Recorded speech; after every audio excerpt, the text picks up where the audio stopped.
Chapter 940. What do you want to do? Yili stared at him warily. Mo Shuyao pounced on Yili and kissed her happily. Since I've been seen, if I don't do anything, wouldn't I have let Feng San laugh for nothing? Mo Shuyao.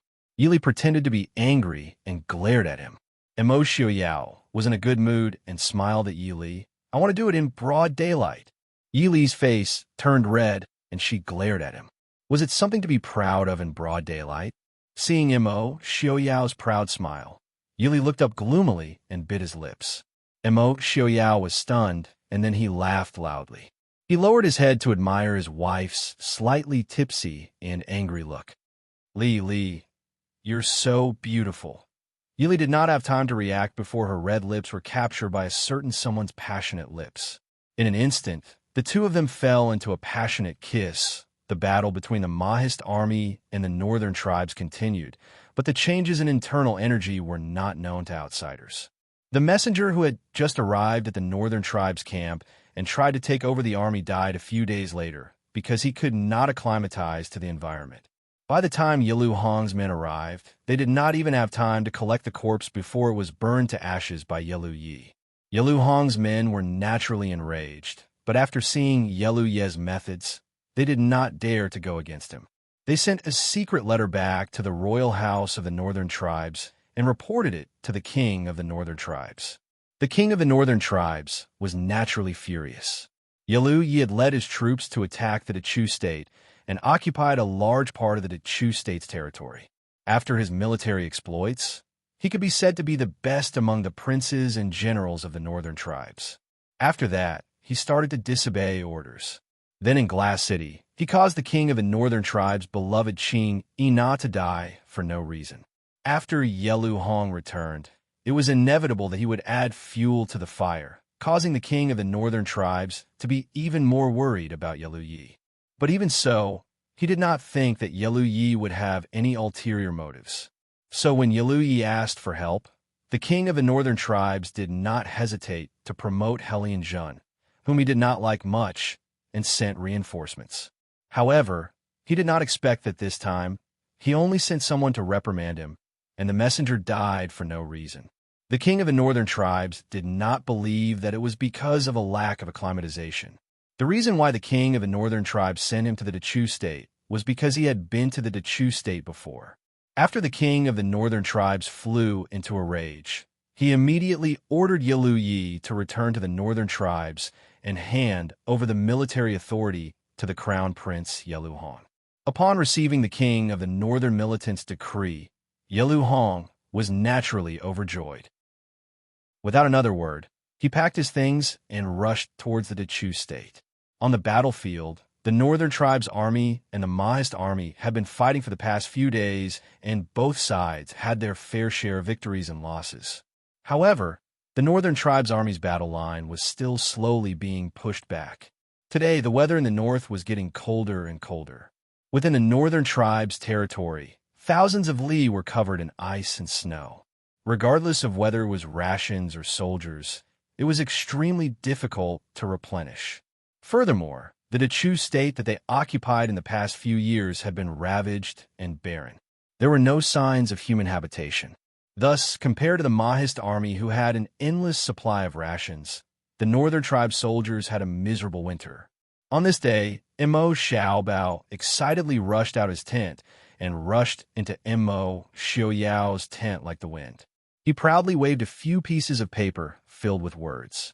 Father, Mother, I've thought of it.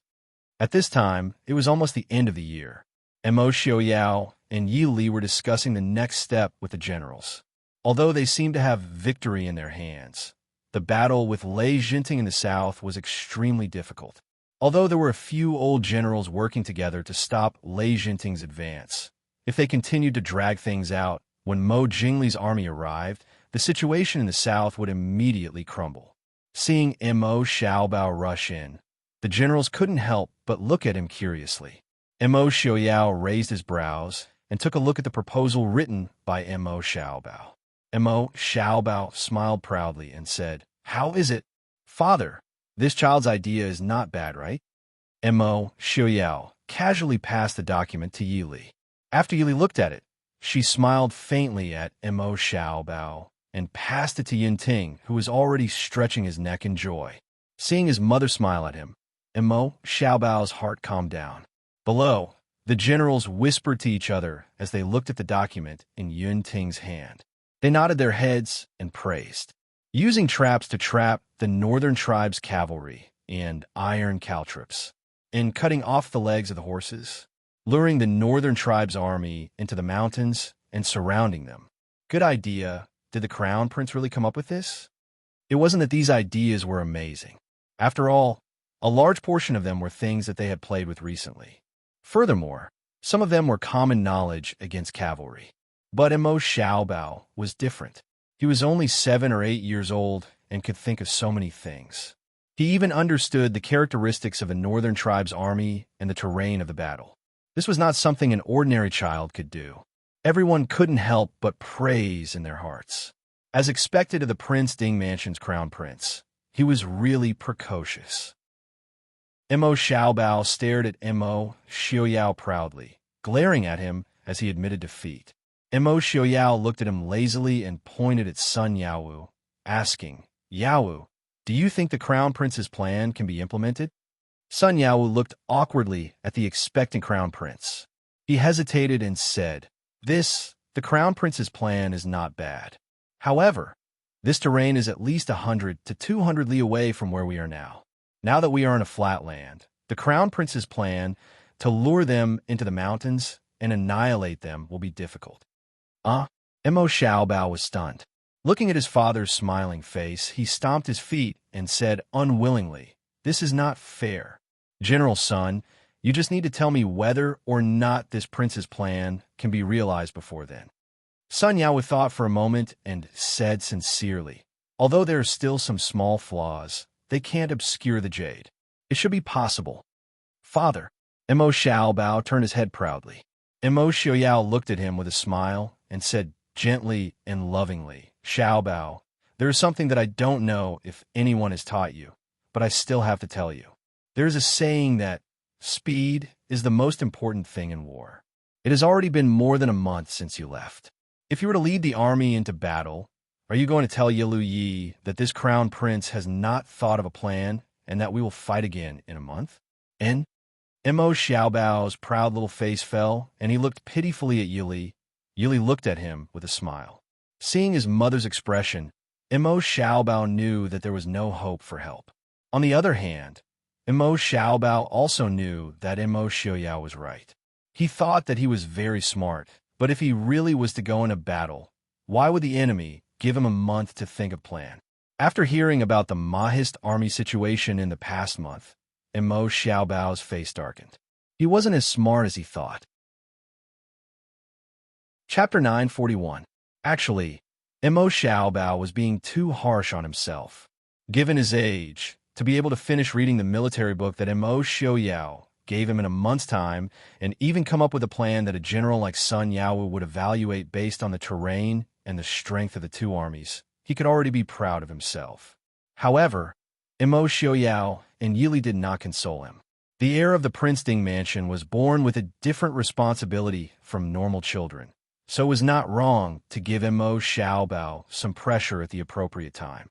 Seeing him admit defeat, Mo Xiaoyao looked at him with a smile and said, "Then, isn't it time to fulfill your promise?" Mo Xiaobao's little face instantly darkened, and he stiffly turned his head to look at Yili. Yili smiled faintly and said, "Xiaobao, you must accept your loss. This time, just treat it as buying a lesson. You learn from your mistakes. In the future, don't casually make a bet with your father." Mo Xiaobao glared fiercely at Mo Xiaoyao, then angrily rushed out of the tent. Seeing him like this, everyone was curious about what kind of bet the little heir had made with the prince. They all bid farewell to Mo Xiaoyao and Yili, then slipped out of the tent to see the little heir fulfill his bet. Mo Xiaoyao did not make things difficult, waving his hand to let everyone leave. Mo Xiaobao stood in the middle of the camp with his hands behind his back, in the most crowded spot. The soldiers coming and going did not see the little heir's small stature, delicate little face, and serious expression. They could not help but stop to see what the little heir was doing. Mo Xiaobao gritted his teeth and fiercely swept his eyes over the soldiers around him. Helplessly, he found that the people around him did not decrease because of his glare, but increased instead. He could only grit his teeth, close his eyes, and shout loudly. This heir is called Mo Xiaobao. The soldiers present were all stunned. Someone burst out laughing, and the people around them also burst out laughing. A name like Xiaobao was actually very common, but it was usually given by illiterate people from ordinary families or nicknames given by ordinary families. Most of the time, it was done in private at home. Now, such an amiable and common name was given to the crown prince of the noble Princeton mansion, but it was very funny. Looking at little Prince Mo's ink-colored brocade robes and his adorable appearance, she felt that this name was extremely fitting. Realizing that he was being mocked, Mo Xiaobao's face turned red. He stomped his feet and rushed back into the tent. She rushes into Yi Li's arms, feeling wronged. Nyangqin, all right, no one is laughing at you. Yi Li smiled and comforted her son's little head. Mo Xiaoyao, on the other hand, was smiling happily, not caring about his son's pride at all. Seeing this, Xiaobao gritted his teeth in hatred. In his heart, he silently complained about his grandfather. Why didn't he give his father a nickname back then? Nyangqin, father is bad. Father bullies Xiaobao. Mo Xiaobao said with tears in his eyes. Yi Li lowered her head and kissed his forehead, smiling. Who told you to make a bet with your father? Tell me, what were you thinking when you made a bet with your father? Mo Xiaobao lowered his head in silence. When father said that he would make a bet with him, he only thought about what would happen if he succeeded, but he didn't think carefully about whether he could succeed or not. Although this was a trap that father buried for him, if he didn't get carried away and become arrogant, perhaps he wouldn't be fooled. Nyangqin, Yi Li raised her eyebrows and said, You know you were wrong. And Mo Xiaobao repeatedly nodded, hiding in Yi Li's arms in shame, unwilling to get up. Yi Li pulled him up and smiled. Silly child, this is for your father. What's there to be shy about? You just need to remember this lesson. When your father was your age, he also thought about fighting with your grandfather and uncle all day long. Really? Mo Xiaobao's eyes lit up, looking at Mo Xiaoyao with shining eyes. Mo Xiaoyao gave a soft snort, looking at Mo Xiaobao with a teasing look, but I'm not that stupid. This heir will win one day. Mo Xiaobao gave a snort, his little face proudly raised. Mo Xiaoyao carelessly nodded and said, I will wait. Humph. Mo Xiaobao angrily snorted. This heir won't make you wait for too long. Just you wait. This prince will definitely make you announce your nickname in front of everyone. Whatever. As if he was angered by Mo Xiaoyao's attitude, Mo Xiaobao stomped his feet and rushed out of the tent like a gust of wind. Yi Li sighed helplessly as she watched Xiaobao leave in a huff. She smiled at Mo Xiaoyao and said, Are you happy now? Mo Xiaoyao smiled. Ali, I'm doing this for Xiaobao's sake. Look at this kid. At such a young age, his eyes are already on top of his head. If we don't ruthlessly suppress him, in another 2 years, he won't even know his own name. Yi Li shrugged and said, You are his father. I don't care how you teach him, but if you're really stepped on by Mo Xiaobao in the future, don't expect me to lose face with you. Mo Xiaoyao reached out and pulled her into his embrace, saying with a smile, Husband and wife are one. If I really lose face, then they will also lose face. But if Mo Xiaobao wants to step on I'm afraid he still needs to train for a few more decades. And for Li Li's face, I will not lose face. Yi Li looked at him with a smile that was not a smile. I only know that there is a saying that the river flows east for 10 years, then west for 10 years. There's also a saying that the back waves of the Yangtze River push on the front waves, and the front waves die on the beach. Prince, be careful. Mo Xiaobao was quick-witted. Being a member of both the Su family and the Princeton mansion, she felt that Mo Xiaobao would surpass Mo Xiaoyao in the future. I also heard a saying that the older the ginger, the spicier it is. Mo Xiaoyao said with a smile. Inside Mo Xiaobao's tent, Mo Xiaobao was lying on the table, working hard to write. The bodyguard accompanying him looked at the little heir's face, which was sometimes twisted and sometimes laughed foolishly, and couldn't help but think, "Little heir, what are you doing?" And Mo Xiaobao laughed strangely and flicked the letter in his hand. "I want eldest uncle to send me some books. From today onwards, this heir will study hard." The bodyguard turned his head and looked outside the half-closed tent, nodding. "It is cold enough now." Chapter 942. In the blink of an eye, it was already the Dechu State's New Year. Although they could not return home to reunite with their families, the Mahist army soldiers were still in high spirits as they prepared to slaughter chickens and goats to reward themselves. The entire Mahist army camp was more joyous than usual. In contrast to the joyous atmosphere of the Mahist army, the nearby royal house camp was gloomy and gloomy. Ever since the messenger sent by the king of the northern tribes was killed by Yilu Yi, there had been no news from the royal house of the northern tribes. After all, the royal house of the northern tribes was too far away from the Dechu state. However, Yilu Yi could clearly feel that the situation in the royal house of the northern tribes was extremely disadvantageous to him. Furthermore, the snow-covered plains made it impossible for the royal house of the northern tribes to transport their provisions to the Dechu state. In the previous few battles with the Mahist army seemed to have taken advantage of this weakness of the royal house of the northern tribes and specifically attacked their provisions. Although the royal house of the northern tribes would not run out of provisions in a short period of time, they were still very tight on provisions. Seeing the Mahist army soldiers celebrating and their laughter could be heard from the royal house of the northern tribes camp a few miles away, the comparison between the two made them feel even more disheartened and uneasy. In the royal house tent, Yilu Yi looked at the generals below and frowned. He asked in a low voice, "Now that the two armies are in a deadlock and our morale is low, what good ideas do the generals have?" Helian Jin stood up and said, "Your Highness, actually we don't need to be anxious."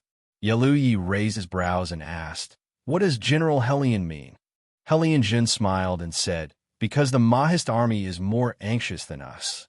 Jinim of Gojozi and of Xiling is currently attacking Ruichang and Wei City. Prince Ding is rushing back to help. Mo Jingli of the Dechu State's army will arrive soon. When that time comes, the Mahist army will be completely trapped. If your Highness is anxious now, you will fall into their trap." Yilu Yi asked solemnly, "Great General Helian, do you mean to drag it out?"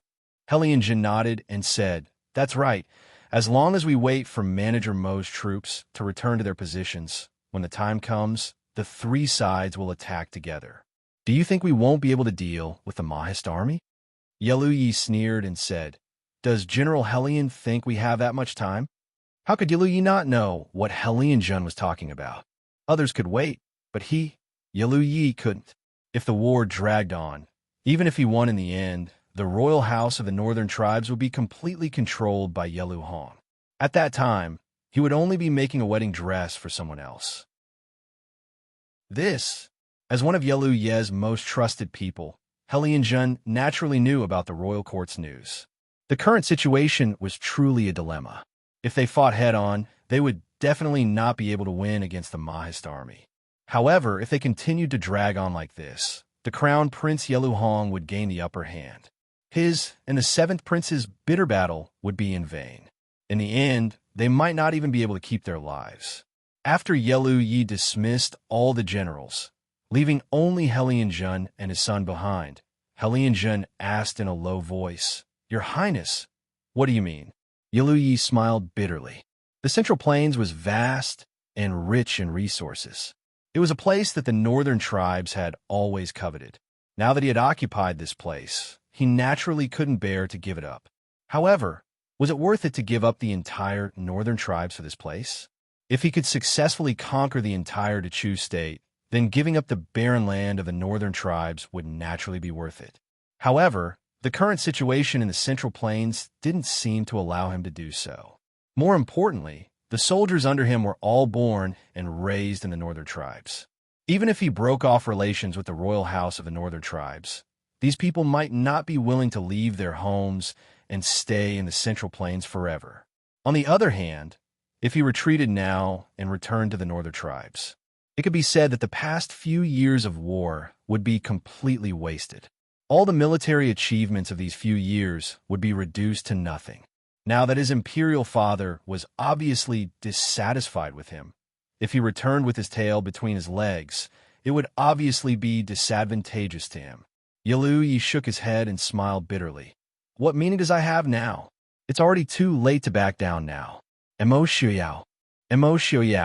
is really I's nemesis. If it wasn't for Immerse, he would have already occupied half of the Dechu state. Even if his imperial father was dissatisfied with him, he was strong enough to stand on his own. But now, ever since Immerse left, the northern tribes' army had suffered defeat after defeat.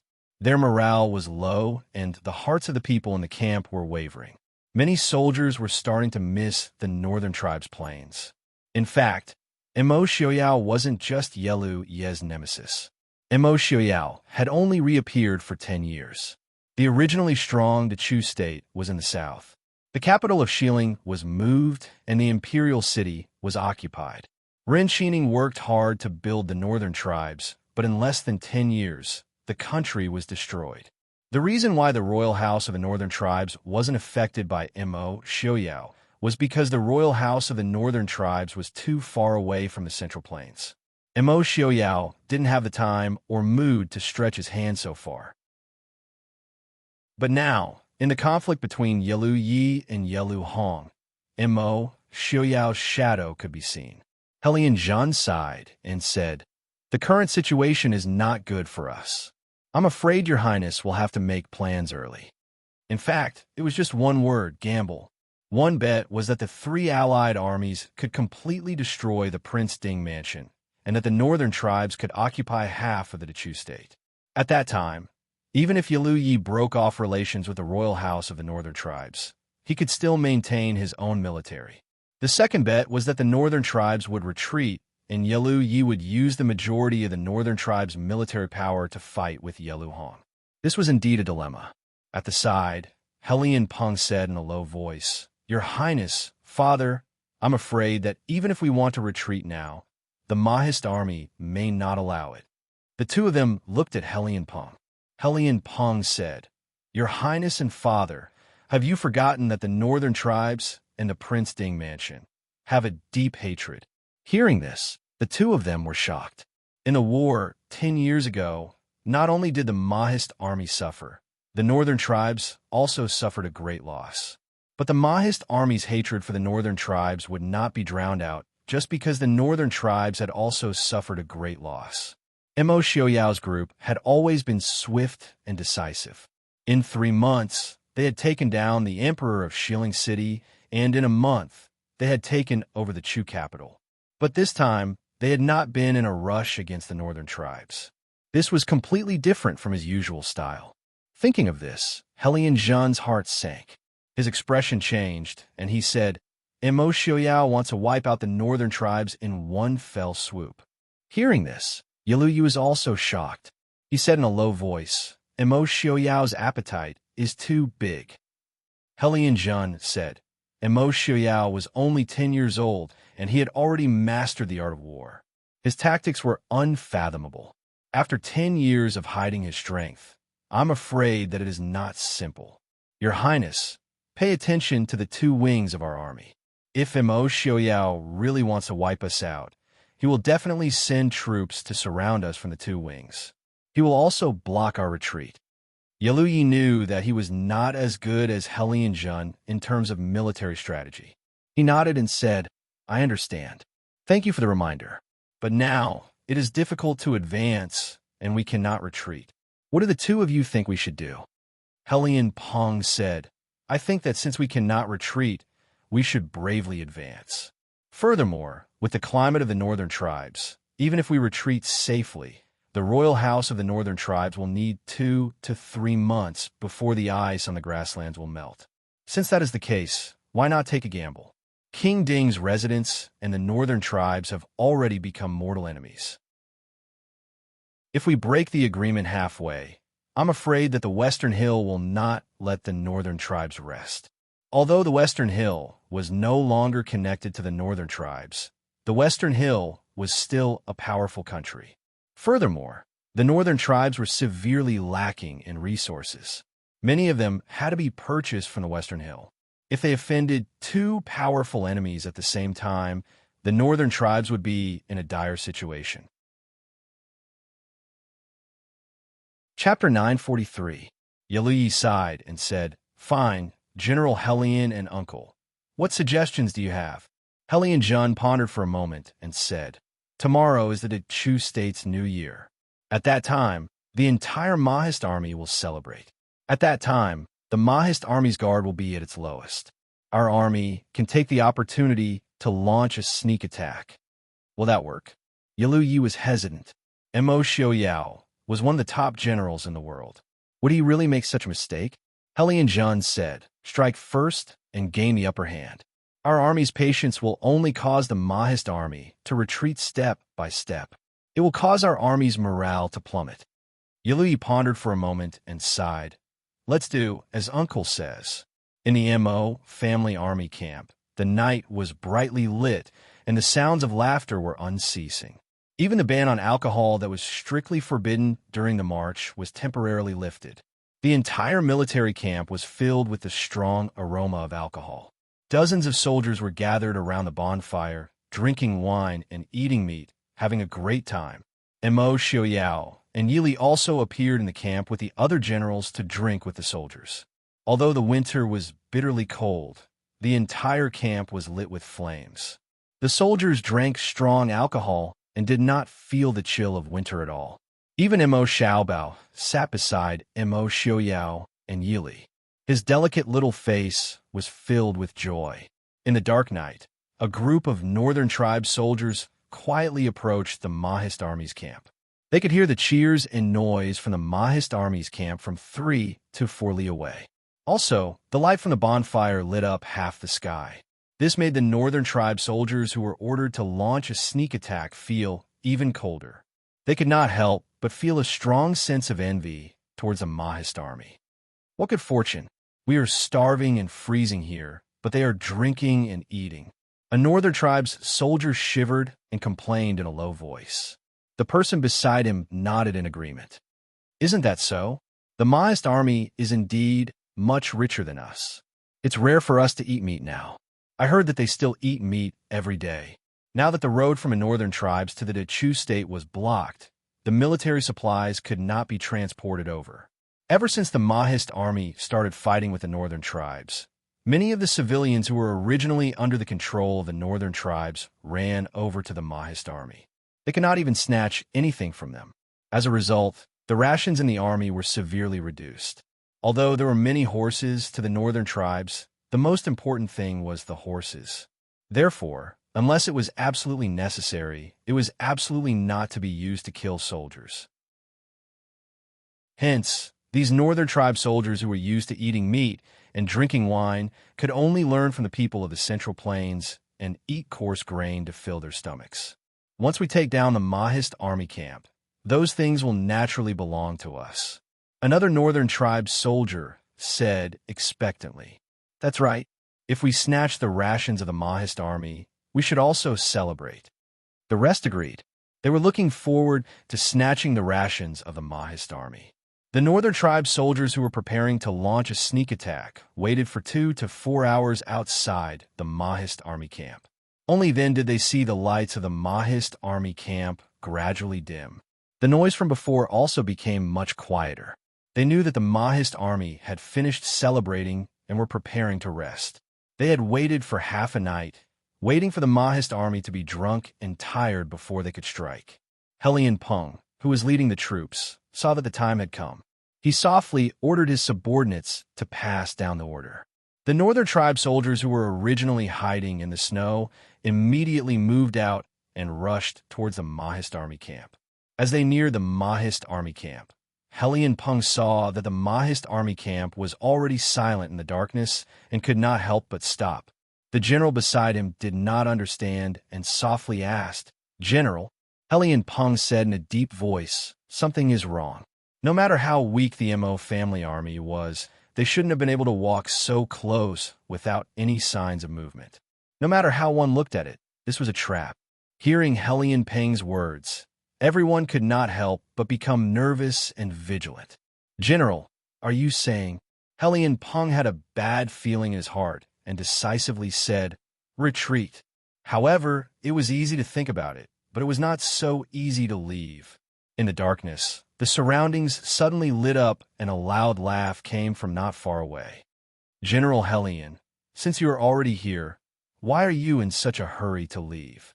The neat formation of the Mahist army suddenly rushed out from the shadows and surrounded the northern tribe's troops. A young general around the age of 27 or 28 rode out on his horse and looked at Helian Peng with a smile. "It's New Year's Eve. General Helian, are you here to give me a New Year's greeting?" Yun Ting. After these few days of fighting, Helian Peng naturally had a good understanding of the Mahist army's generals. He was also familiar with Yun Ting, the young general that Princess Ding had high hopes for. Yun Ting smiled proudly and said, "Yes, it is me. General Helian, have you been well these few days?" Helian Peng lowered his eyes and frowned slightly. Suddenly, his heart trembled and he raised his head and said, "You are the only one in the camp?"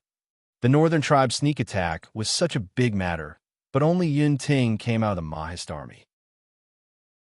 If it was not because the people from the Prince Ding mansion looked down on the northern tribes, then there was no one else in the Mahist army camp.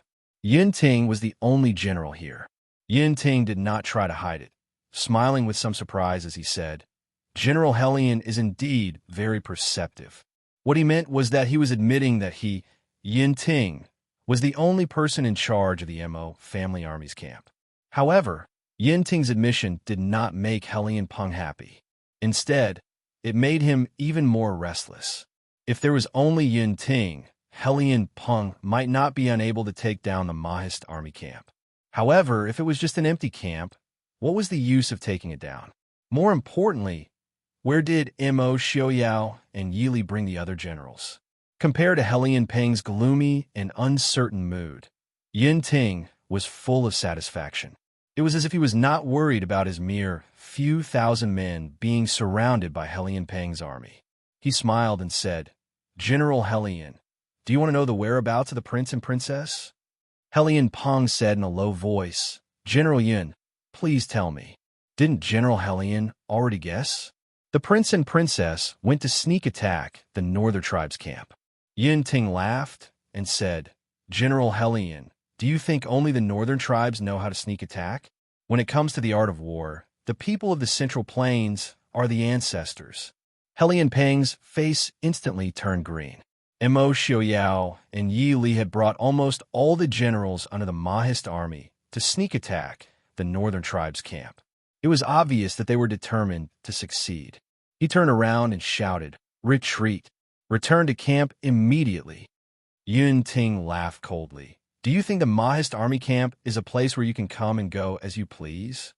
With a wave of his hand, the Mahist army had already blocked the path of the northern tribe's army.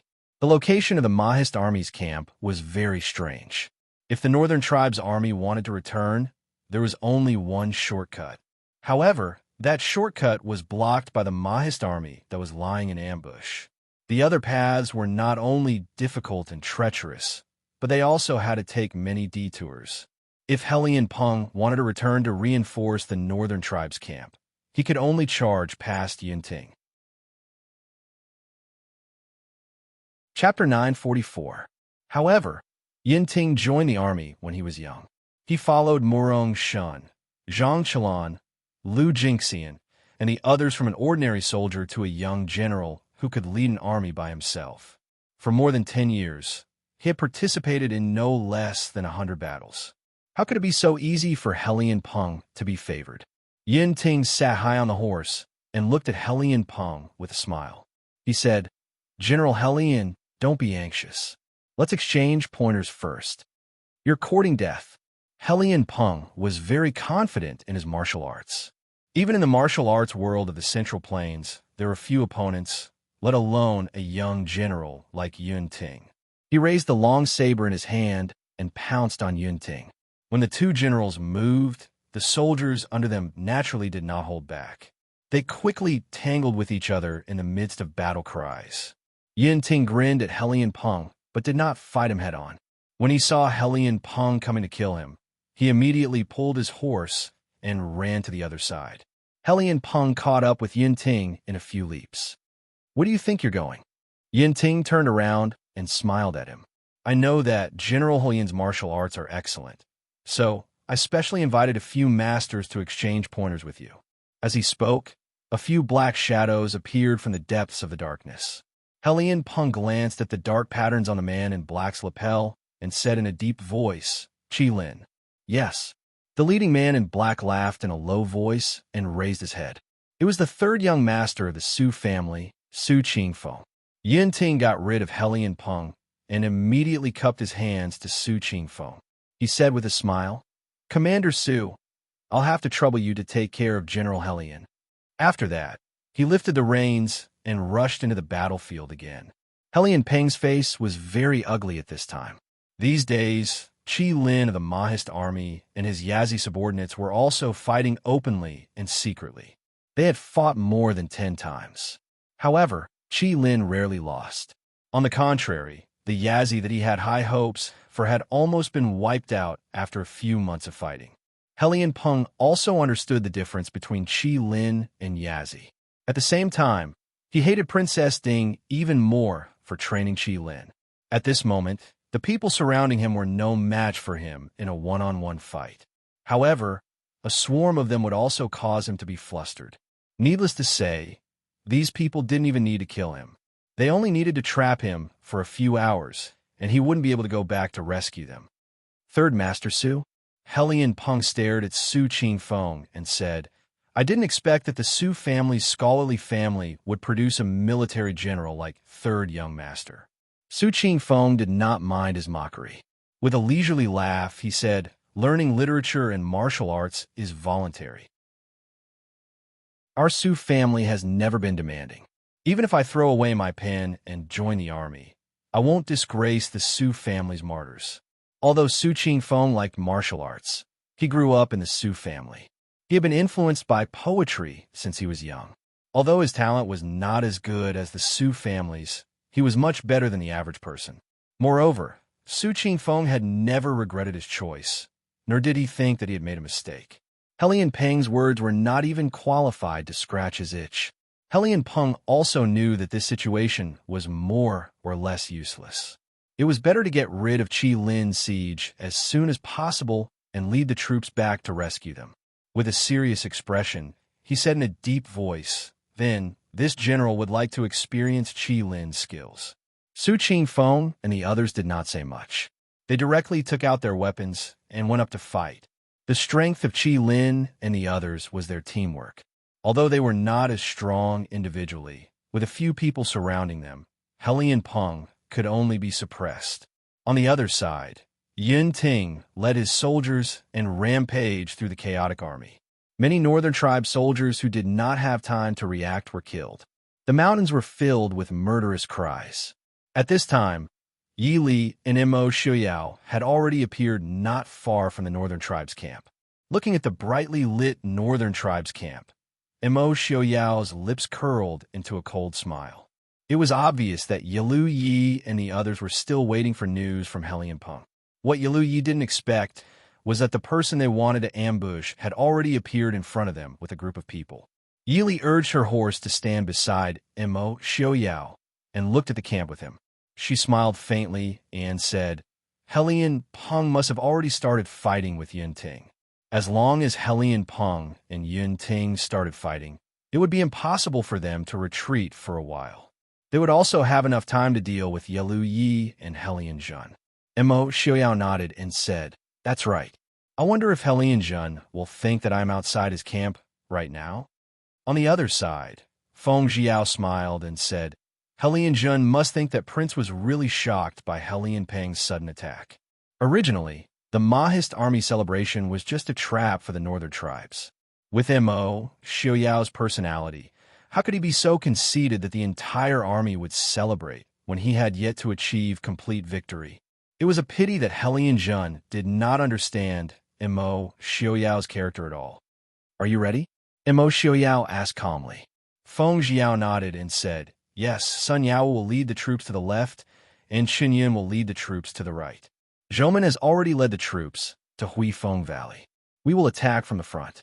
After 2 hours, Yin Ting will let Helian Ping out to meet with Yelu Yi and the others. I guarantee that not a single northern tribe soldier will escape. Immo Xiaoyao nodded and praised. Very good.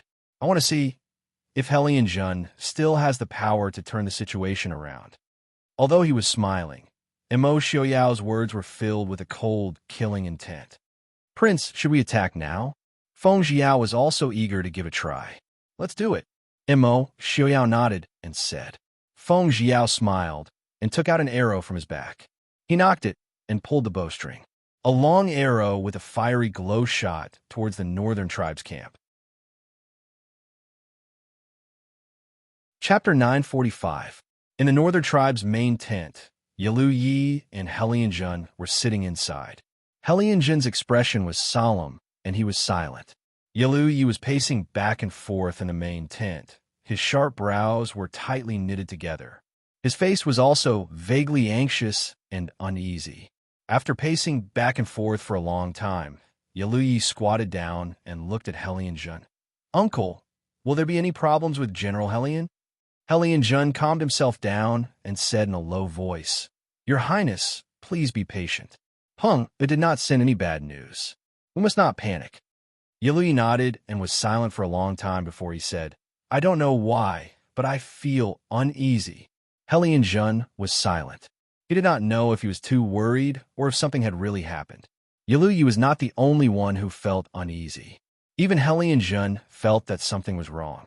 After thinking for a while, Helian Jun stood up and said, I will send people to investigate. Yelu Yi nodded and said, Uncle, send more people. No matter what news there is, let them report back as soon as possible. Yes, Helian Jun replied and turned to leave the tent. The moment Helian Jun walked out of the tent, he saw a flame shoot in from outside the tent and landed in the northern tribe camp. It landed on one of the tents. Even though it was winter and many of the tents were covered with a layer of frost and did not burn immediately, it still shocked many people. Helian Jun was stunned for a moment before he reacted and shouted, Enemy attack! Yelu Yi, who was originally in the tent, heard his voice and immediately rushed out. He said in a low voice, What's going on? Helian Jun's eyes were slightly red. He said, The Mahist army is outside the camp. Defend. That fire arrow had caused an uproar in the northern tribe's camp. After a while, the low sound of a bugle horn could be heard in the camp. All the soldiers immediately picked up their weapons and rushed out of their tents to defend. Unfortunately, as soon as the soldiers at the front appeared outside the gate, they were greeted with a rain of arrows that blotted out the sky and covered the earth. In the darkness, the enemy was in the dark while they were in the light. They could only see clearly when the arrows were right in front of them. It's a Mahist army, someone shouted. The entire northern tribe's encampment was thrown into chaos. Helian Jun's anger flared up. He loudly ordered the generals to lead the soldiers to defend against the enemy. Not far from the northern tribe's camp, Immo Xiaoyao and Yili were riding on horseback. Behind them were Feng Xiao, Zhu Jing, Lin Han, and the rest. Seeing that the Mahist army had caught the northern tribe's army off guard, everyone was in a good mood. Xiaobao sat in front of Immo Xiaoyao, covered by the large battle robe, only revealing his small head. A pair of bright eyes stared at the northern tribe's camp, which was filled with cries of slaughter. It was obvious that she was watching with great interest. After these few days of losses, the northern tribe's army's numbers were almost the same as the Mahist armies. Now that most of the northern tribe's troops had been taken away by Helian Peng, the northern tribe's troops were even lesser than the Mahist army. Under the sudden attack, the northern tribe's army was defeated even more quickly. In less than an hour, the entire situation started to favor the Mahist army. Helian Jun brought his soldiers to support Yelu Yi. As they retreated, he turned back and said to Yelu Yi, Your Highness, we have been fooled. Peng might not be able to make it back in time. Let's retreat first. Retreat? Where else can we retreat to? Yilu Yi led the way. He was not saying it out of anger. They were now less than 200 miles away from the northern tribe's border. If they retreated any further, they would really have to retreat back into the northern tribe's territory. It also indicated that the war against Great Chu, which had lasted for 2 to 3 years and started with great vigor, would end in the most humiliating ending. Yilu Yi was naturally unwilling, but the current situation did not allow him to be unwilling. They could either retreat or fight to the death and wait for Hellion Peng's return. But regardless of whether Hellion Peng could return, the price of fighting to the death was not something Yilu Yi was willing to bear. He glared fiercely in the direction of the Mahist army commander and said hatefully, "Retreat." The bugle horn for retreat sounded in the dark night. The already low morale of the northern tribe soldiers immediately retreated in the direction Yilu Yi had left in. Although the Mahist army soldiers were chasing behind, they did not close in on them. They only maintained a steady pace. Hellion Jun felt that something was wrong, but the current situation only gave him 2 options. He could either move forward or turn back. They naturally could not turn back and fight the Mahist army head-on. They could only move forward. On the other side, Hellion Peng, who was surrounded by the Qilin, finally managed to escape after 2 hours. When he finally managed to break through the encirclement of Yun Ting's army, the eastern sky was already turning bright. Behind him, Yun Ting and the rest looked in the direction of the northern tribe's army and smiled faintly. One of the Qilin said sullenly, "Why didn't we kill him? Why did we let him go?" Although Hellion Peng's martial arts were indeed very powerful, it was not the most powerful for the well-trained Qilin, who already had many experiences in fighting against experts. It was only a matter of time before they took his life. Su Qingfeng patted his subordinate's head and said, "Since the prince has given the order, he naturally has his reasons. Let's go, we can't miss the show." Everyone agreed in unison. After packing up, they chased after Hellion Peng's army. By the time Hellion Peng met up with Yilu Yi and the rest, the sky was already bright. Although they could not see clearly due to the thick fog in the morning and almost killed each other, they still managed to meet up. It was not safe to stay in such an unfamiliar foggy environment.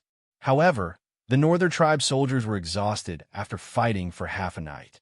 Hellion Jun had no choice but to find an open area to rest for a while.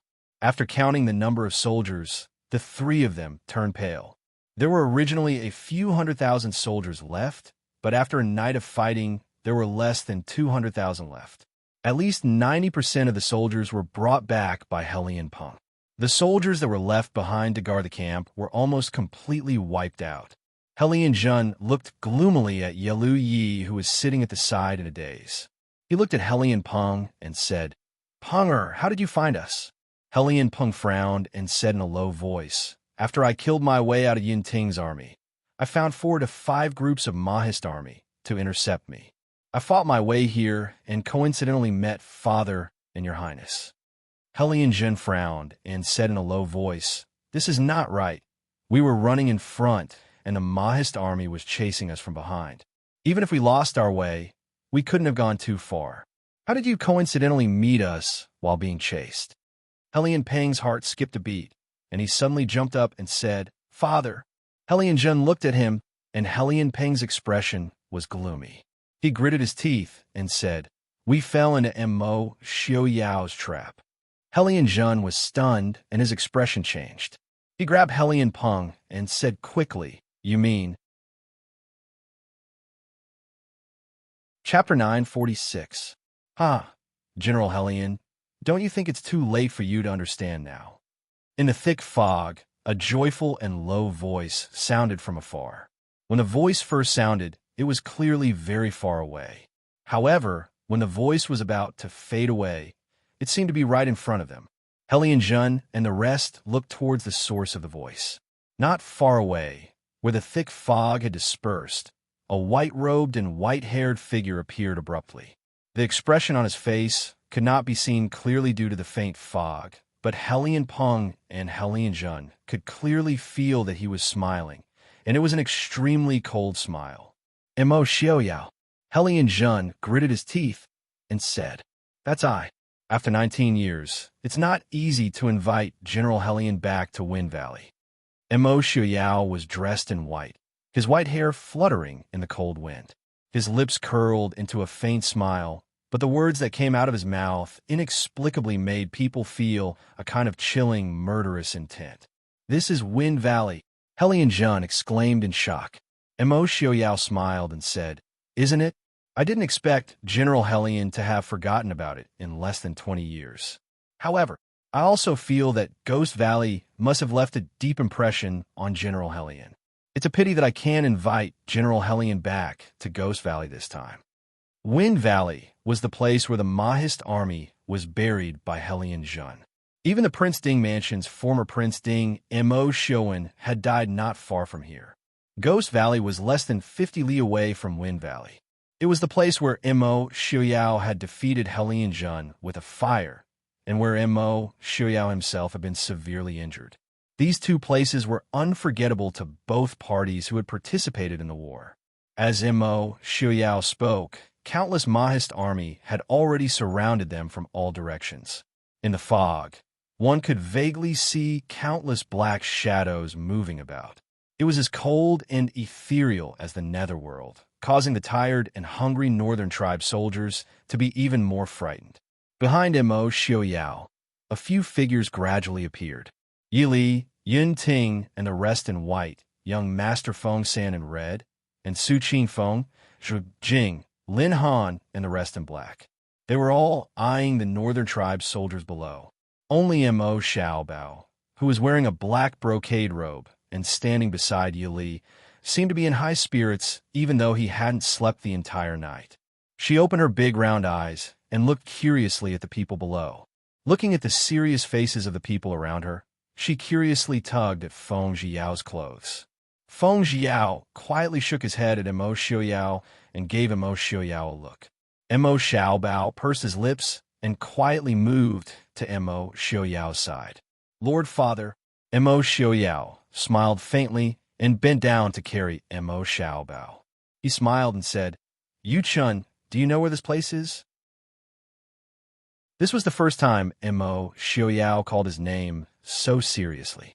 Mo Xiaobao blinked and asked curiously, "Lord Father, where is this place?" "This is the place where the martyrs of the Mahist army and your uncle were buried," Mo Xiaoyao said in a low voice. Mo Xiaobao blinked. Although he was young, he was naturally taught the history of the Mahist army and the Prince Ding mansion.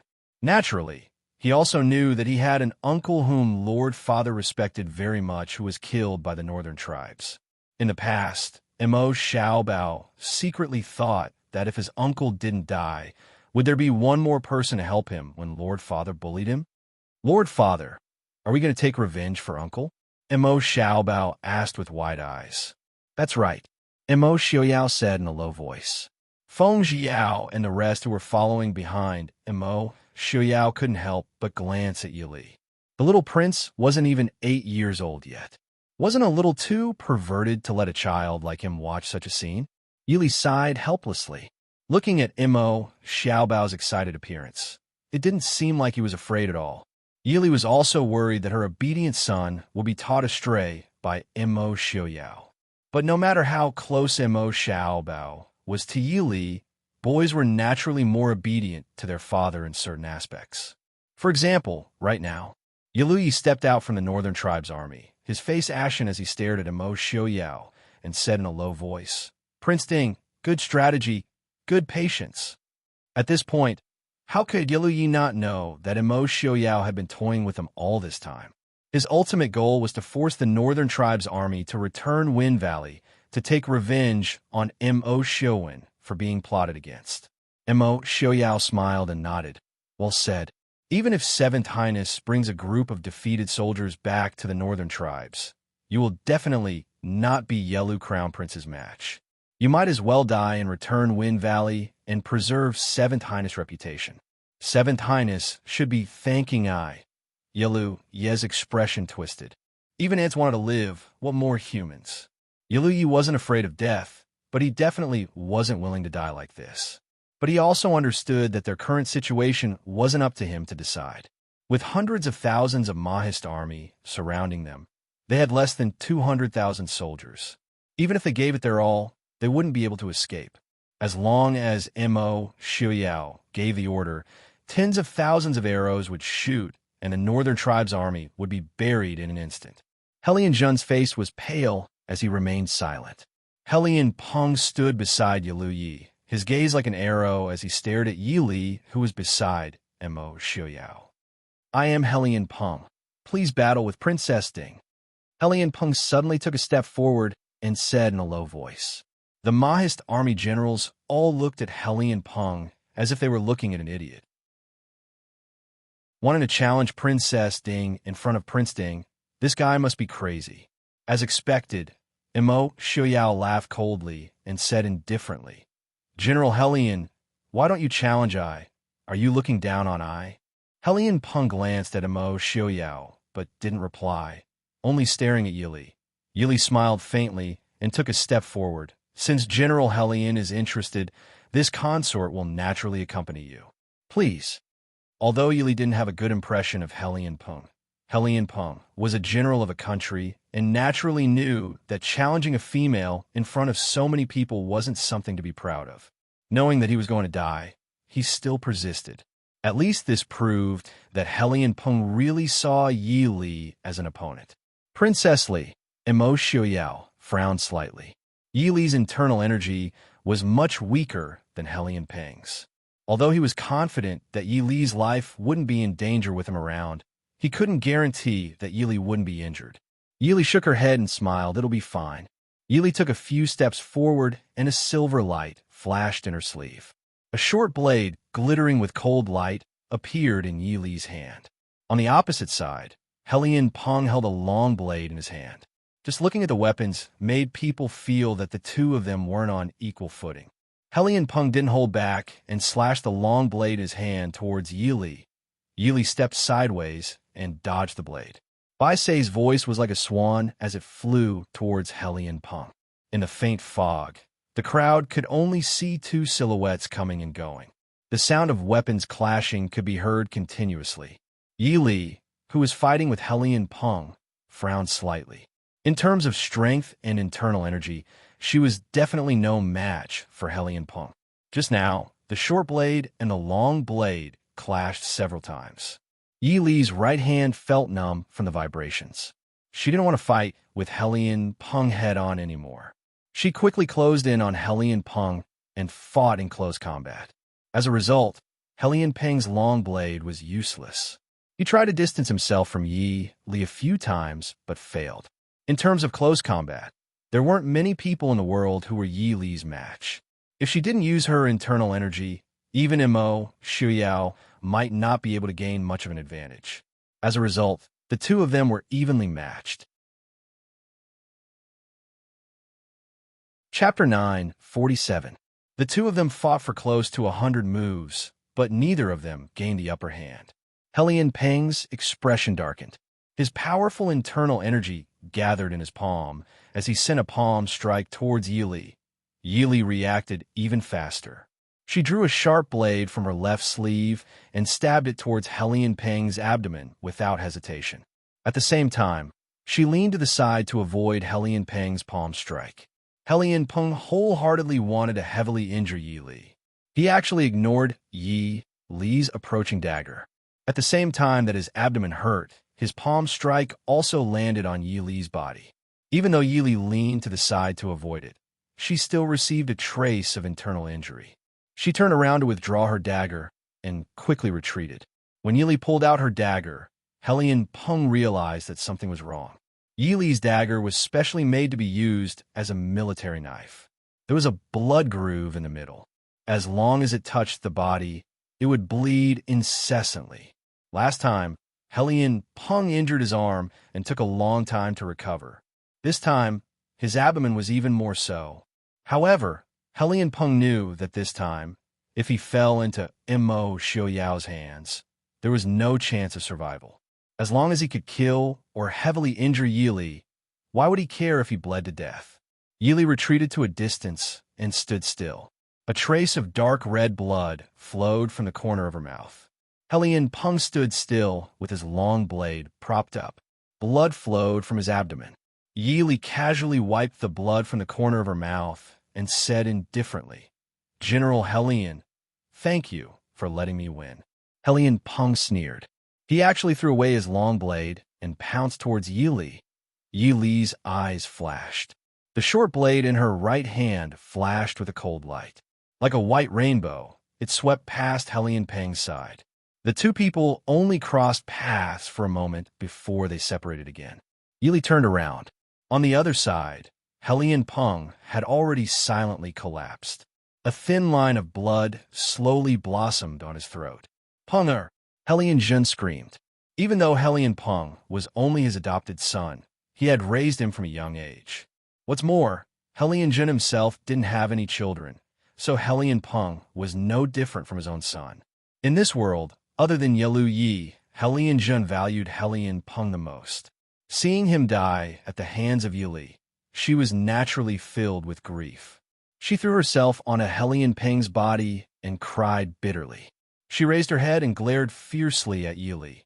Yi Li wiped the blood off the dagger and walked back to Mo Xiaoyao's side. Mo Xiaoyao was relieved to see that her injuries were not serious. The moment they met, the Northern Tribe's army lost their most skilled fighter, Helion Peng.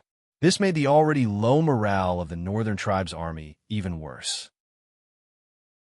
Yelui glanced at the soldiers around him, feeling defeated, and smiled bitterly. At this moment, the fog in the surroundings had gradually dissipated, and the black mass of Mahist army soldiers could be seen everywhere. In this situation, they couldn't even make a move, let alone charge out. "I have lost. What does Prince Ding want?" Yelui closed his eyes and asked coldly. Mo Xiaoyao smiled faintly. "What does I want? Does General Helion not know?" Hearing this, Helion Peng's expression changed. Mo Xiaoyao, you. Helion Peng couldn't help but think of the two fires from 19 years ago. One was at Huifeng Valley. It was here that he saw countless Mahist army die tragically in the fire. The first battle was at the Gosaro Valley. The Mo family army and the northern tribes both suffered heavy losses. Mo Xiaoyao was heavily injured and almost lost his life. The northern tribes suffered heavy losses and almost collapsed. But now, Mo Xiaoyao actually wanted to. Prince Ding, the seventh prince, has already admitted defeat. Helion Jun was too proud to say the word surrender. He could only follow Yelu Ye's instructions and admit defeat. So what? Mo Xiaoyao raised his eyebrows. I have waited for this day for 19 years. In this Huifeng Valley, I will pay tribute to the souls of the Mahist army. So, whether you surrender or not, all northern tribe soldiers who step into the Chu state must die. How could Yelu Yi not understand Mo Xiaoyao's intentions after listening to the conversation between the two? Mo Xiaoyao actually wanted to burn all of them to death in Huifeng Valley to avenge the Mahist army that died here more than 10 years ago. Yelu Yi only felt a slight pain in his throat.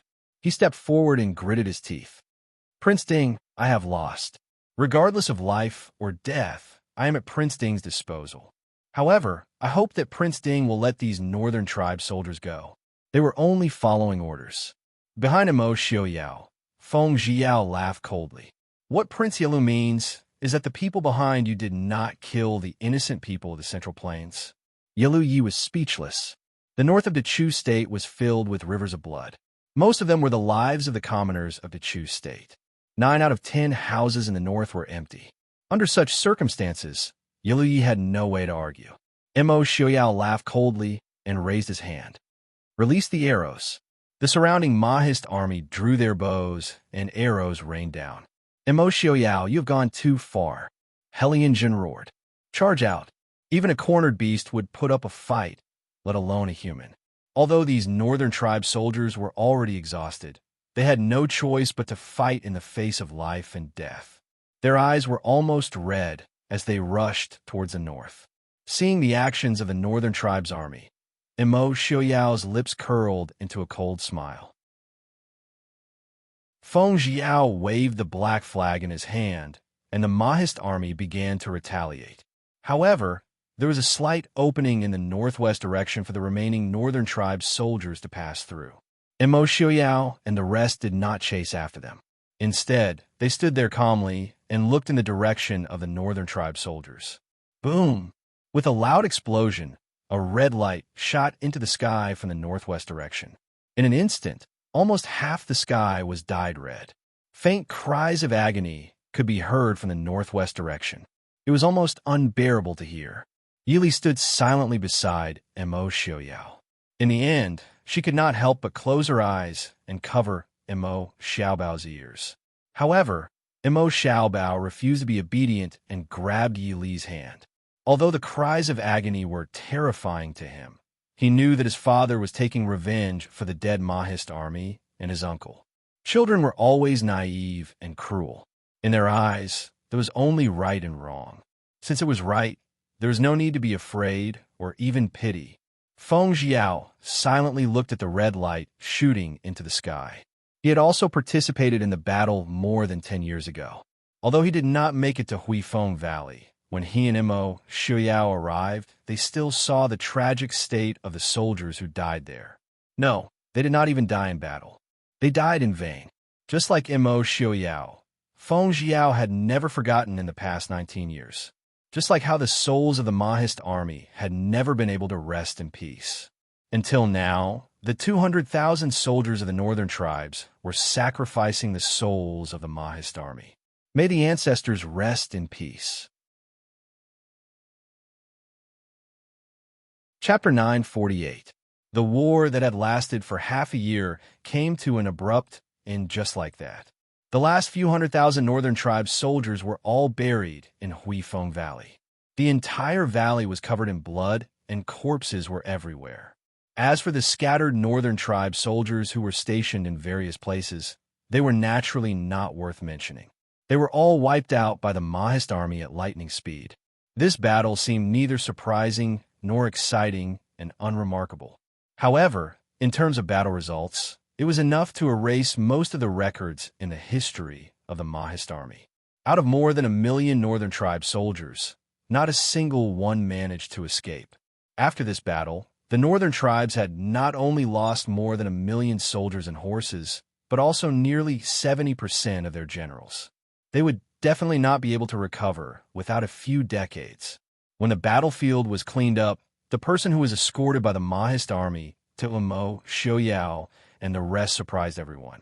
This person was none other than the winged cavalry general of the northern tribes, Helian Jun. Even Yelu Yi had died in the chaos. No one had expected Helian Jun to still be alive. Immerse Xiaoyao's handsome eyes darkened slightly as he glanced at the two soldiers who escorted Helian Jun over. The two of them hurriedly reported, "Prince, this person said that he has important news regarding the northern tribes to tell you." That's why. Everyone understood that at the last moment, Helian Jun was afraid of death and could only use this to exchange for a chance to save his life. Regarding this, the Mahist army generals not only looked at him with contempt, but also with hatred. 19 years ago, those Mahist army soldiers who died in vain did not even die at the hands of an indomitable hero. They died at the hands of a cowardly and shameless person. In fact, 19 years ago, Helian Jun was not necessarily a cowardly person. However, he had not been on the battlefield for more than a decade. Even when he was defeated by Immerse Xiaoyao, he was far from being at his peak. After more than a decade, his original mentality and courage had long been worn away. All that was left was his unwillingness to lose to Immerse Xiaoyao. When reality proved that he was indeed unable to defeat Immerse Xiaoyao, even this bit of unwillingness disappeared. All that was left was his life.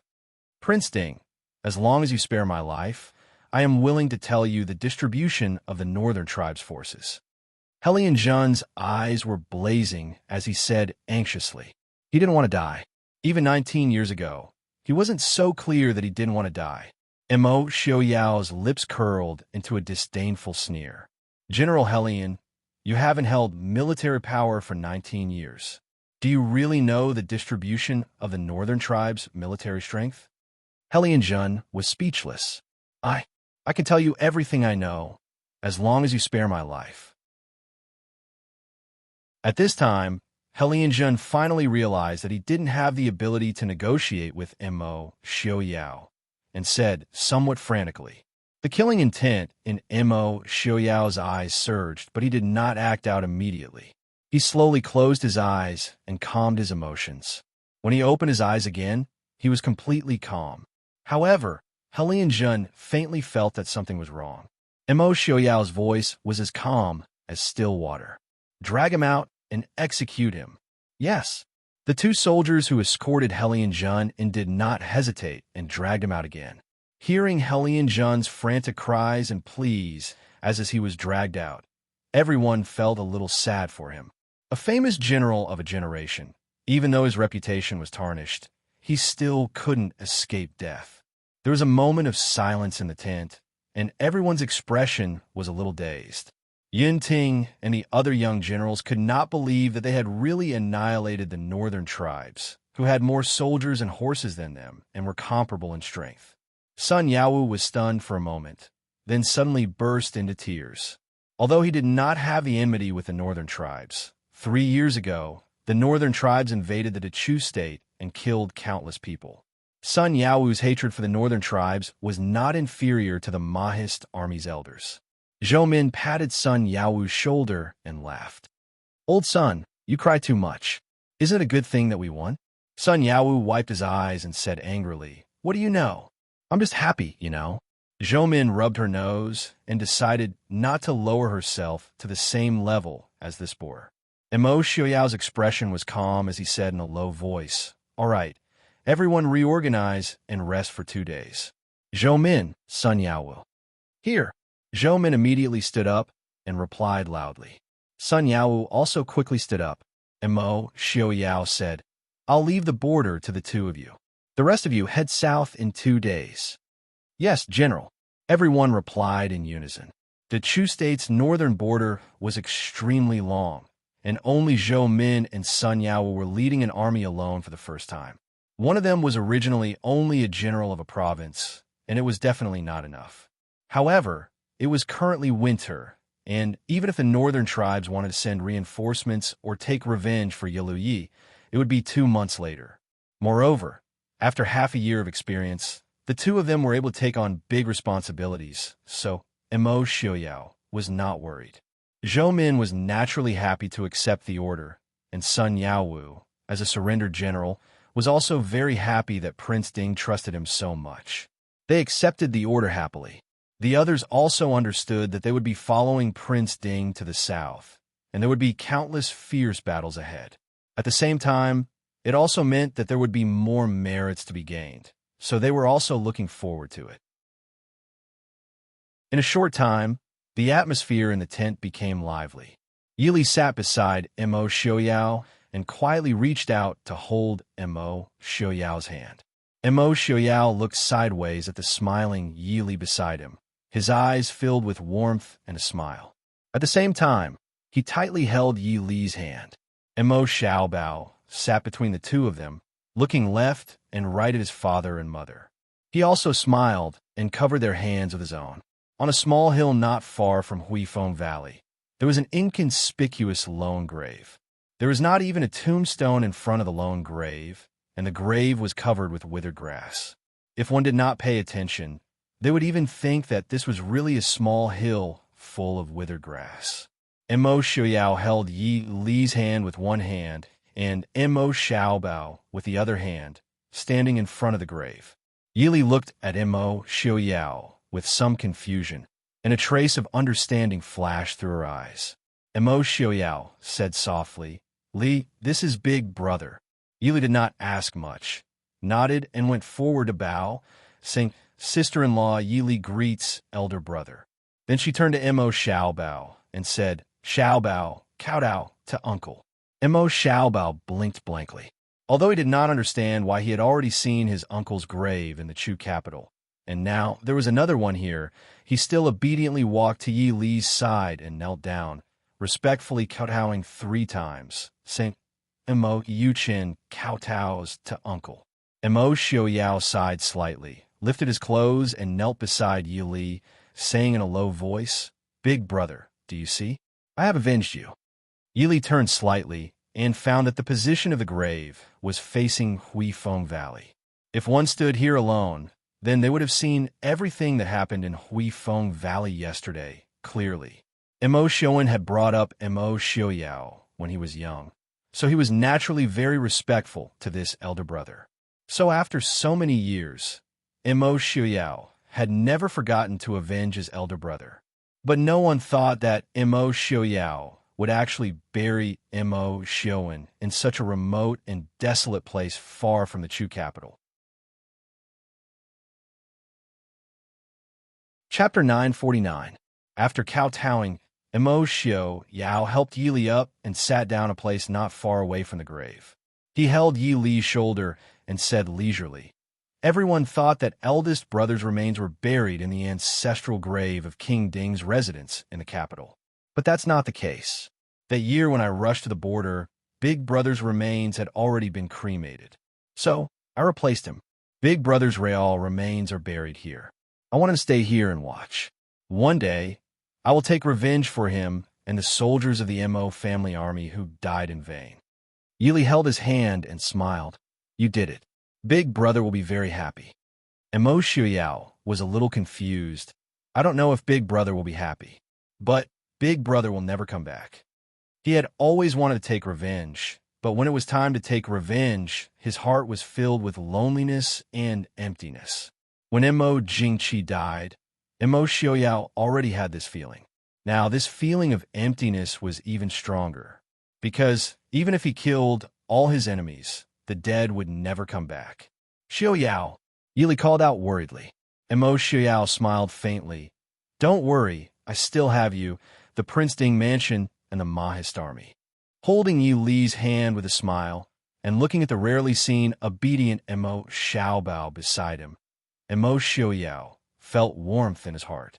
Luckily there was Li, their child, and their family.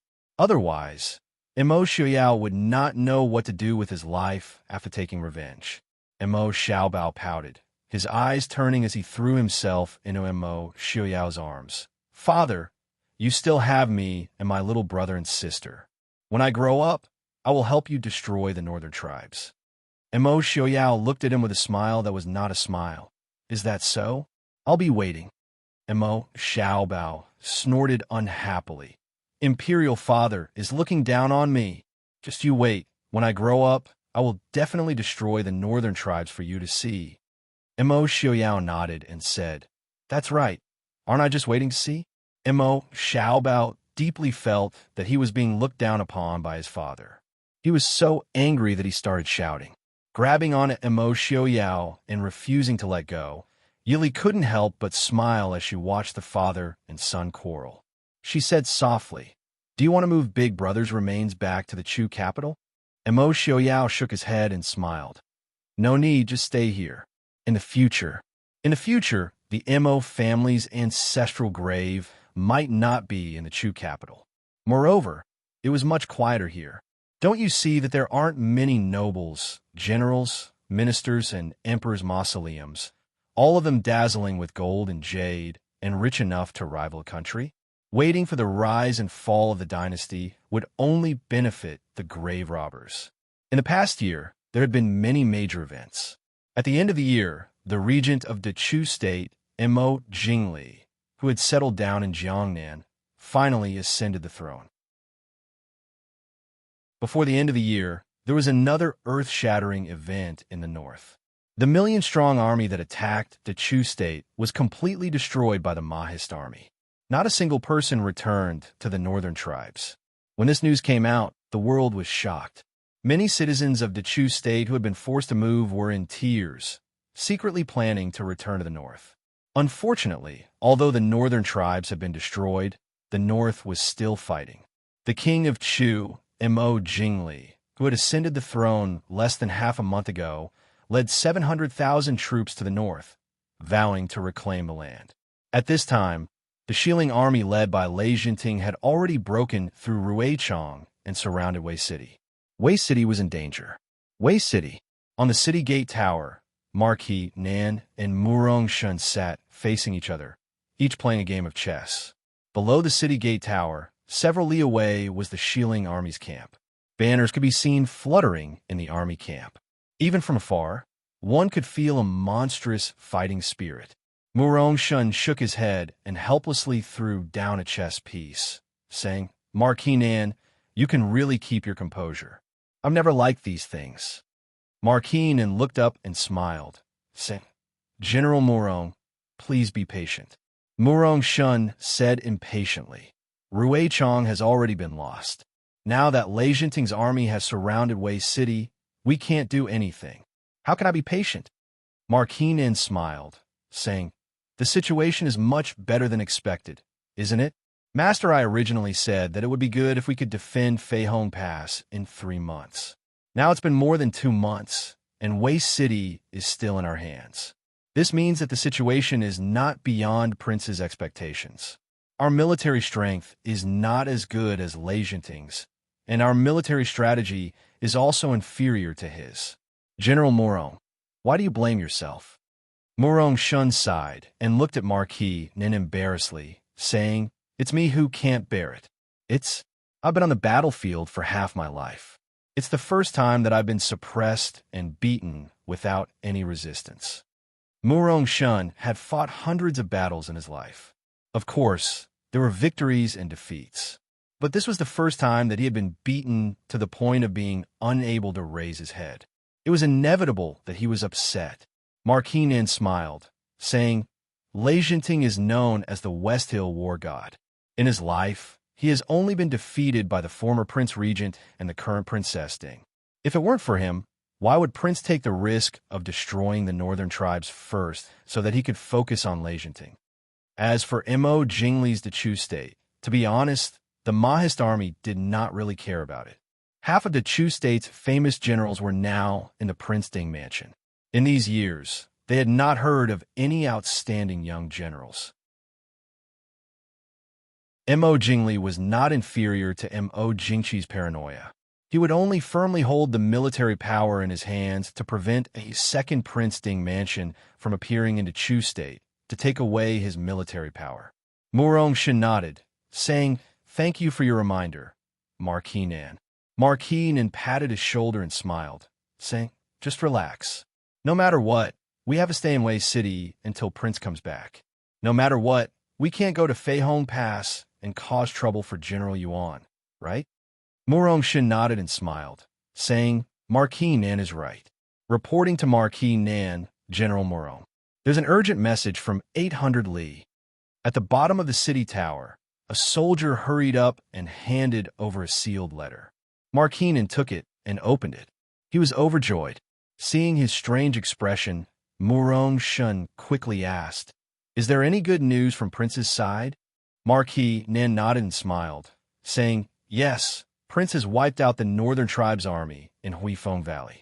He killed the 7th prince of the Northern Tribes and captured Helian Zhan alive. Hearing this news, Murong Shun was also very excited. Although they had now submitted to the Prince Ding mansion, they were still citizens of Dechu State. Their hatred for the Northern Tribes was no less than anyone else's.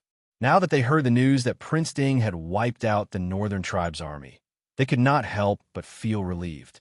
Marquis Nan pulled Murong Shun back and smiled, saying, General, it's urgent. Prince will arrive in a few days. But before that, the news can't be leaked. Murong Shun understood. He looked up and glanced at the West Hill barracks in the distance and smiled, saying, Marquis Nan, don't worry.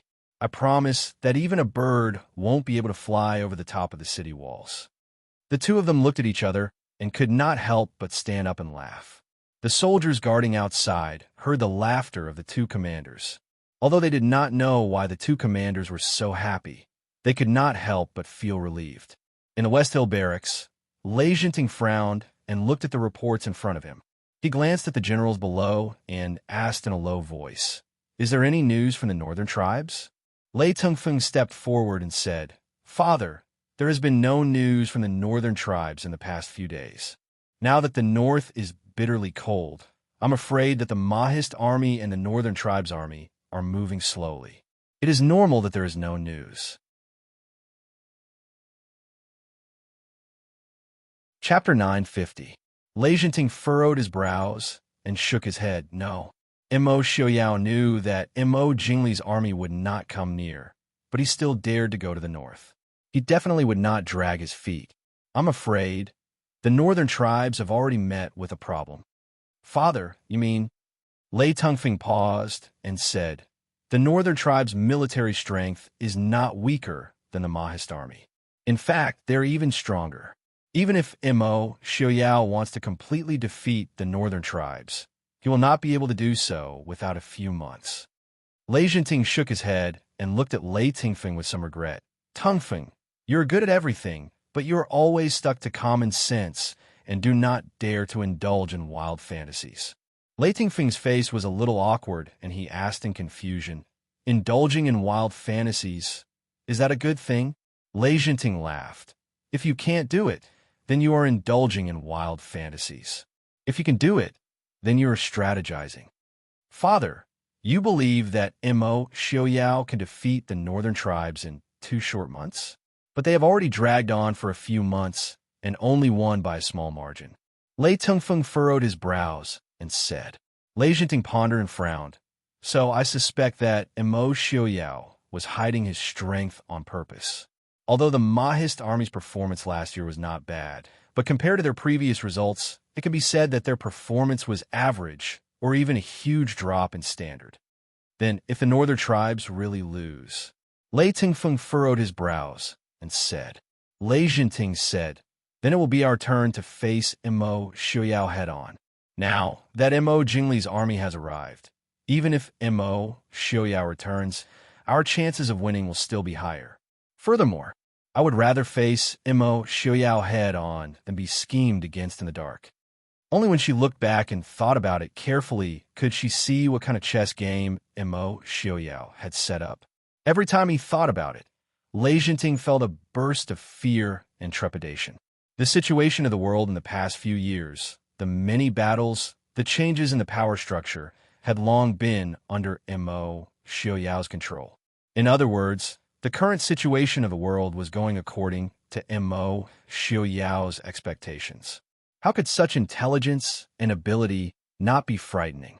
No wonder the Emperor Dechu State was so secretive about the Prince Ding mansion and was so afraid of it.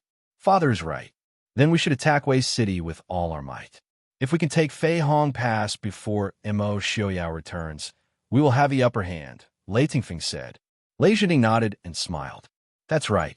As for Mo Jingli, since I'm going to tell him not to keep thinking about the Chu capital. Even if he takes the Chu capital now, he won't be able to hold it.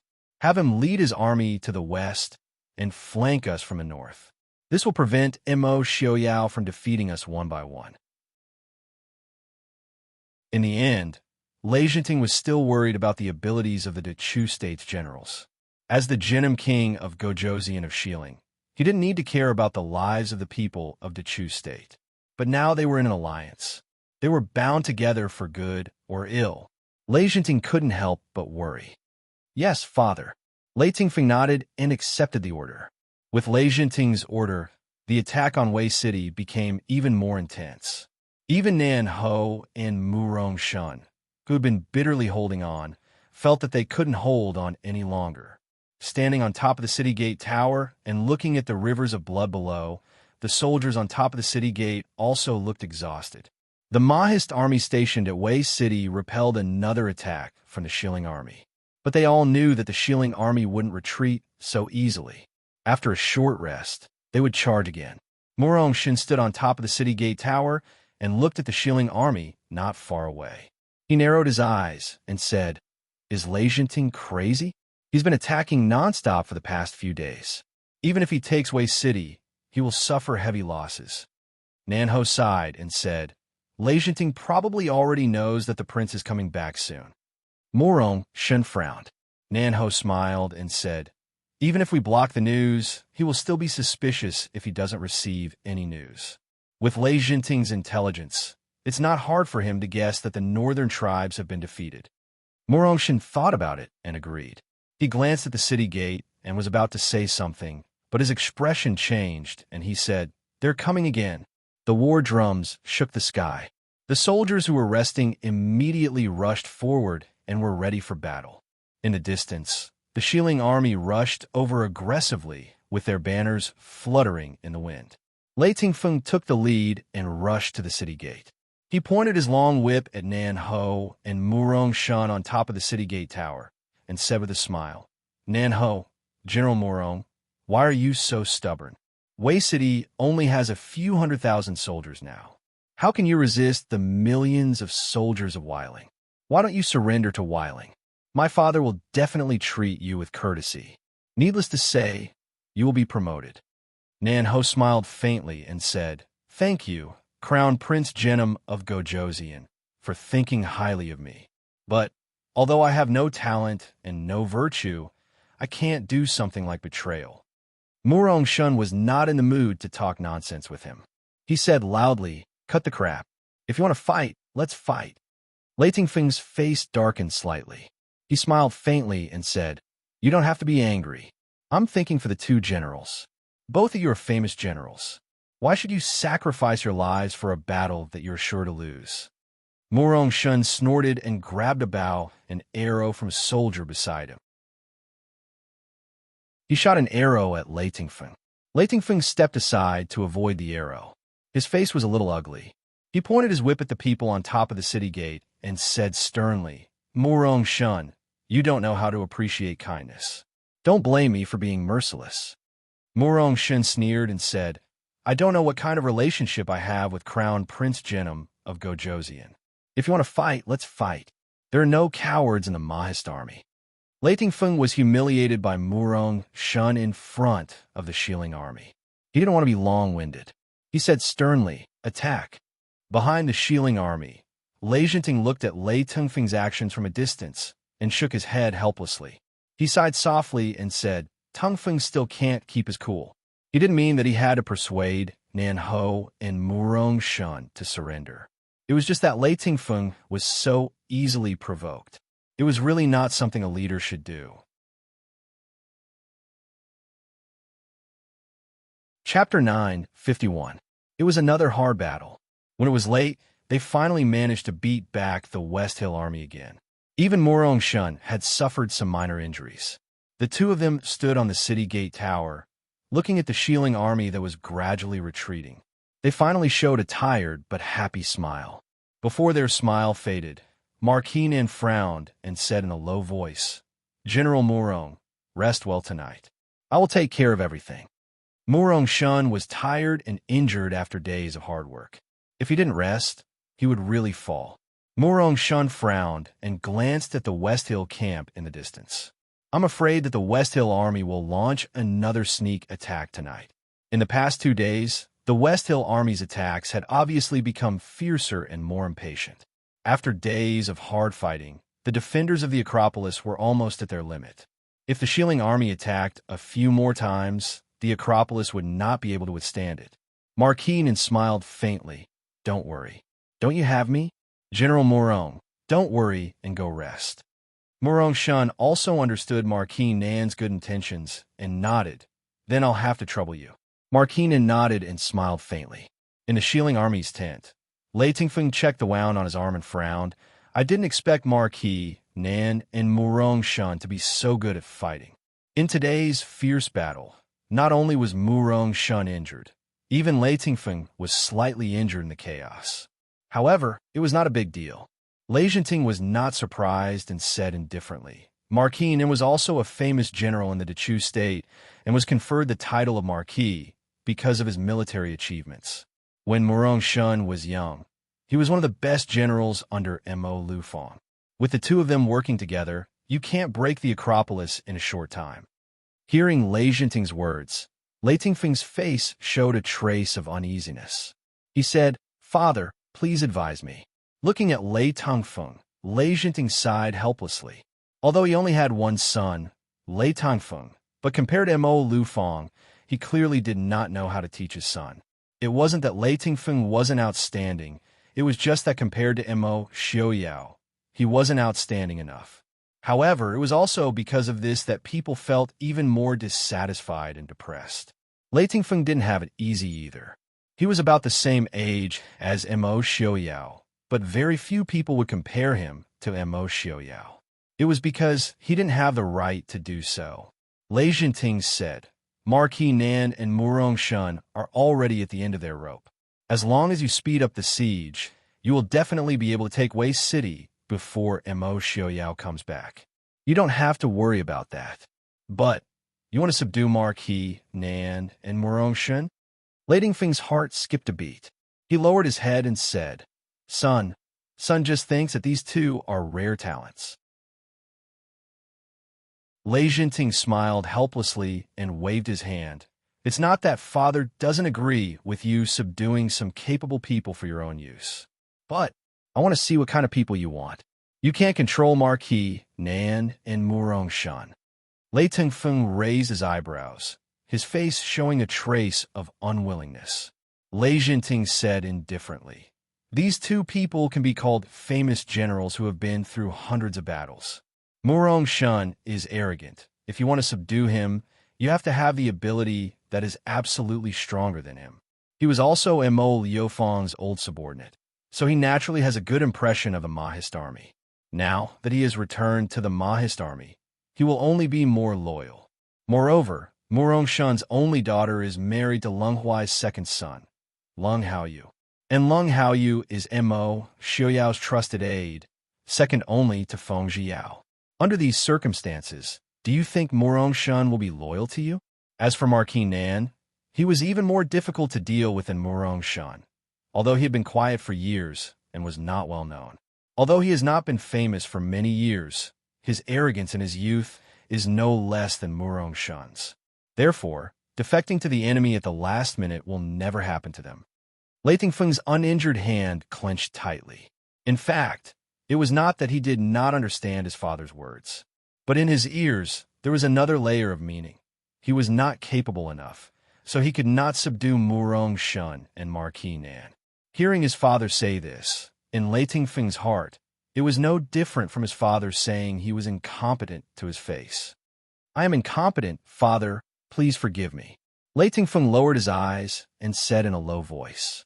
Seeing him like this, Lei Jinting could only sigh. After a while, he said, It's not your fault. Don't think so much. Right now, the most important thing is to take Acropolis. Lei Dingfeng adjusted his expression and nodded. Don't worry, father. I know what to do. In the middle of the night, Acropolis stood in the middle of the vast wilderness, looking somewhat lonely. Under the night sky, the Mahist army soldiers stood on top of the city gate tower, steadfastly guarding this small city. In the darkness, a group of people quietly approached the city wall. A man in black quietly climbed up the city gate tower. Whoosh! An arrow shot out from the darkness, and the man in black who had climbed up the wall fell to the ground with a muffled groan. A light lit up on top of the city wall, and the originally quiet city immediately became lively again. In a moment, the sound of fighting and the smell of blood filled the entire wilderness. This night attack lasted until dawn. The Mahist army soldiers, who had been bitterly fighting for several days, finally couldn't hold on any longer. Heavy logs smashed open the gates of Acropolis. After a bitter battle, both sides suffered heavy losses. At dawn, Marquis Nan finally ordered the Mahist army soldiers to withdraw from Acropolis. Lei Dingfeng, who was leading the troops into the city, looked at the sound of the Mahist army leaving. A cold light flashed in his eyes, and he ordered in a deep voice, Chase. Whoever obtains the heads of Marquis Nan and Murong Shun will be rewarded with 10,000 taels of gold. Prince's orders. The general following, Lei Dingfeng hesitated for a moment and couldn't help but advise him in a low voice. Lei Dingfeng's gaze was like a knife, and he coldly said, I's the one leading the troops now. I will explain to father later. The Mahist army has fled, and our troops should take advantage of their high morale to pursue them. But, Lei Dingfeng sternly said, Shut up. This is I's order.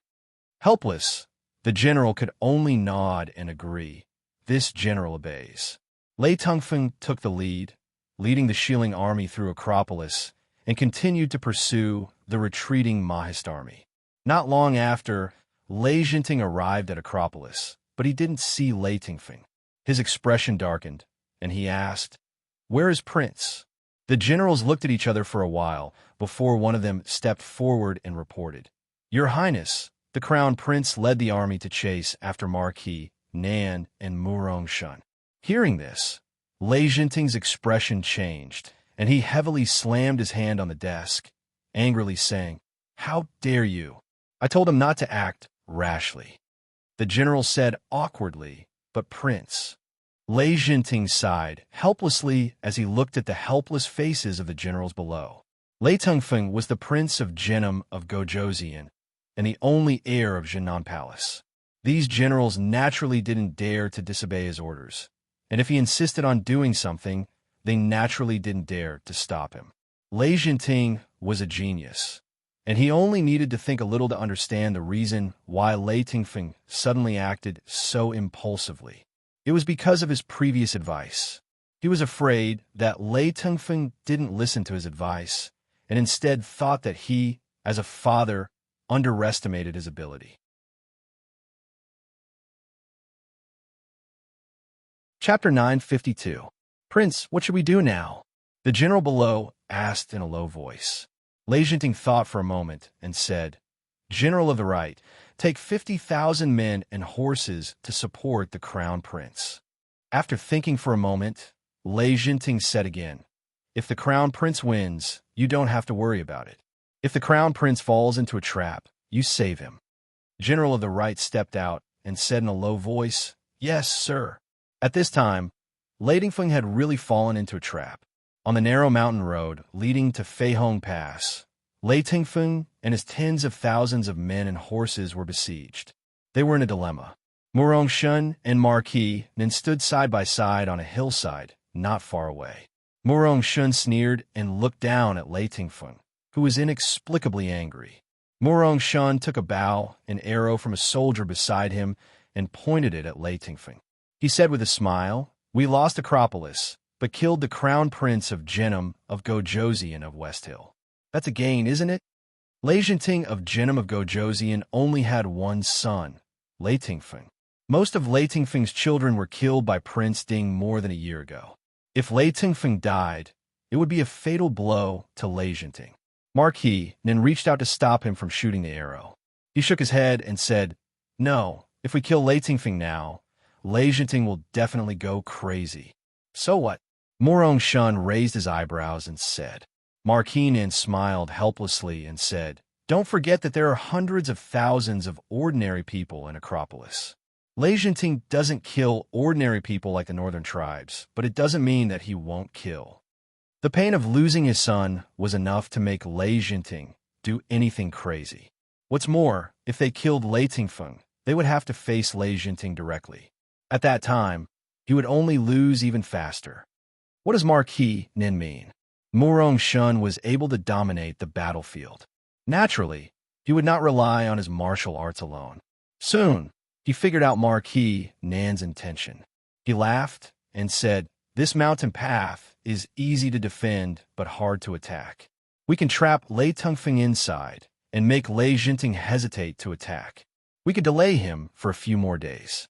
Stroking his beautiful beard, Nan Ho nodded and said with a smile, "Exactly. Marquis Nan Murong Shun, come out and talk." Lei Tengfeng, who was trapped on the mountain path, roared in a deep voice. He really did not expect that Marquis, Nan, and Murong Shun would still have some strength left when they retreated from Wei City.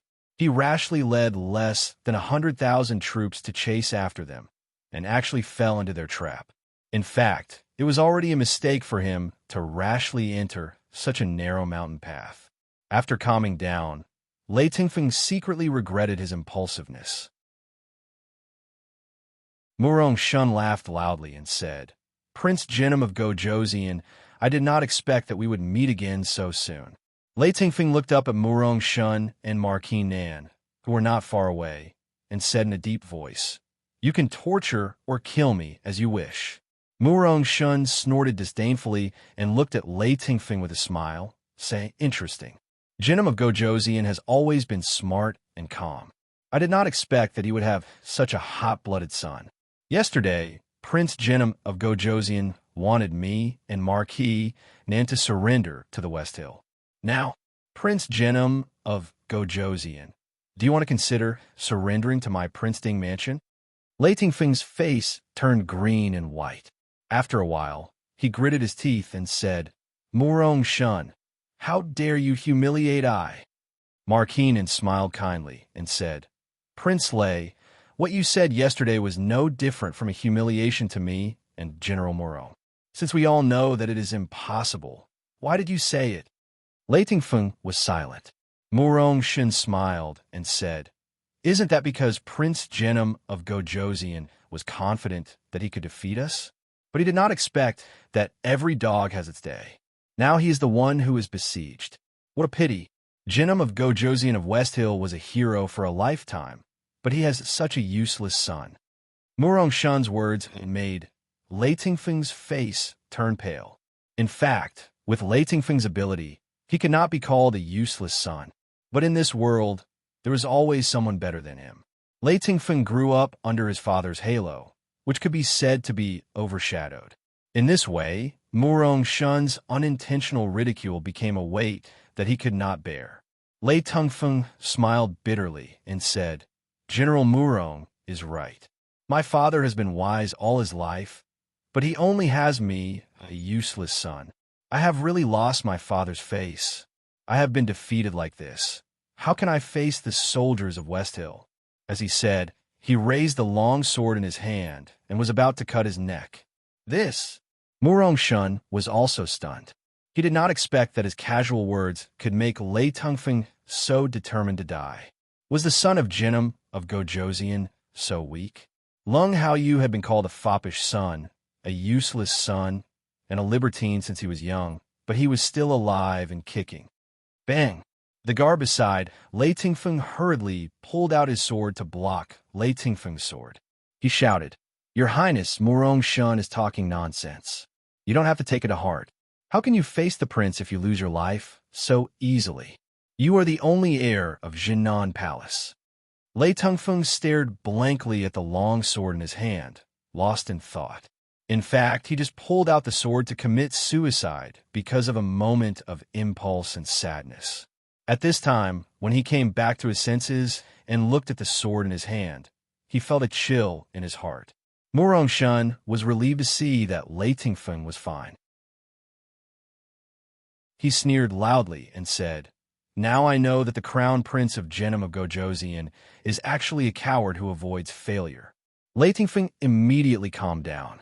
He said in a low voice, Thank you for your advice, General Murong. I was confused for a moment. This time, this crown prince is lost, but this crown prince will definitely not let this matter rest. If I leave this place alive, I will take revenge. Murong Shun looked at Lei Tingfeng, who had a determined face below, and laughed. This guy is a little interesting. Marquis Nen laughed. He was protected too well by Genom of Gojosian. If he can survive this, he must have made a lot of progress. Not long after, the general of the right of West Hill led the troops and arrived. Naturally, there was another fierce battle between the two sides. Although the Mahist army was tired, they were evenly matched with the Shilling army by taking advantage of the terrain.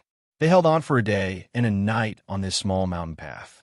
The next morning, when Lei Tingfeng finally broke out of the encirclement of the Mahist army and met with the reinforcements of West Hill, the reinforcements of the Mahist army arrived. There were not many reinforcements of the Mahist army. There were only 4 or 5 people. The two in front were Mo Xiaoyao and Yilian White. Even Mo Xiaoyao was sitting on the back of his horse, drowsy Mo Xiaobao. Behind them were Feng Jiao, Yun Ting, and Zhuo Jing. Although he did not see the reinforcements, Lei Tingfeng did not dare to act rashly. Marquis Nan and Murong Shun were relieved when they saw Mo Xiaoyao and the others. Greetings, Prince. We failed to defend the city. Please forgive us, Prince. Mo Xiaoyao waved his sleeves and stopped the two who were about to kneel down and beg for forgiveness. You have done your best. Don't blame yourselves. Mo Xiaoyao smiled as he looked at Lei Tingfeng, who was glaring at him like a tiger watching its prey, and said, Young Master Lei, do you want to leave by yourself, or Do you want to stay and reminisce with this prince?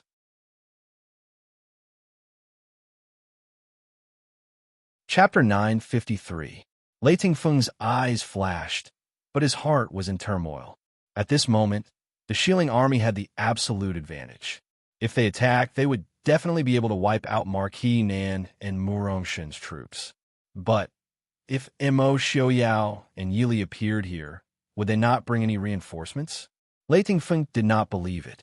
But if Mo Xiaoyao really did not bring any reinforcements, then he would have missed a great opportunity to avenge his humiliation.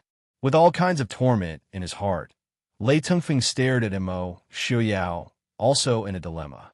After a long time, he still did not dare to gamble. He sighed and said in a low voice, "I greet your Highness Prince Ding.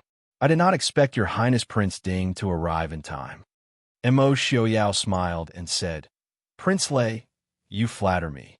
I was just lucky. If I could arrive before your Highness took Wei City, then it would be considered timely.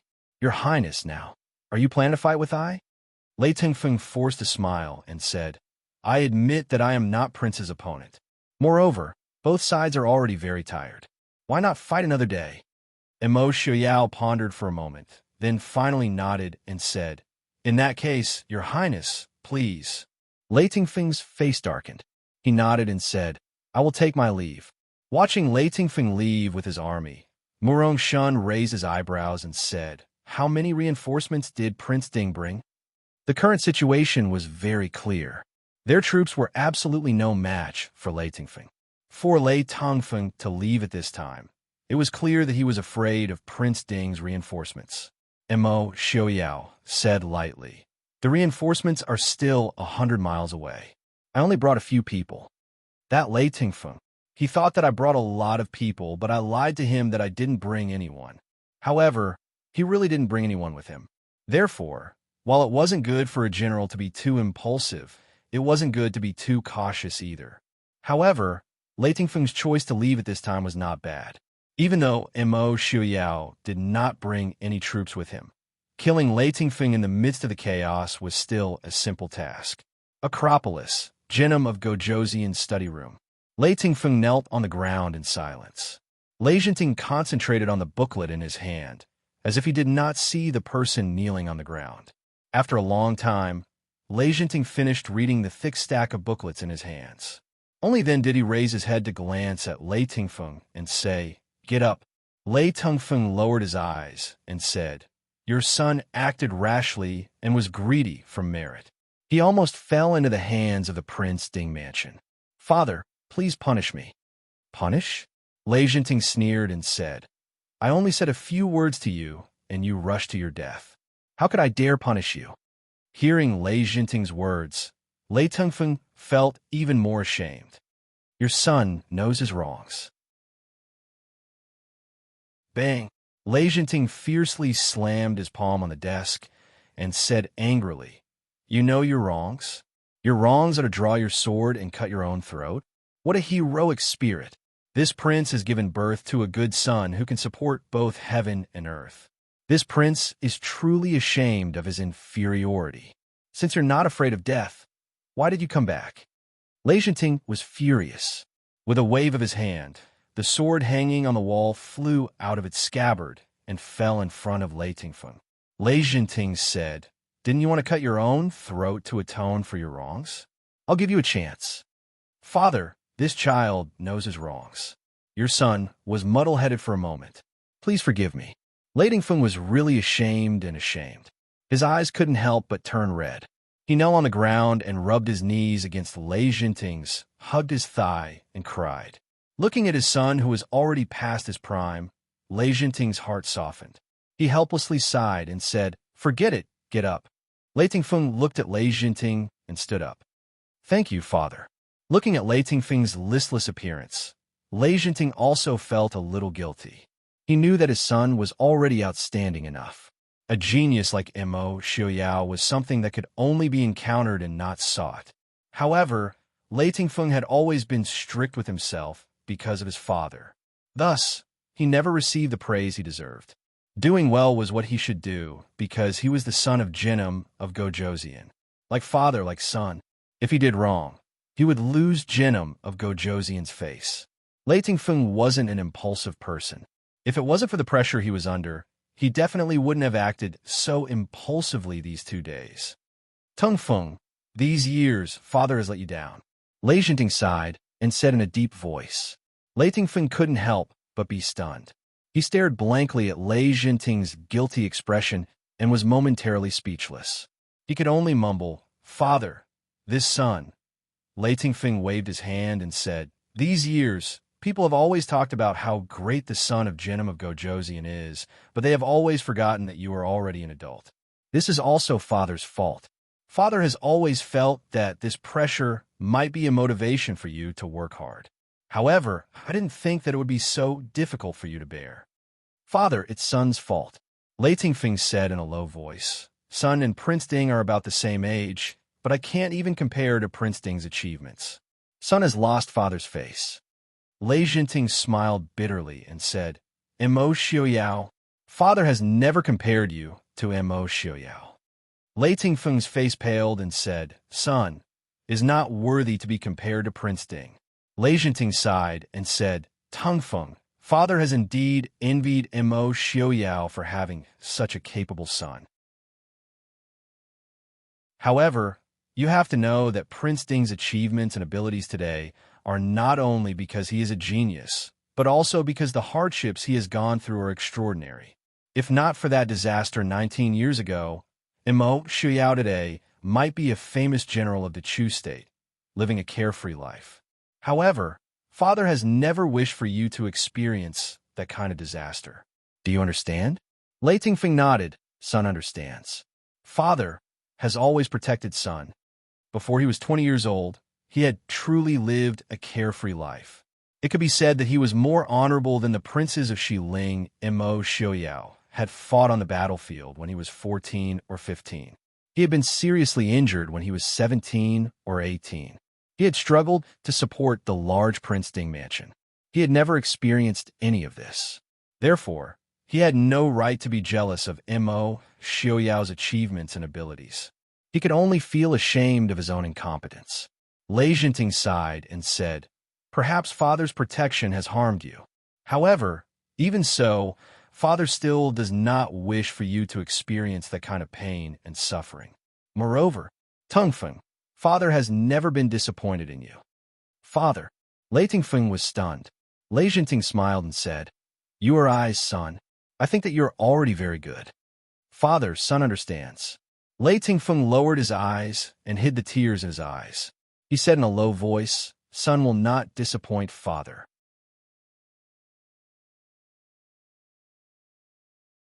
Chapter 954.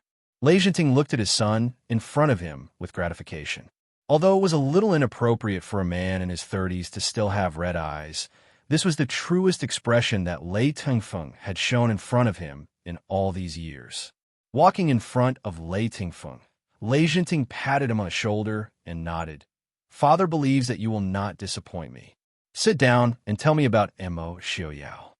Previously, Lei Jinting was furious because of Lei Tingfeng's suicide, so he did not have time to discuss with him the sudden appearance of Mo Xiaoyao and the others. Lei Jinting himself wasn't sure if protecting Lei Tingfeng all these years was a good thing for his son's future. But as a father, he couldn't force his son to go through some disasters that ordinary people couldn't bear just for the sake of his son's success. Lei Jinting was obsessed with winning against the Prince Ding mansion and Mo Lufeng, but he had never thought of forcing this obsession onto his son. Lei Tingfeng nodded and walked to the side to sit down. He recounted in detail how he saw Mo Xiaoyao on the battlefield. Hearing him finish, Lei Jinting sighed slightly and said, "Tungfeng, you were deceived by Mo Xiaoyao. He did not have time to bring back the troops." Lei Tingfeng frowned. Lian Shan's eyes flashed with a trace of annoyance. Compared to Prince Ding, there was still a big difference. Lei Jinting looked at him with a smile and said, "But you don't have to be sad. I am glad that you did not impulsively lead the troops to attack. Even if they destroyed Nanhou and Murongshen's Mahist army, it would only be a small victory. It could even be said that it would not affect the overall situation, but it would definitely not be able to hurt Mo Xiaoyao." However, in a fit of rage, Mo Xiaoyao could easily kill Lei Tingfeng. Such an exchange was not worth it for the West Hill and Jinan Palace. Lei Tingfeng looked at Lei Jinting in confusion, but he quickly understood. With Mo Xiaoyao's martial arts, killing him was a simple matter. Looking at his father's smiling eyes, Lei Tingfeng lowered his head apologetically. This son has made father worry. Lei Jinting nodded in relief.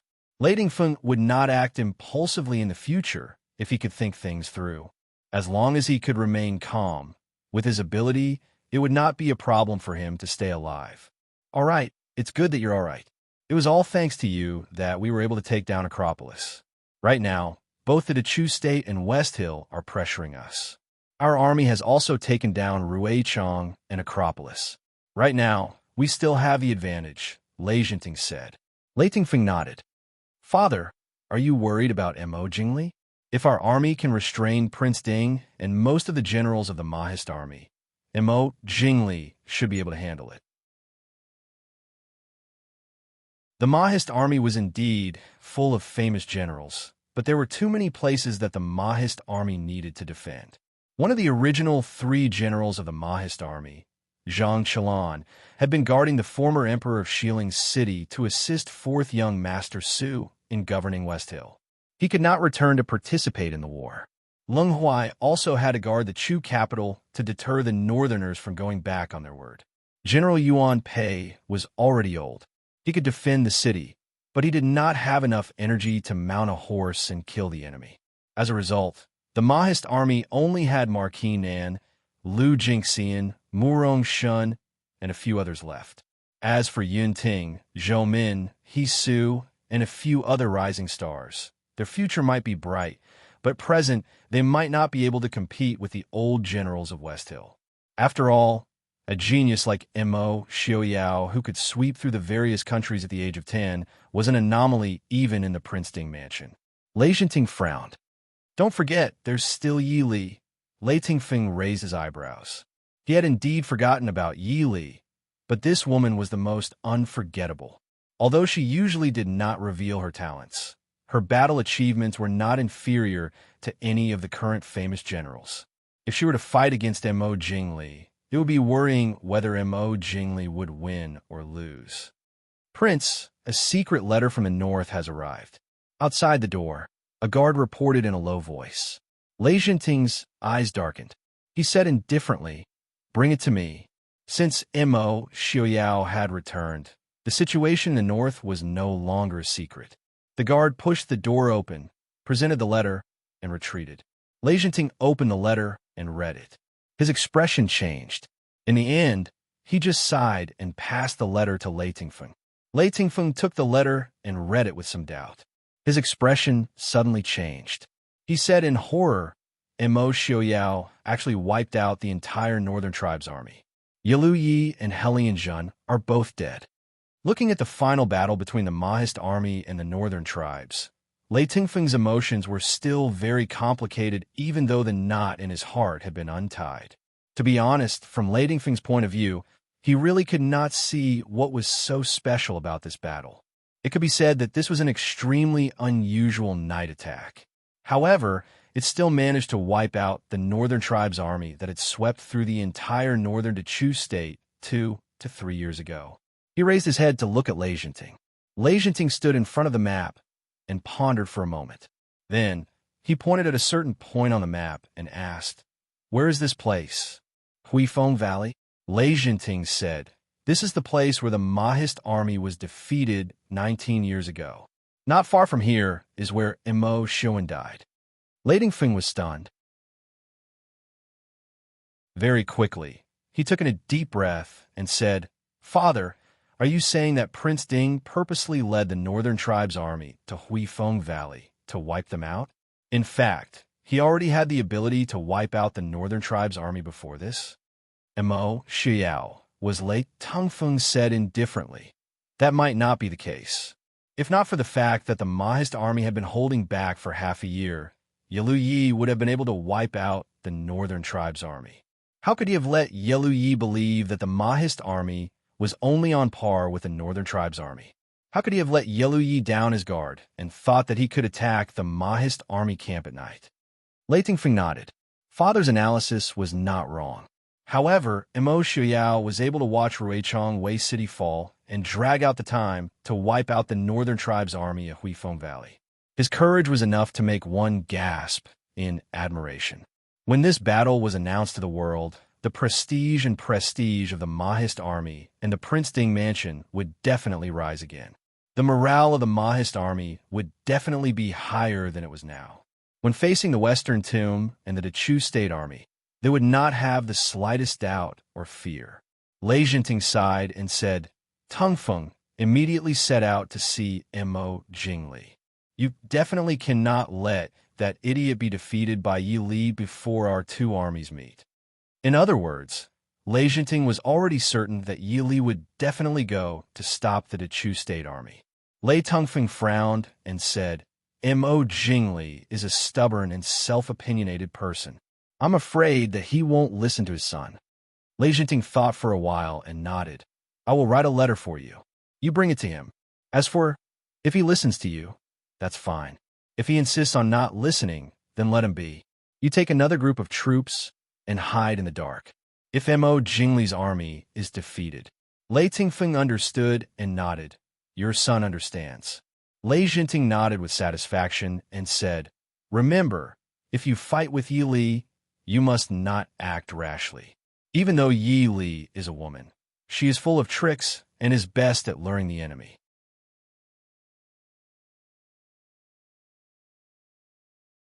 Chapter 955. Yes, I will remember your teachings. Feihong Pass. Because of the fall of the Acropolis, the Mahist army retreated to the front lines of Feihong Pass and Lingzhou Mountain.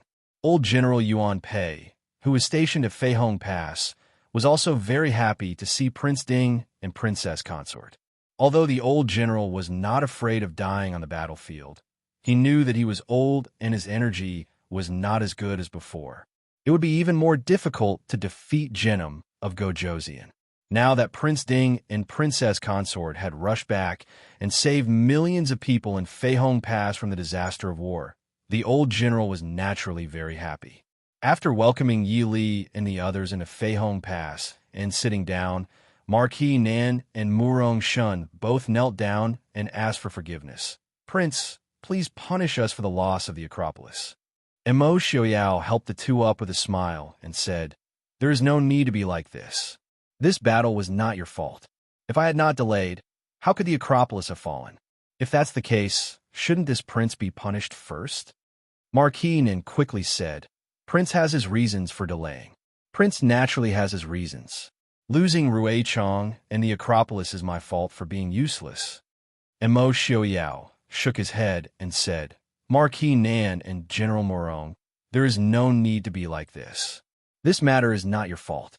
If you had not tried your best to resist Lei Jinting, I am afraid that I would not have had the time to wipe out the northern tribe's army so successfully. If you insist on asking for forgiveness, won't people say that I did not reward and punish you? Seeing that Mo Xiuyao really did not blame them, the two quickly thanked him. Mo Xiuyao smiled and said, You two have worked hard these days. Sit down. General Yuan Pei, who was sitting on the side, could not hold back and quickly asked, Prince really wiped out the northern tribe's army? Mo Xiuyao nodded and smiled. That's right. Feng Jiao, who was seated below, quickly recounted the events of the battle with the northern tribes with a smile. When old General Yuan Pei heard that the northern tribe's army had been completely annihilated, and that Helian Jun had been killed, tears streamed down his face as he repeatedly expressed his gratitude. Marquis Nan nodded and laughed. Once this news is out, the morale of our Mahist army will definitely be boosted. Now that the prince and princess consort are back, why should we fear the Shilling army? Mo Xiuyao nodded in satisfaction. That's great. However, Mo Jingli had already led 800,000 Chu state troops to the north. I wonder which general is going to meet the enemy? The hall fell silent. A trace of hesitation flashed across Murong Shun and Marquis Nan's faces. Even though they had already surrendered to the Mahist army, they were still once subjects of the Dechu state. Furthermore, No matter if it was the Mahist army soldiers or the Dechu state soldiers, they were all once subjects of the Dechu state. Killing each other was not as satisfying as fighting an enemy. Mo Xiaoyao glanced at the two's expressions and understood. He did not force them. If these two did not have any hesitation about the Dechu state troops, he would be worried. He turned to look at Yili and asked, "What does Miss Li think we should do?" Yili thought for a moment and said, "Why not let General Liu Jingxian lead 400,000 troops?" Liu Jingxian and Zhang Qilan were known as the two pillars of the Mahist army. Whether it was ability or prestige, they were definitely capable of leading an area.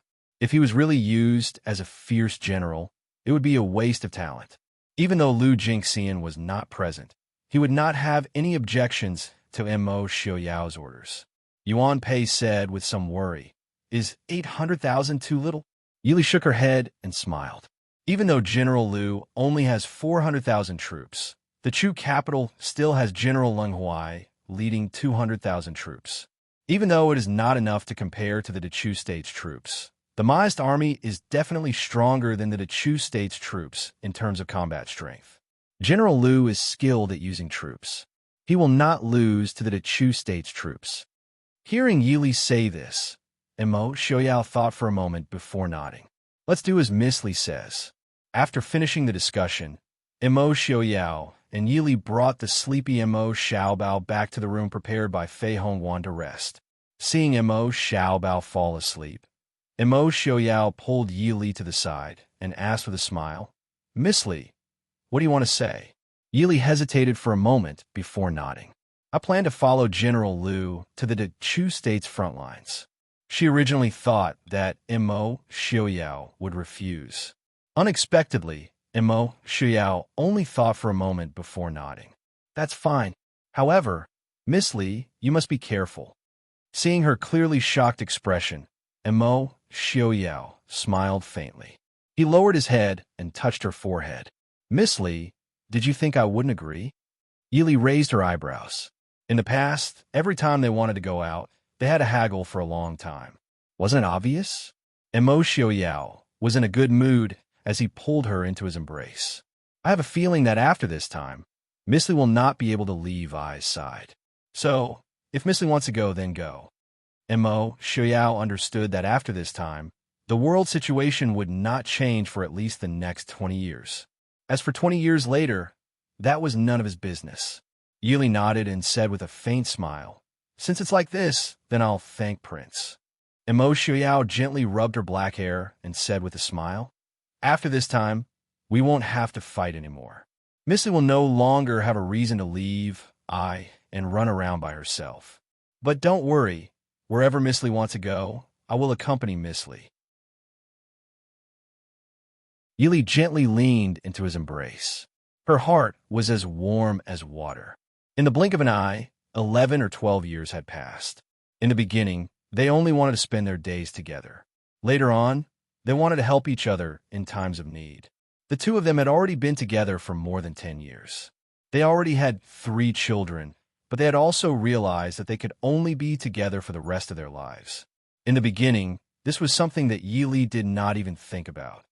"Xiaoyao, when Exan, and Lin, grow up, let's go sightseeing, okay?" Leaning into Mo Xiaoyao's embrace, Yili asked softly. Mo Xiaoyao nodded and said with a smile, "The things that Miss Li likes, I will do with you." But in his heart, he did not approve of Exan, and Lin growing up. When Mo Xiaobao grew up, it would be fine. Wasn't an older brother used to take care of his younger siblings? Otherwise, what was the use of having him?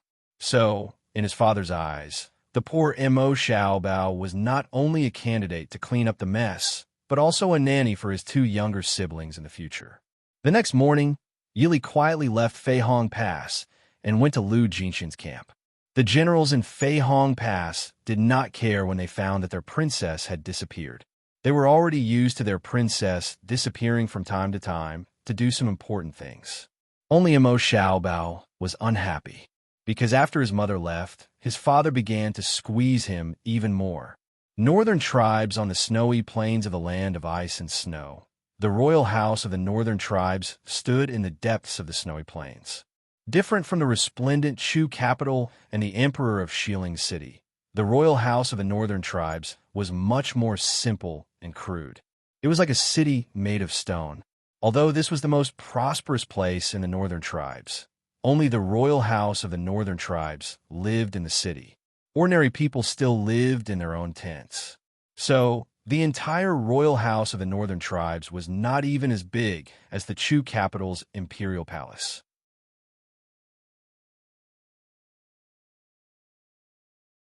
Chapter 956. The weather in the northern tribes was terrible. Every year, there would be 3 to 4 months where snow would seal the borders. It was no wonder that the northern tribes yearned for the fertile land of the Chu state.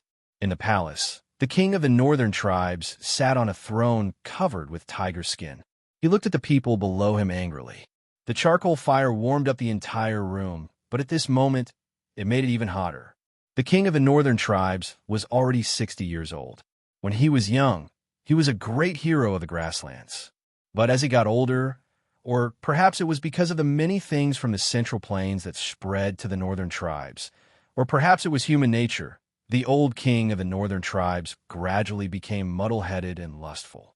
But even so, when he heard the news of Yeluye's death, he was furious. The crown prince of the northern tribes, Yelu Hong, was also complaining in his heart. He did not expect Immerse to move so quickly and defeat the hundreds of thousands of northern tribe soldiers in one fell swoop.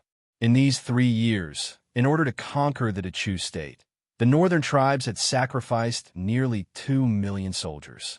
But what they managed to get back were some meaningless gold, silver, jewels, and antiques. There were many gold and silver mines in the grasslands. The northern tribes did not lack gold and silver. As for antiques, they did not know how to appreciate them.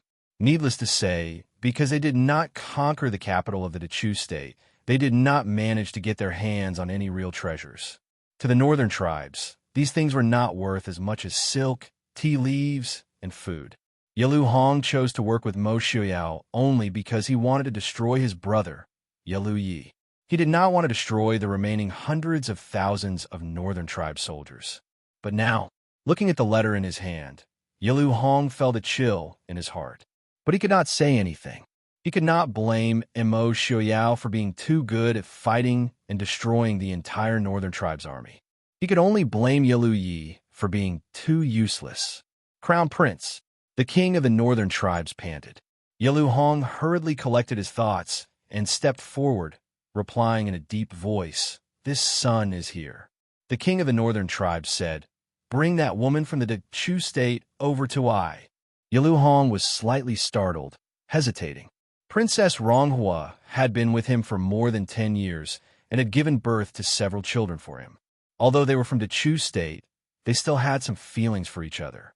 What's more, the relationship between Princess Ronghua and Princess Ding was very good.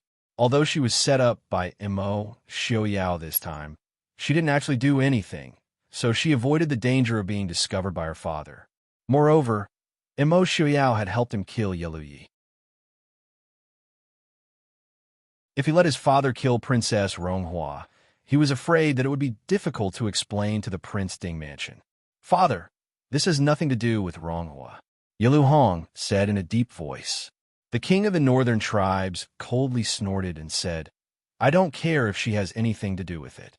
All I know is that Mo Xiuyao killed my son and I's million-strong army. I want to use that woman from the Chu state as a sacrifice and send troops to avenge my son."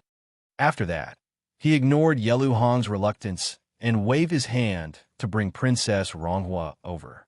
Yelu Hong frowned and said, "Father, Ronghua must be the mother of the princes. If we kill her, the princes, the king of the northern tribes, didn't care." He waved his hand and said, "What do a few children know? Give them to your other concubines to raise. If they can't be raised properly, just kill them. I don't lack little princes." The king of the northern tribes was indeed qualified to say this. Up to now, he had 13 princes, 7 princesses, and no less than 30 royal grandchildren. Naturally, he didn't care about the impure princes of a woman from the Chu state. Not long after, Princess Ronghua was escorted to the door of the room. The person who escorted Princess Ronghua pushed her without any mercy. Princess Ronghua staggered and fell into the room. Princess Ronghua couldn't help but smile faintly as she looked at the people who were glaring at her maliciously, and then looked at Yelu Hong's awkward expression. As a princess, she naturally understood that her life and death, honor and disgrace were related to the relationship between the two countries. As early as when West Hill attacked the Chu state, the northern tribes didn't kill her because of the people sent by the Prince Ding mansion to help her. Now that millions of troops of the northern tribes were destroyed by the Mahist army, the king of the northern tribes couldn't find anyone to vent his anger on, so the first person he thought of was naturally herself. Ronghua greets the king and the crown prince. Princess Ronghua bowed slightly and saluted the king of the northern tribes with the etiquette of the northern tribes. Even so, she still had the nobility and elegance of a well-educated royal woman, which was completely different from the rudeness of the northern tribes' women. The king of the northern tribes sneered and said, "Princess of the Chu state, do you know what happened?" Princess Ronghua raised her eyebrows and smiled faintly. "Ronghua doesn't know. Please enlighten me." The king of the northern tribe's face was a bit ferocious, but no one knew if he was worried about his son, Yelu Yi, or the millions of troops of the northern tribes. "You don't know. I's seventh prince was killed by Mo Xiaoyao, don't you know?" In fact, Princess Ronghua was a woman and a member of a different race, so it was normal that she didn't know. It was just that the king of the northern tribes deliberately found fault with her, so no one could think of anything. Princess Ronghua lowered her eyes and didn't speak. She already understood that the king of the northern tribes wanted to kill her, so anything she said would be superfluous. Although she had been married to the northern tribes for more than 10 years, and although the Chu state only had half of its territory left, she was not afraid to beg for mercy and disgrace the dignity of a princess of the Chu state. "It seems that you also know that you should die. I will leave your body intact and send it back to the Chu state." The king of the northern tribes sneered. Princess Ronghua looked at Yelu Hong on the side. Yelu Hong looked at her awkwardly, but didn't say anything. Seeing this, Princess Ronghua could only smile bitterly. These years, although she had some disloyalty, she was really sincere to Yelu Hong. She also knew that Yelu Hong had her in his heart, but it was not as important as his position as the crown prince and his royal power. But seeing that Yelu Hong didn't even say a word for her, she couldn't help but feel disappointed. Princess Ronghua couldn't help but feel a little disappointed. When Princess Ronghua stopped talking, the king of the northern tribes thought that she was afraid. The anger in his heart dissipated a lot, and he said proudly, "I want to drag her out and behead her." "Yes, your majesty." Two northern tribes guards stepped forward, one on the left and one on the right, and pulled Princess Ronghua out. Princess Ronghua closed her eyes, looked sideways at Yelu Hong, and said, "Your majesty, please take good care of my children." Without waiting for Yelu Hong to agree, Princess Ronghua glanced at the two guards beside her and said proudly, "Let go. I can walk on my own." Princess Ronghua walked out calmly, and when she was about to step out of the door, a low male voice sounded from inside. "Wait."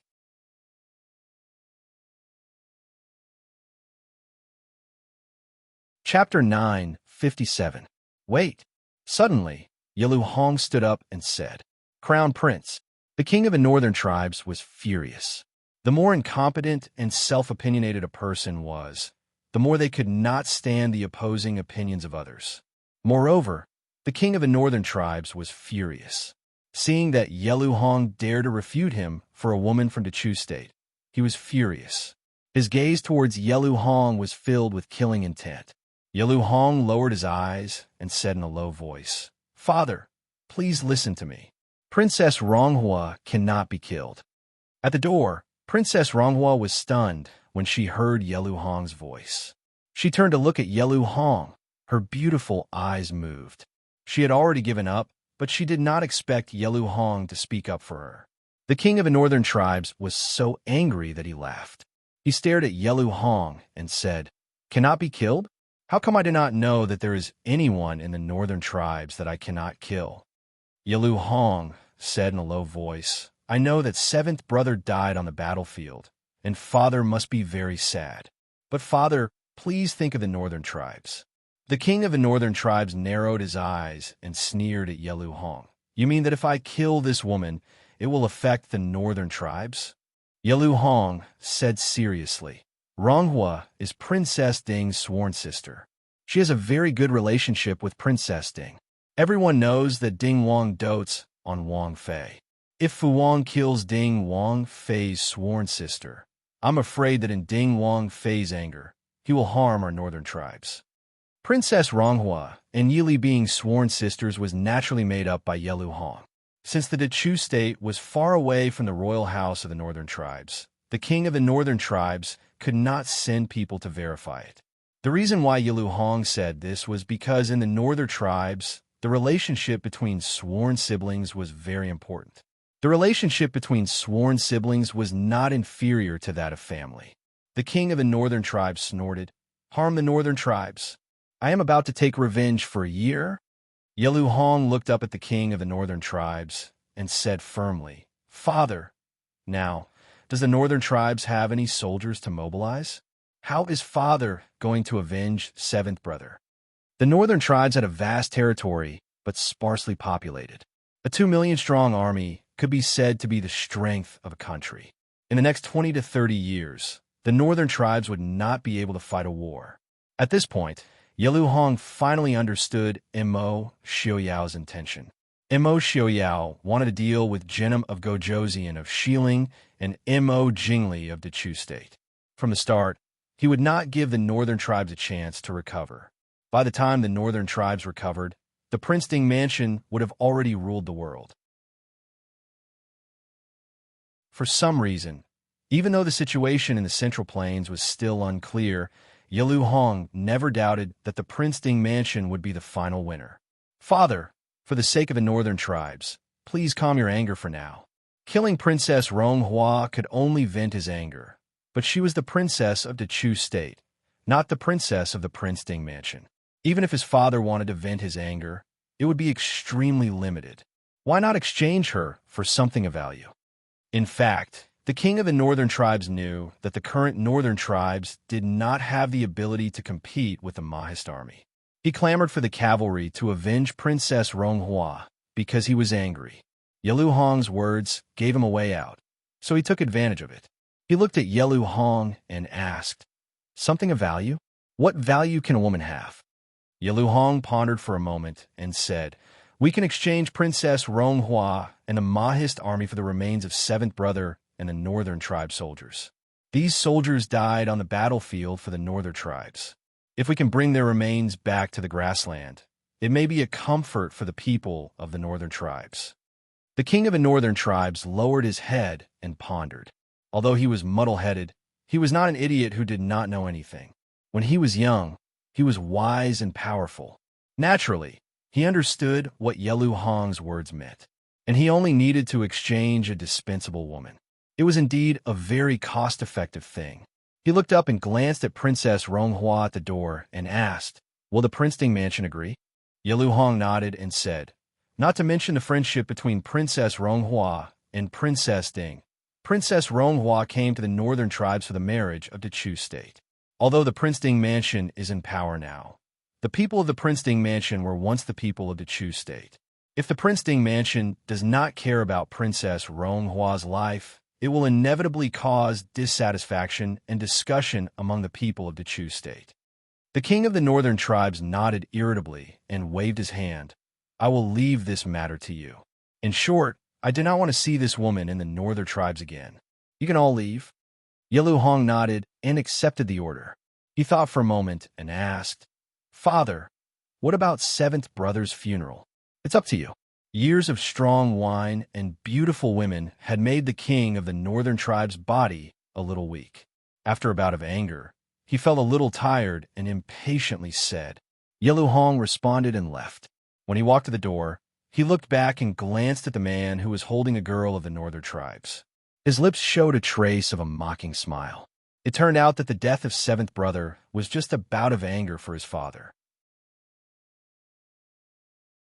Back in the Crown Prince's mansion, Princess Ronghua was escorted back to her room to pack her things. Even her son was not allowed to see her again. Princess Ronghua packed up the service of the Chu state for several years. Looking at the room where she had lived for more than 10 years, she could not help but burst into tears. Princess, the Crown Prince saved you. In the room, a woman who looked like a maid said in a low voice. Princess Ronghua raised her head and looked at the person who came. This was the person sent by the Prince Ding mansion to protect her safety and help her. After these years of getting along, Princess Ronghua also had some trust in her. She wiped her tears and nodded with a wry smile. I know. He was willing to speak up and save my life. I should be satisfied. The woman did not speak anymore. She just calmly looked at Princess Ronghua with a touch of faint warmth. One was the princess of the Chu state. The other was the crown prince of the northern tribes. It was already very good that Princess Ronghua could have such an ending between the two hostile countries. Princess, don't worry. Go back to the Chu state and start a new life. After a long time, the woman whispered. Princess Ronghua smiled faintly and nodded. Yes, I haven't been back to the Chu capital for a long time. I don't know if it's still the same as before. She knew that she was able to return to the Chu state with her life, because Yelu Hong was not too cruel. She also had the help of the Prince Ding mansion. Although she was reluctant to part with the child, neither the king of the northern tribes nor Yelu Hong would allow her to take the child away. She only hoped that the mother and son would meet again in this life. In a tent in the military camp of the Chu state, Yaoji sat peacefully in the tent, casually flipping through a book. Beside her, Mulai was also holding a book, but he was reading it very seriously. Yaoji leaned lazily on the soft couch, her eyes calm and distant. In order to get Mu Yang to bring her and Mulai to the military camp, Yaoji put in a lot of effort. Fortunately, the rules of the military camp of the Chu state were not as strict as those of the Mahist army. What's more, with the precedent of Princess Ding accompanying Prince Ding in and out of the military camp, it was much easier to make an exception. Although she did not have the ability to strategize like Princess Ding, as long as she could persuade Prince Li, would that be enough? And it did not seem difficult to persuade Mo Jingli. Thinking of the beautiful women in Prince Li's tent, Yaoji smiled faintly.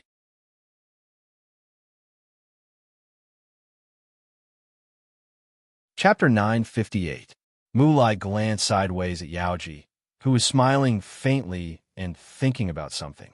He raised his eyebrows and asked, Mother, what are you smiling about? Yaoji raised her eyebrows and smiled. You're getting used to it. Mulai raised his chin and said proudly, I've never been used to it. Aren't you my mother? Yaoji smiled and hugged Mulai. She raised her hand and rubbed his little head. Isn't that so? I'm your mother. Perhaps it was because he started practicing martial arts too early and hurt his muscles and bones. Although Mulai was already 11 or 12 years old, he still looked like a 7 or 8-year-old child. The two of them got along over the years and developed some feelings for each other. Thus, Mulai recognized Yaoji as his adoptive mother. Yaoji truly loved Mulai. Moreover, this child had made great contributions to the Prince Ding mansion at such a young age. His future was bound to be limitless. Yaoji was naturally happy that Mulai was still willing to recognize her as his adoptive mother despite knowing her identity. She loved Mulai even more. Mulai chuckled at her. Yaoji couldn't help but feel a chill run down her spine. She heard Mulai say slowly, I forgot to tell Mother that I also recognized Commander Qin as my adoptive father a few days ago. The smile on Yaoji's face froze. She looked at Mulai's happy face and was speechless for a long time. As if he didn't see Yaoji's expression, Mulai leaned back in his chair and said with a smile, We'll be home soon. Don't you plan on what to do with my adoptive father after we return? It was originally nothing much. Mulai would each recognize adoptive father and adoptive mother. However, when it was mentioned together, she couldn't help but blush. She rolled her eyes at Mulai helplessly. You're just a child. Why are you poking your nose into other people's business? Mulai smiled. Other people's business? I only have one adoptive mother and one adoptive father. I don't want to go back and recognize another adoptive mother or adoptive father. Adoptive mother? Don't you agree? Yaoji raised her hand and placed the book in her hand on Mulai's face. Don't talk nonsense. Be careful and don't get carried away. If you fail miserably at the end, you'll be laughed at. Mulai rubbed his nose. He understood that Yaoji was right. The closer it was to the end, the more he had to be more careful. General Mu. A guard's voice came from outside the tent. Mulai and Yaoji looked at each other and stood up. Muyang had already walked in from outside. When he saw the book in Mulai's hand, he couldn't help but smile. He reached out and patted Mulai's shoulder. Liar is hard-working, but you don't have to work too hard. Mulai nodded silently and rolled his eyes in his heart. To be honest, this cheap father of his had treated him quite well. Unfortunately, who told the Mu family to offend His Highness Prince Ding? If Muyang and old Marquis Muyang knew that the grandson of the Mu family that they had doted on for several years was just a fake and a spy at that, who knows how angry they would be. Thinking of this, Mulai looked at Muyang with some sympathy. Muyang naturally couldn't understand the meaning of this glance. He thought that his son was just worried about his homework. He smiled and said, "Silly child, what you have learned is already much more than the average 8 or 9-year-old child. You don't have to force yourself too much." Mulai's little face instantly darkened. Of course, he had learned more than an 8 or 9-year-old child because he was not an 8 or 9-year-old child himself. Although it was very convenient to go out on missions, his height that didn't grow much in the past few years was an untouchable pain in Mulai's heart. The weather was cold. It was better to let Muyang and the house of Marquis Muyang die. Muyang sat down on the chair beside the soft couch. Yaoji poured a cup of hot tea for him from the table and asked with a smile, "Why are you still free to come over at this time?" The army had just arrived at the front line, not far from the Mahist army. These days, Muyang and old Marquis Muyang had been busy with military affairs with Mo Jingli. Although Yaoji and Mulai came to the army with Muyang, they hadn't seen each other for a few days. Muyang said, "The Mahist army is led by Prince Ding and has wiped out the Northern Tribes army.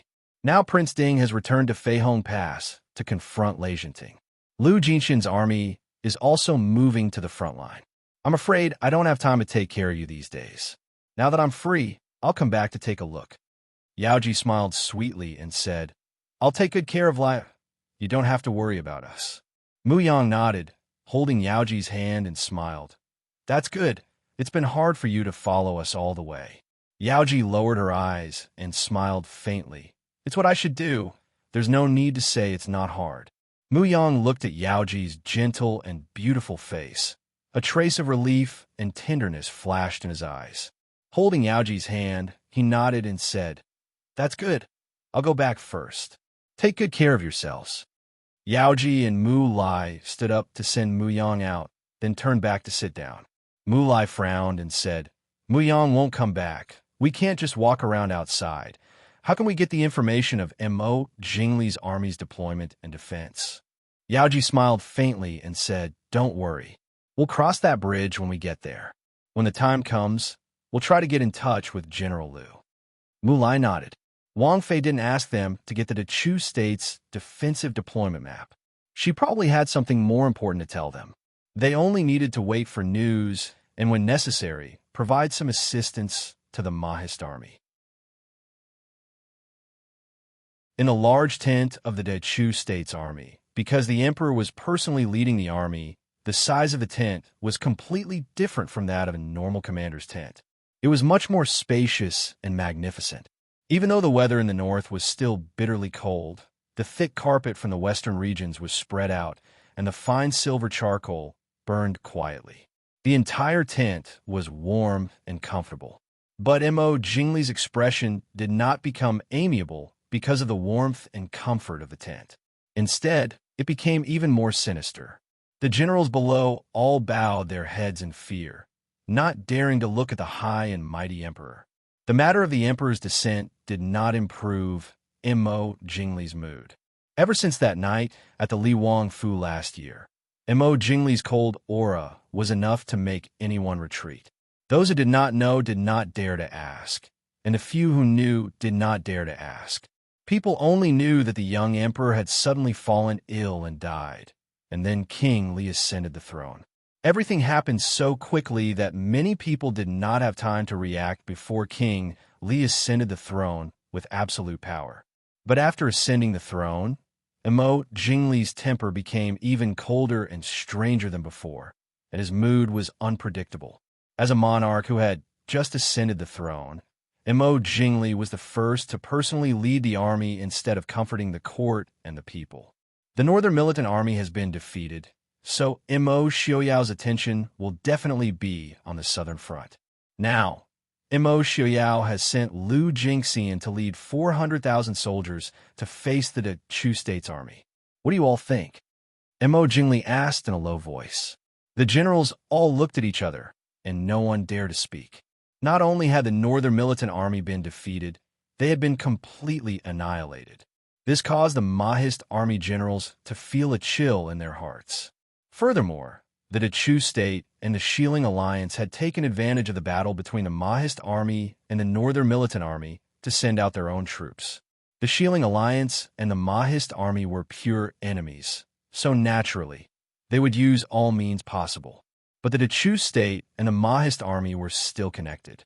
King Li's actions would inevitably cause the people and soldiers to feel a chill in their hearts.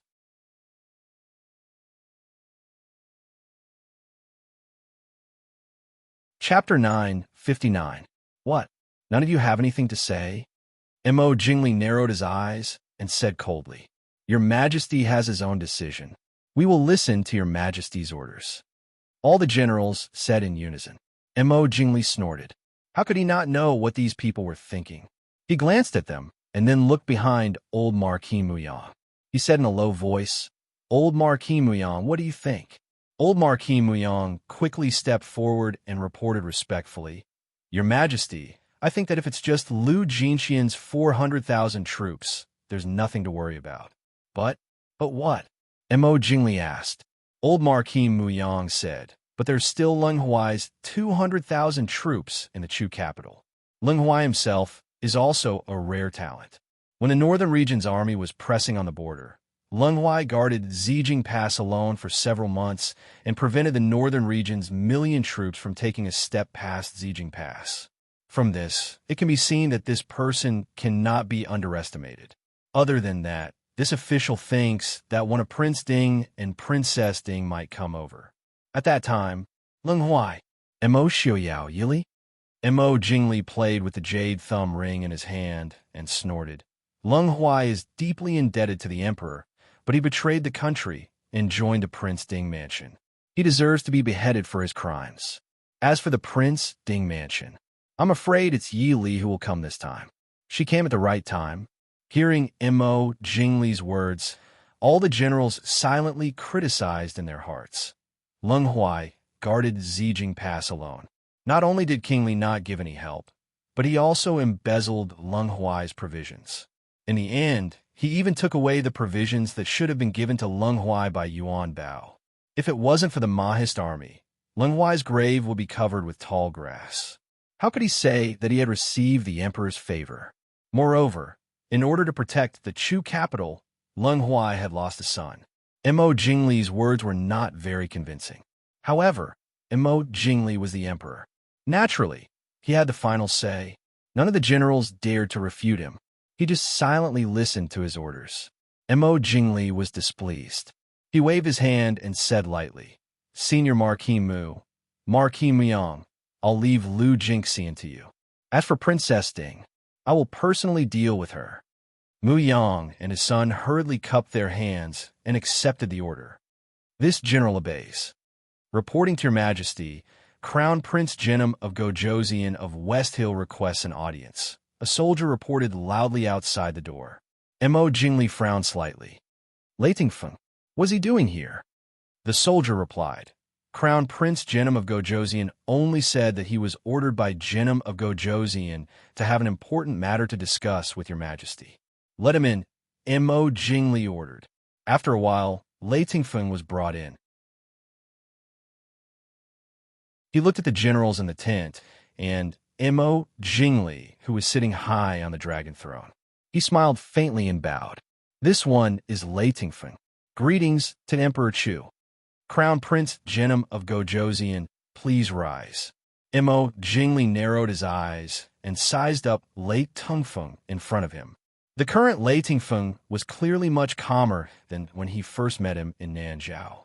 Even though he was facing Mo Jingli, who had already become the emperor of the Dechu state, he was still neither servile nor overbearing. He was calm and composed.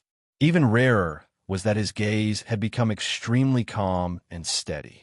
This was something that Lei Tengfeng did not have back then.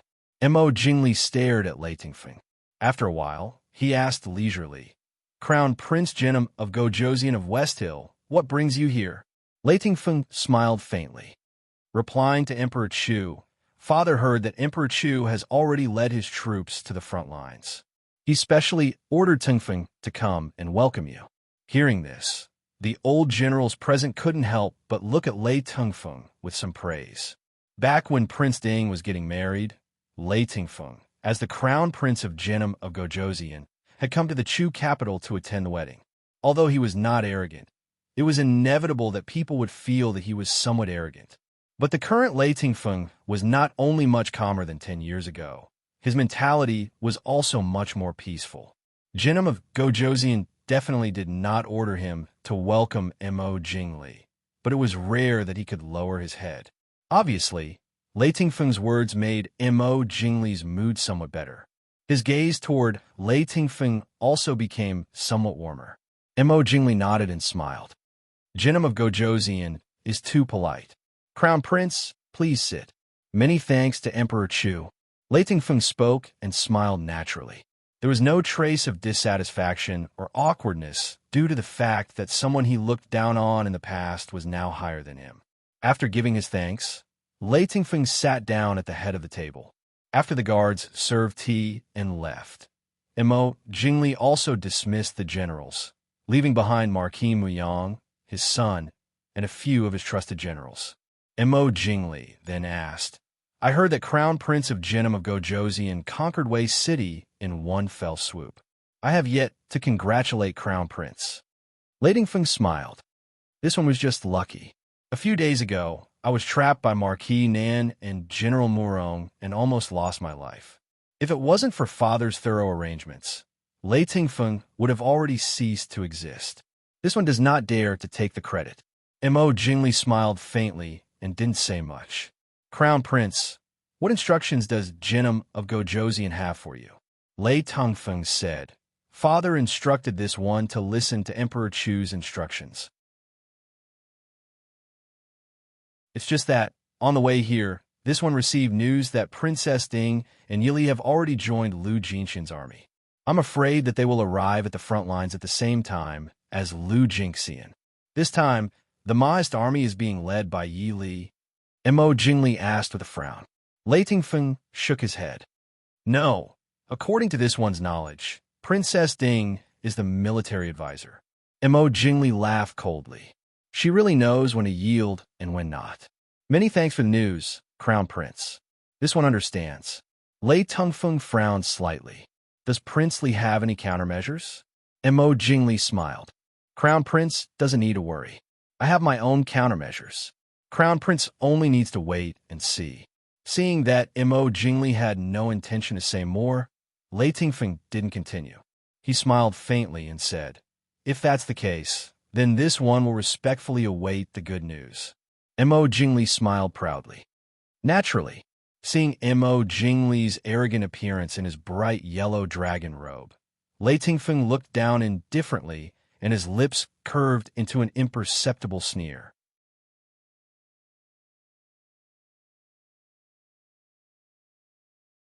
Chapter 960.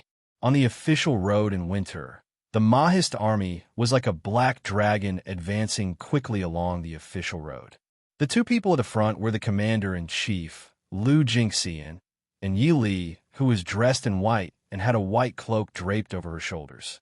Because Lu Jinxian was the commander-in-chief and Yi Li was only a strategist, the two of them rode side by side. This was to show Wang Fei's respect for the commander-in-chief, Lu Jinxian. Following behind the two of them were Zhuo Jing, Lin Han, Yin Ting, and Su Qingfeng. Lu Jinxian looked sideways at Yi Li and smiled. "Wang Fei, I'm afraid that Emo Jingli has already gathered his troops and is waiting for us ahead. Yun Ting curled his lips and said, Emo Jingli has just ascended the throne. Isn't he waiting to take down the Mahist army's spirit? But I don't know who will take down whose spirit when the time comes. Lin Han said with a righteous expression. When the others heard this, they couldn't help but laugh. Speaking of which, Emo Jingli really didn't have any outstanding military achievements. If he wanted to take down the Mahist army spirit, he could do it from other places. On the battlefield, no one thought highly of Emo Jingli. Yili smiled. It's good to have confidence, but don't let your guard down. Even though Emo Jingli didn't have any outstanding military achievements, it didn't mean that there weren't any capable people in the Chu State's army. Lu Jingxian nodded. Wang Fei is right. Even though Marquis Muyang's character is somewhat questionable, his ability to lead an army and fight is indeed extraordinary. Marquis Muyang had been conferred the title of Marquis because of his military achievements. Back then, he had also fought on the battlefield. Speaking of which, when Marquis Muyang had dominated the battlefield, Lu Jingxian hadn't yet become famous. As they spoke, Lu Jingxian pulled on the reins and looked at the road ahead with a slight frown. Yili asked in a low voice, General Lu, what's wrong? Lu Jingxian said in a low voice, We're about to leave the official road and turn into a mountain path. If I were the one leading the troops, there would definitely be an ambush ahead. Yili sized up the narrow path in front of her and asked in a deep voice, General, are you sure? Lu Jingxian nodded silently. Yili thought for a moment before looking at Lu Jingxian and saying, General Lu is our army's commander-in-chief, so General Lu is our leader. Lu Jingxian understood that the princess consort trusted him. She nodded and said, Thank you, princess. Order the entire army to set up camp nearby. As the commander-in-chief, he was worried that he would be held back by others and be in a difficult position. However, even though Yi Li was the military advisor, her status was far above Lu Jingxian's. This also caused Lu Jingxian to report to Yi Li about everything.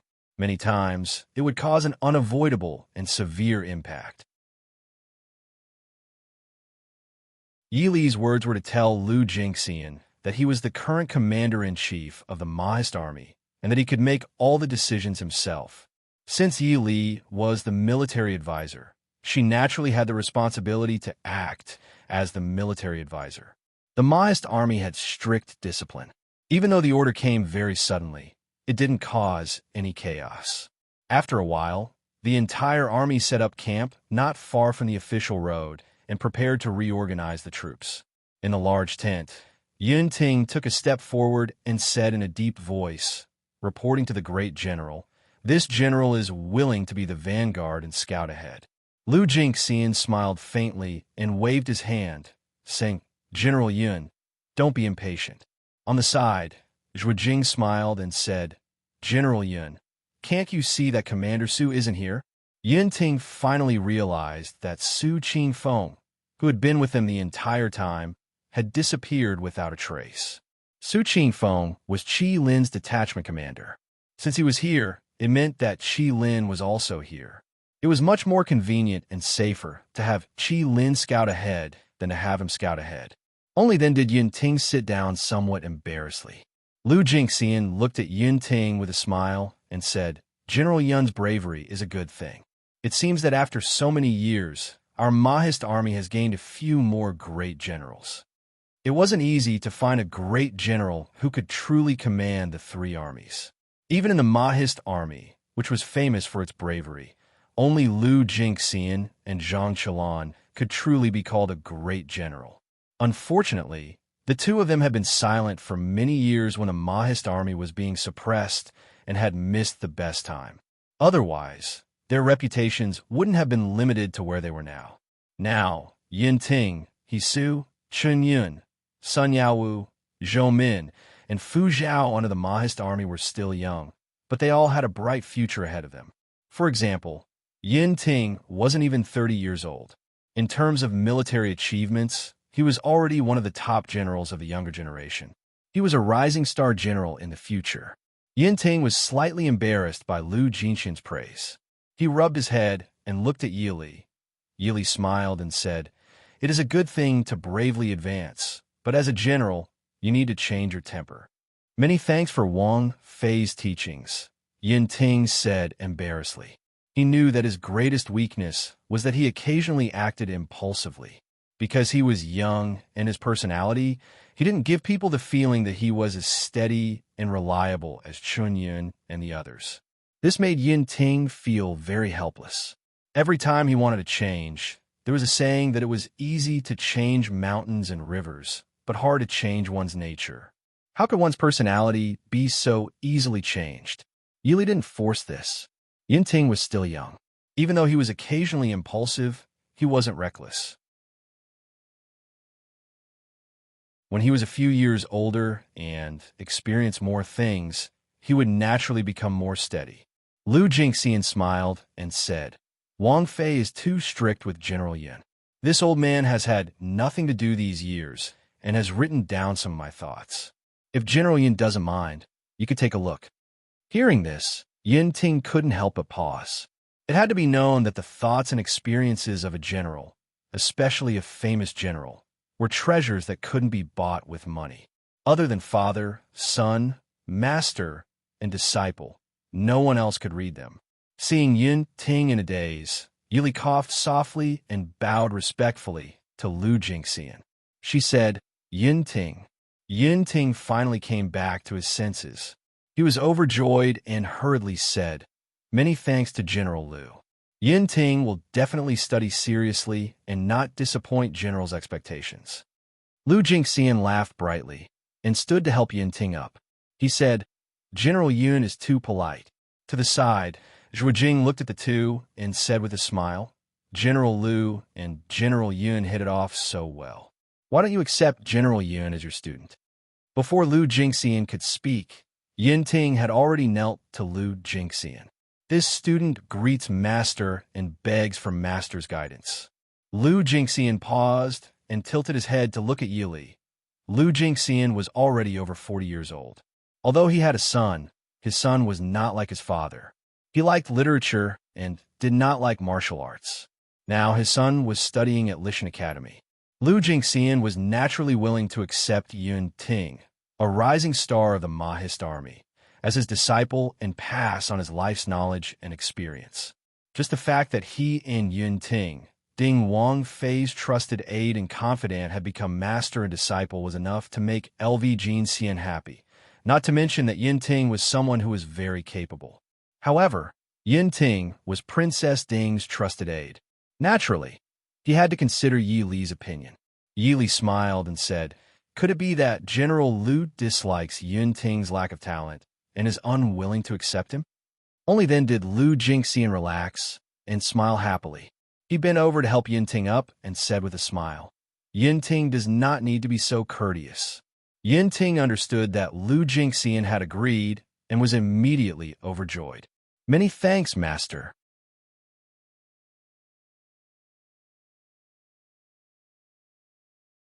Chapter 961. Lu Jingxian had a new disciple and was very happy inside, but he still urged, "Do things according to the rules in the army." Yin Ting nodded and said, "Yes, thank you, Great General." "Great General, Commander Su requests an audience." A guard reported from outside the door. Everyone's expressions became alert. Lu Jingxian hurriedly said, "Invite Commander Su in." Su Qingfeng walked in wearing green and yellow clothing. Yun Ting curiously examined Su Qingfeng and said, "Third young master, what clothing are you wearing?" It was not that Yun Ting had not seen much, but that the Mahist army always wore black clothing and gave people a feeling of mystery and power. At this time, Su Qingfeng's clothing did not match Qi Lin's presence. Su Qingfeng rolled his eyes at him and said, "Do I have to wear night clothing to scout the way?" Night clothes were naturally a good thing, but wearing black clothes in broad daylight was clearly asking for trouble. Lu Jingxian asked in a deep voice, "Have you found anything?" Su Qingfeng nodded and said, "Great General's guess is correct. There are no birds on the mountain path and no people, but there are traces of large amounts of troops passing through the mountain, and this subordinate smells a faint scent of tung oil." Speaking of this, Su Qingfeng couldn't help but frown. Tongue oil. Lu Jingxian frowned and looked at Yi Li, saying, Wang Fei, I'm afraid we cannot take this shortcut. Regardless of whether the Chu army planned to burn the mountain or not, the Mahist army could not take the risk. As the saying went, fire and water were merciless. Right now, it was winter and all living things were dying. With the help of tongue oil, no matter how well prepared they were, once they entered the mountain path, the Chu army would not be able to escape. Moreover, with Lu Jinxian's understanding of Mo Jingli, in order to eliminate the Mahist army, Mo Jingli wouldn't care if he had to burn down a few mountains. Yili nodded. Lin Han took out a huge map and spread it out on the table beside them. Lu Jingxian stepped forward and looked at the map in front of him. If we avoid this road and take a detour, I'm afraid we'll be delayed for a few days. This time, the Chu army used an open strategy. They didn't hide the fact that there was an ambush ahead. Advance, the Chu army ignited the fire. If they didn't advance, the Chu army would have more time to seize more territory and occupy more advantageous terrain. Yili frowned as she looked at the map. What are General Lu's plans? Lu Jingxian thought and rubbed the map in his hand. A beat later, he said, Wang Fei, please help. Yili smiled and said, You and I are one family. Right now, General is the commander of the army. If there is anything, General can give orders. Lu Jingxian nodded and didn't hold back. He said in a deep voice, Wang Fei, please take Yin Ting and lead the 200,000 Mahist army to take a detour. Yili raised her head to look at Lu Jingxian and said, General Lu still wants to take the small path. This path was short, but it was filled with danger. The Chu State soldiers didn't even need to do anything. They just needed to ignite the tongue oil buried in the mountain path, and it would be enough to destroy the Mahist army. 200,000 soldiers, not 2,000. If the path was set on fire, less than 20% would be able to escape. Lu Jinxian's gaze was leisurely as he said lightly, This one remembers that there's another path that can pass through here, but it will take some effort. Wang Fei, please take the people first. If it doesn't work, this one will lead the army and come from behind. Yili stared at the map for a while. Of course, she understood that there were some places that even Qi Lin, who had undergone professional training, might not be able to map out completely. Also, the map was really small and might not be able to show some of the more hidden places. She only asked, Where does General Lu plan on coming out? Lu Jingxian pointed at a place on the map. Yili thought for a moment and then nodded and said, All right, Bin Fei will definitely be able to reach this place within 7 days. When the time comes, Bin Fei and the general will attack from the left and right. We can attack the Mahist army stationed here. What does the general think? Lu Jingxian looked carefully and couldn't help but smile. He clapped his hands and said, Wang Fei has good eyes. Yili smiled slightly and said, Leave Commander Su and Qi Lin behind for General Lu. Yili also understood that Lu Jinxian's path wouldn't be smooth. So leaving Su Qingfeng and Qi Lin behind for him was a form of insurance. Lu Jingxian understood Yi Li's good intentions and was very moved. He quickly refused. No, Qi Lin should still be by Wang Fei's side. Yili shook her head and said, General doesn't need to worry. Qingfeng has already reached the north. He will naturally make the proper arrangements. Qingfeng was Qi Lin's commander. He could directly mobilize all of Qi Lin's troops. With him here, there was no need to worry about not having enough people. Seeing Yili insist, Lu Jingxian could only give up. He thanked Yili before saying, Wang Fei, take care. Yili smiled faintly. General, take care as well. The next morning, Lu Jingxian led tens of thousands of soldiers on the mountain path and acted as though they were preparing to force their way through. The Chu army soldiers that had been lying in ambush near the mountain path started to worry. Originally, they didn't think that Lu Jingxian would choose to pass through here. After all, Lu Jingxian could be considered an old general whose name had shaken the region. How could he not understand that while this mountain path was a shortcut, it was also filled with danger? Therefore, Mo Jingli didn't send many soldiers to lie in ambush here. At most, it was just for show. However, this empty fort strategy clearly couldn't fool Lu Jingxian. Although they could also set fire to the mountain, this was the last resort. It had to be known that it was winter now. Once a fire was lit, no one knew when it would be extinguished. What do we do? The general, lying in ambush, looked at the situation in front of him and couldn't help but frown. He tilted his head and asked the person beside him. The comrade beside him frowned and said, "Don't panic. This place is easy to defend and hard to attack. Lu Jingxian probably won't be able to break through in a short amount of time. Let's quickly report to Prince Li and Marquis Muyang." In the end, the Mahist army and the Chu army were still a family. Unless it was absolutely necessary, no one wanted to use such a tragic method to kill the other. Moreover, facing the battle-hardened Mahist army, the Chu army had an almost natural fear. The Chu army on the mountain didn't know that when they quickly reported the Mahist army's movements, Yili had already left with another group of people. In the Da Chu State Army, Mo Jingli looked at the secret letter in front of him and frowned. When Marquis Muyang and the others saw him like this, they quickly asked, "Emperor, is there something wrong with the Mahist army?" Mo Jingli said in a deep voice, "Lu Jingxian is preparing to force his way through the mountain path. Old Marquis Mu, is your plan really working?" Old Marquis Muyang also frowned and said in a deep voice, "If Lu Jingxian really wants to pass through there, this old official dares to guarantee that his entire army will be wiped out. But with this old official's understanding of Lu Jingxian, he doesn't seem to be such a stupid person. Why would he seek his own death?" When old Marquis Muyang first set up this place, he didn't intend to wipe out the Mahist army. He just wanted to slow down the Mahist army's marching speed. And with Lu Jingxian and Yi Li's ability, the success rate of ambushing them in this place was less than zero. It was also because of this that Lu Jingxian's actions were particularly hard to understand. Muyang asked, "Could it be a cover?" Lu Jingxian and Princess Ding might have split up their forces. Lu Jingxian only left a small group of people behind to divert our attention. Old Marquis Muyang said, "It's very likely that they split up their forces, so Prince still needs to pay attention to the situation on the road." But LV Jingxian's total military strength was less than 400,000. It was reported that LV Jingxian had placed at least 200,000 soldiers outside the mountain path. What was the use of Princess Ding bringing a few 100,000 soldiers?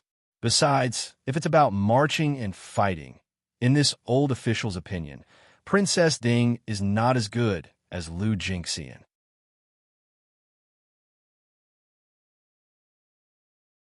Although Yi Li had successively fought several famous generals, including Genom of Gojoseon, and pacified the northern region, old Marquis Muyang was still a veteran.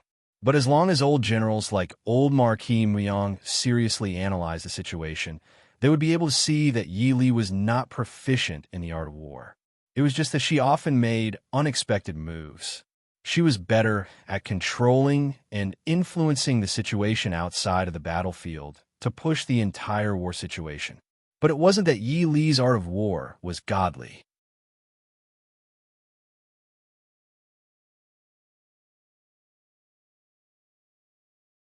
Chapter 962. Lei Tongfeng, who was sitting on a guest seat, lowered his eyes. He was also thinking about Lu Jingxian's intention. However, he was also as puzzled as old Marquis Muyang. Mo Jingli frowned. Since Lu Jingxian has already set up a formation here, however, our military strength is clearly not enough. Do we need to send more troops? Old Marquis Muyang was silent for a moment. If your majesty only wants to stop Lu Jingxian, the troops in ambush are already enough. This old subject guarantees that Lu Jingxian will definitely not be able to come over within 10 days.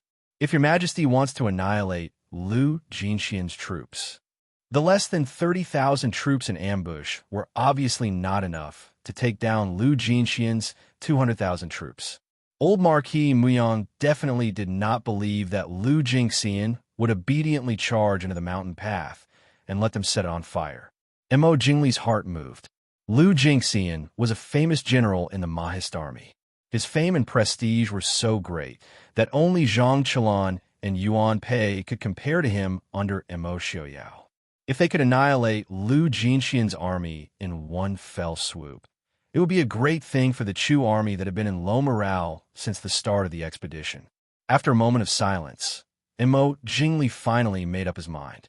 He said in a deep voice, "Muyang, lead 100,000 troops as reinforcements. No matter the cost, you must take down Lu Jinxian's army." Muyang quickly stood up and replied in a clear voice, "This general obeys." Lei Tingfeng wanted to say something, but when he saw Immerse Jingli's determined expression, he silently shut his mouth. Old Marquis Muyang looked at Immerse Jingli and said, "This old subject guesses that the army led by Princess Ding will definitely take a detour. At most, they will be able to confront our army in 7 to 8 days. Your Majesty, should we send people to intercept them?" Immerse Jingli waved his hand and said, "No need.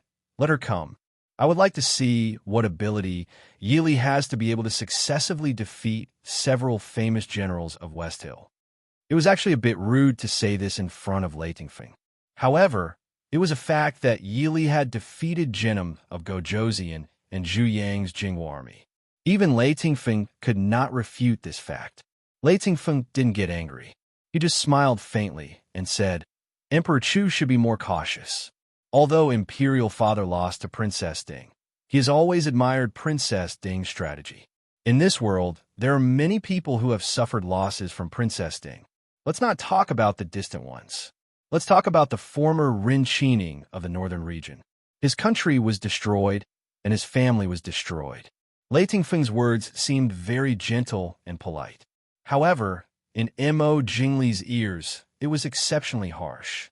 There was no other reason. Immerse Jingli was also one of the people who had suffered losses in the hands of Yili. And it was just a few months ago, even more recently than Renqining.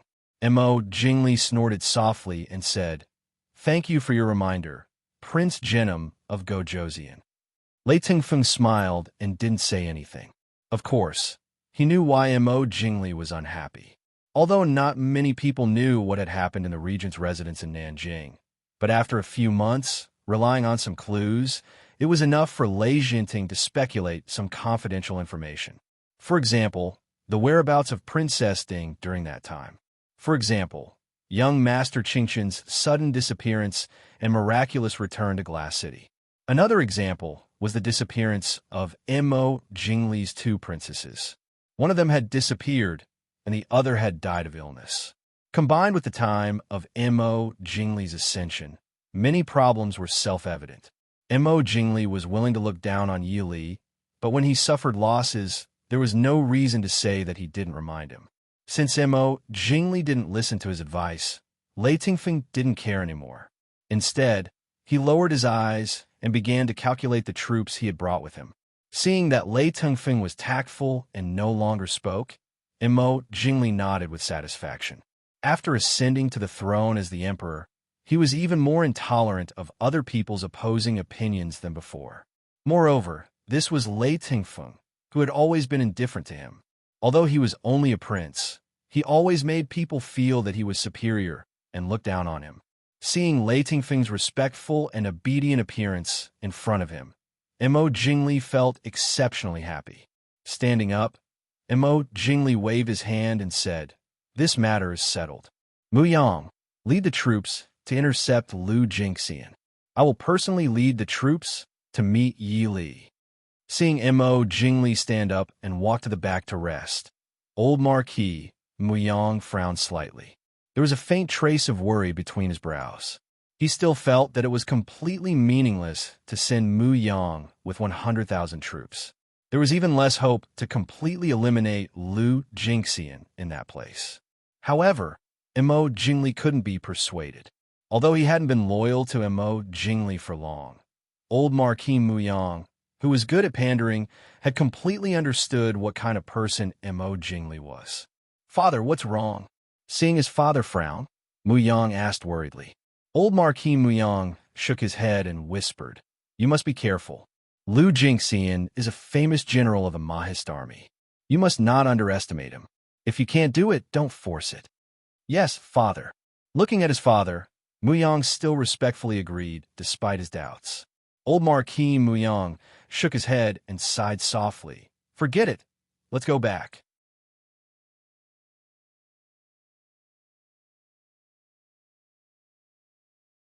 Chapter 963. In Muyang's tent, Yaoji was embroidering. A figure quickly entered the tent. Yaoji was shocked and looked up vigilantly. She was relieved when she saw the person. She asked worriedly, "Why are you here?" The person was Qin Feng. Qin Feng was wearing an ordinary Chu army uniform. His face was only slightly decorated. People who were familiar with him could recognize him. However, people who were not familiar with him could not see his real face at a glance. Qin Feng looked at Yaoji, who was on the soft couch. She had shed her gorgeous and glamorous clothes and was now wearing a simple green robe with a white fox fur cloak draped over her shoulders. Compared to her previous glamorous appearance, she now looked more delicate and gentle. Qin Feng's cold eyes were slightly warm. He smiled faintly. "Don't worry. There are no outsiders outside." Yaoji nodded. She also knew that the guards near this tent were the shadow guard of the Mahist army and the Qi Lin arranged by Qin Feng. Therefore, she did not have to worry about being discovered when she talked with Mulai. Knowing that Qin Feng would not suddenly appear in her tent for no reason, Yaoji put down the needlework in her hand. She stood up and asked, "What's the matter?" Qin Feng said, "General Liu and Wang Fei are about to arrive." However, General Liu's troops were blocked by the Chu army 200 miles away.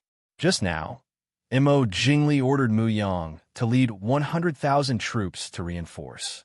They planned to wipe out General Liu's army in one fell swoop. Yaoji frowned slightly. "Where's Wang Fei?" Qin Feng said, "Wang Fei should have taken another route. I have to leave the camp to meet Wang Fei. You will take care of everything in the Chu army's camp." Yaoji nodded. "Don't worry." "That's right." Yaoji took out a hairpin from her hair and put it in Qin Feng's hand. "This is the Chu army's defensive map. I saw it from Muyang. Be careful."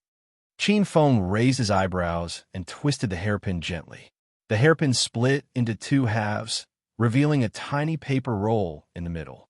Qin Feng took out the piece of paper and looked at it. He memorized the things drawn on it and casually threw the paper into the charcoal basin next to him. Then, he returned the hairpin to its original state and gently put it on Yaoji's hairpin. He said indifferently, "The golden hairpin is too eye-catching in the army. It's very easy to be discovered, but you can give it to me later." Yaoji couldn't help blushing. Although she was over 30 years old, the snow-white fox cloak still set off her delicate face, making her look beautiful. Yaoji dodged to the side and forced herself to be calm. She said, "You should go now. Be careful." Qin Feng was not in a hurry. He just looked at Yaoji thoughtfully and asked, "Are you worried about me?" Yaoji was stunned and finally sighed. "After this matter is over, if we are both still alive, I will give you an answer." It was the first time that Qin Feng saw Yaoji so straightforward. Although there was no clear answer, it was also the first time that Yaoji gave a positive answer to her feelings. Unwilling to force her, Qin Feng whispered, "Don't worry. We will all be alive. I'll go first." After that, he turned around and left the tent. Yaoji looked at the empty tent and was lost in thought. She shouldn't be thinking about these problems at this time, but it was rare for her to be lost in thought. In fact, she had understood a long time ago that Mu Yang might be a beautiful dream in every woman's heart, but Qin Feng was more like the one who could give a woman safety and loyalty.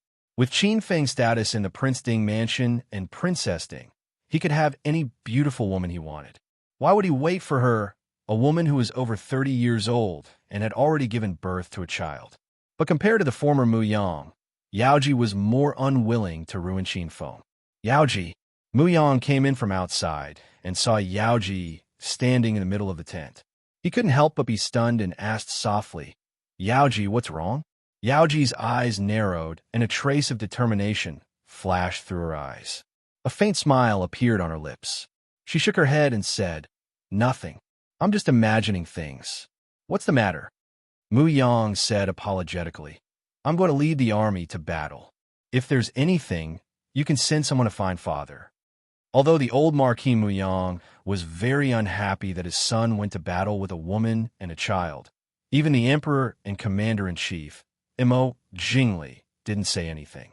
Naturally, the old Marquis Muyang wouldn't say anything. Moreover, Mu Lai was his only grandson. Even if he was unhappy, he would still take care of him. Yaoji nodded and turned to walk inside. Do you need me to pack anything for you? Muyang pulled her and said, No need. It's not very far. I'll be back in a few days. You just need to take good care of Lai Yaoji, when this northern expedition is over, the emperor will definitely reward you according to your merits. At that time, I will ask the emperor to give you the rank and title of lady. In the future, I won't have to worry about you and Lyre being wronged. Yaoji pushed Mu Yang's arms away slightly and said lightly, As long as Lyre is safe, it's fine. I don't need any rank or title. Mu Yang smiled faintly and thought that she declined because she was embarrassed. He didn't think much of it. Even if you're only going for a few days, you should still bring some clothes. It's still very cold in the north. Yaoji turned to the side to pack. Seeing that she insisted, Mu Yang didn't refute and walked to the side with a smile to look at some documents. After a while, Mu Lai walked in and hurriedly bowed when he saw Mu Yang. Father, are they not suitable to say that father is going to war? Mu Lai asked curiously. Mu Yang picked him up and placed him on his lap. He smiled and said, That's right. Father is leaving tonight. Lai, I must listen to mother obediently. Mu Lai nodded and said, I understand. Mu Yang was very happy that his son, who didn't like being close to others, was sitting obediently on his lap.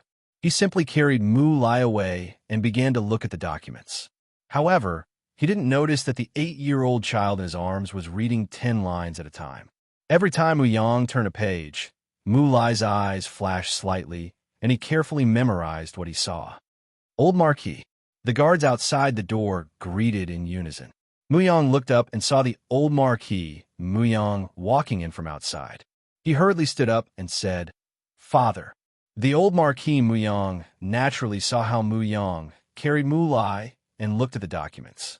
He frowned slightly and said, You're going to war in a while. How can you not be prepared? Mu Yang smiled and said, Yaoji is packing. Everything is ready. Father, don't worry. The old Marquis Mu Yang nodded and said, That's good. Lu Jingxian is a famous general in the Mahist army. You must be careful. Mu Yang looked at his father in confusion. It wasn't his first time going to war. Moreover, his father had already said the same thing in the tent. Father, is there a problem? The old Marquis Mu Yang shook his head and said, Nothing. I'm just a little worried about you. What the old Marquis Mu Yang didn't say was that he always had an ominous premonition ever since he went to war. But now that his son was about to go to war, he naturally couldn't say such ominous words.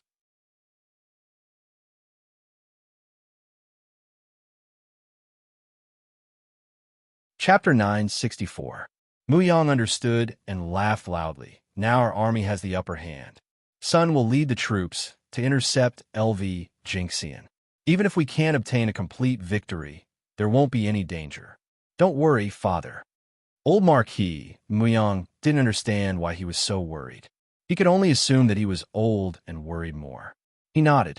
Yaoji came out with the packed luggage. She was startled when she saw old Marquis Mu Yang. She bowed slightly. Old Marquis. Old Marquis Mu Yang nodded. Although he had some complaints about Yaoji's identity, Yaoji's behavior in the past few years had been more appropriate than Madame Sun, who was the legal wife, because she had Mu Lai as her son. Old Marquis Mu Yang couldn't give her any attitude. He only ordered, after Yang leaves, take good care of Lai in the tent. Don't wander around. Yaoji nodded obediently. Yaoji understands. Old Marquis, please don't worry. Mu Lai stood beside Mu Yang and said obediently, Grandfather, Lai will listen to mother's words. Old Marquis Mu Yang nodded in satisfaction and turned to leave. When he reached the entrance of the tent, he turned back to look at the desk Mu Yang was sitting on. Don't bring back official documents and battle reports in the future. After sending old Marquis Mu Yang off, Mu Yang said goodbye to Yaoji and Mu Lai before leaving with the luggage Yaoji prepared. Inside the tent, Mu Lai and Yaoji looked at each other for a while. Yaoji frowned. Did Marquis Muyang find out? Mu Lai's little face scrunched up. He thought for a while before saying, I don't think so.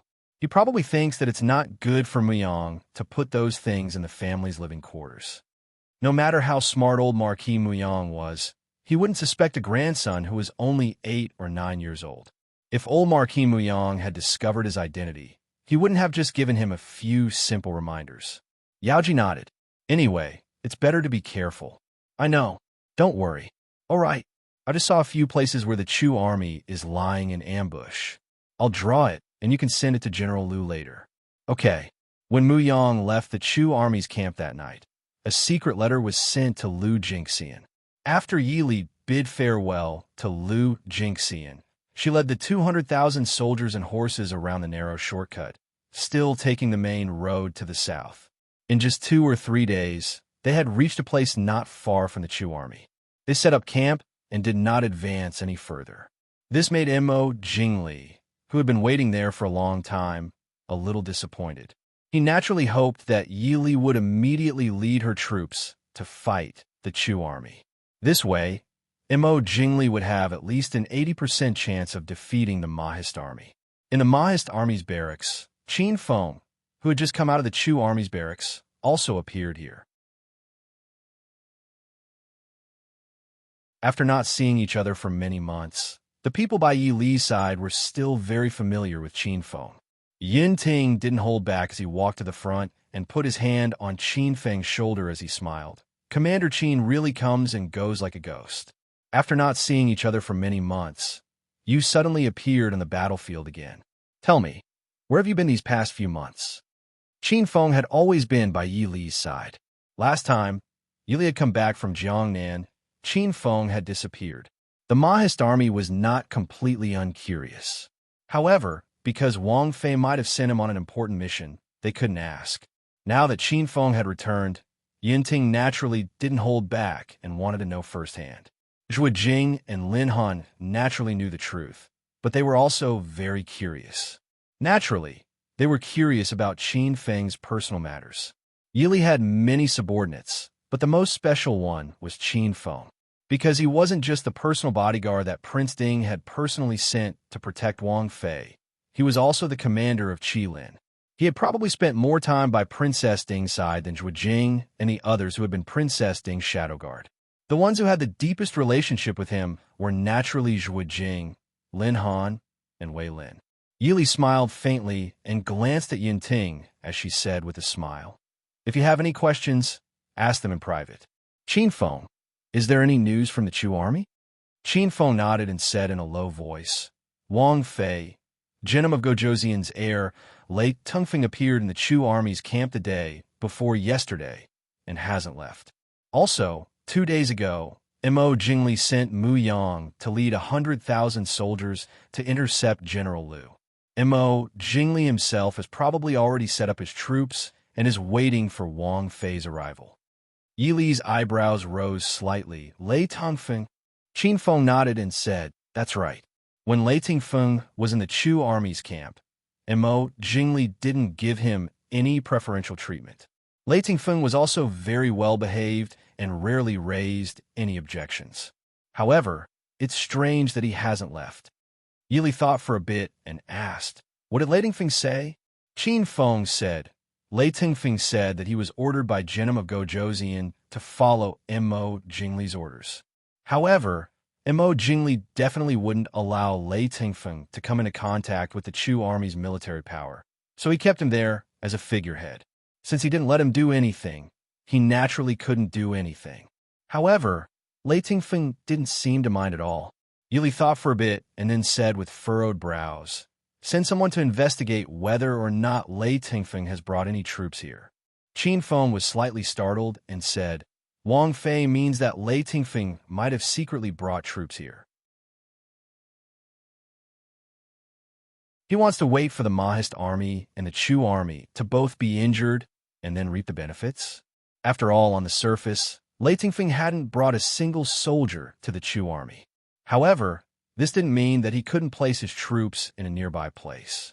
Yi Li shook her head and said lightly, He might not reap the benefits, but it's possible that he's looking for an opportunity to loot a burning house. Qin Feng nodded and said with a serious expression, Wang Fei, please don't worry. This subordinate will definitely investigate Lei Tingfeng's intentions. Wang Fei, this is the map of the Chu army that Yaoji obtained.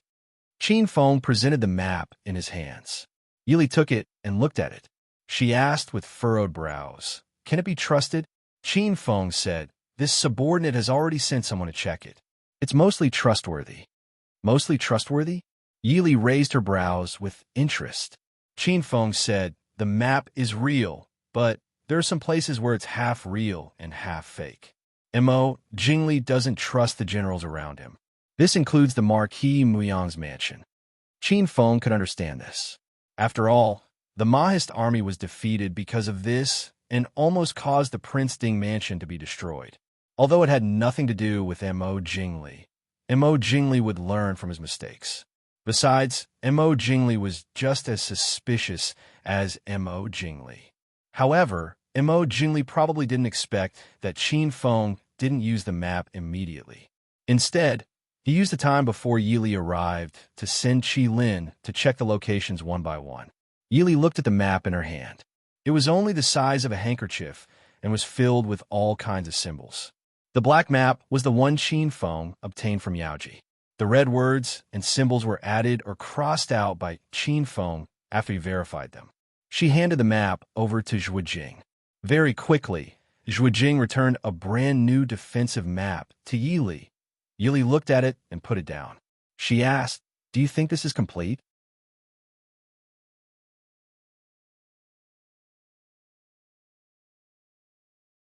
Chapter 965.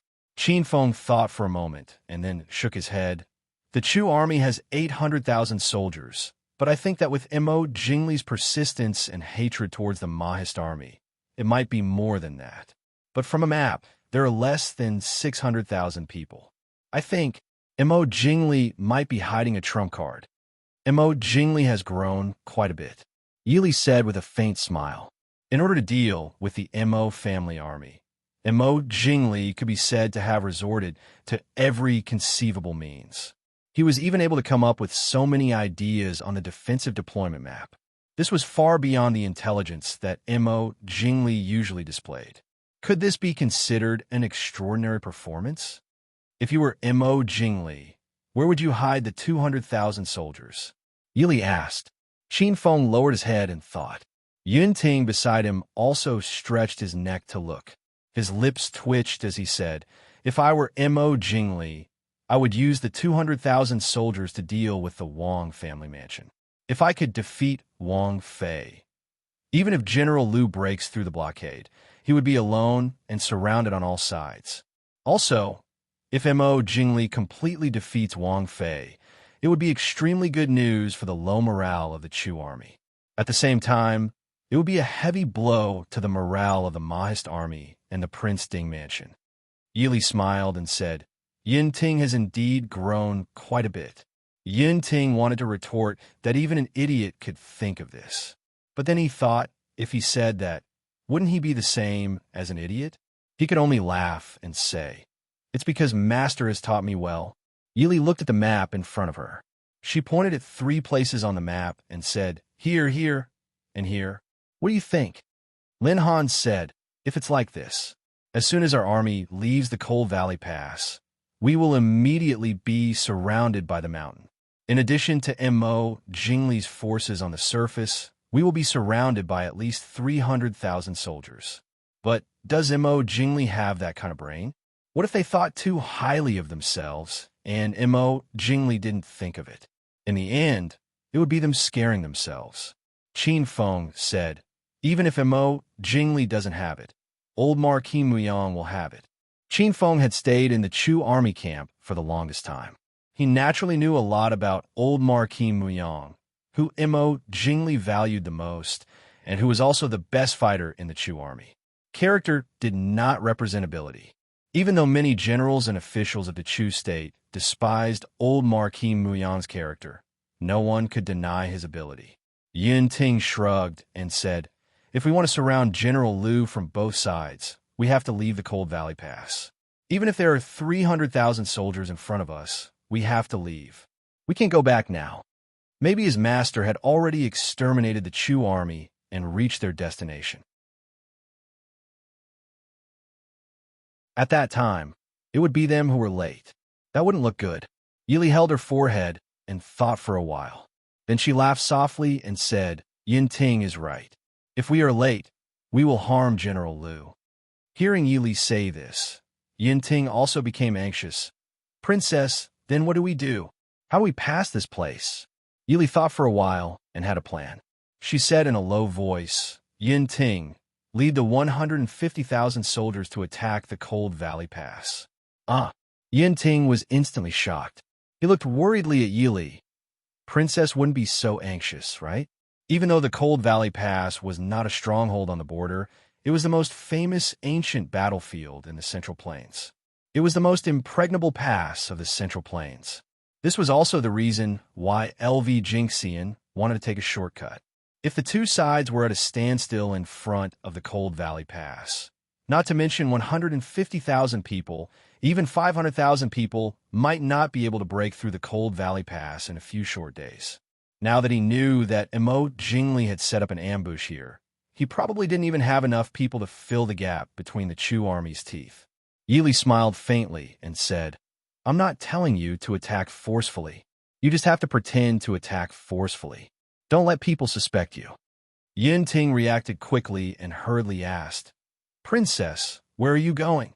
Since Princess had him lead the army to feign an attack, then the trap was to hide Princess' true intentions. Yili smiled faintly and said, The Buddha says, can't say. Yin Ting instantly became listless. He looked anxiously at Yili and said, Princess, I know you're going to do something fun. Can't you bring me along? This soldier will not hesitate to be at Princess's beck and call. Every time Princess secretly ran away, the things she did were always earth-shattering. This caused Yin Ting to feel admiration and jealousy towards Qin Feng, Zhuijing, and the others. Yili looked sardonically at him and said, Right now, the only person in the army who can lead troops is you or me. Which one of us will General Yun stay behind? Yin Ting was dejected. If Princess didn't go, then what fun would there be? If Princess went, he couldn't go.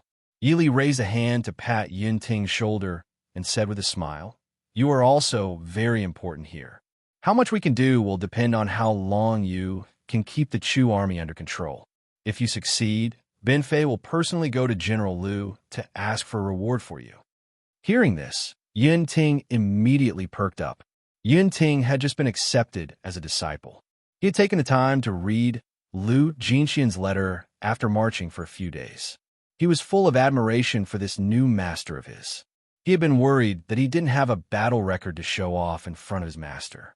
Hearing Yili's words, he immediately perked up and said with a smile, Don't worry, Princess. This soldier promises that I won't hinder Princess's plans. Yili nodded in satisfaction and said, Very good. You can go. Yes, this soldier will leave. Yin Ting raised his hands and left. He went out to count his own troops. Inside the tent, seeing Yin Ting charge out like the wind, everyone couldn't help but laugh. Lin Han said with a smile, General Yun is almost 30, right? His personality is really straightforward. Yili also couldn't help but smile. In reality, Yin Ting wasn't young anymore, even though he was one of the youngest generals with some fame in the world. Even though he had fought many bitter battles in the Mahist army, the Mahist army lacked the scheming of other armies. Yin Ting's personality was cheerful, and he was Princess Ding's trusted aide. He naturally got along well with the Mahist army. Even though he was about to stand up, his personality was still as cheerful and straightforward as usual. Qin Feng looked at Yili and asked, Princess, Yin Ting is holding back the Chu army and Mo Jingli. What are we going to do? Yili smiled and said, We are going to hunt.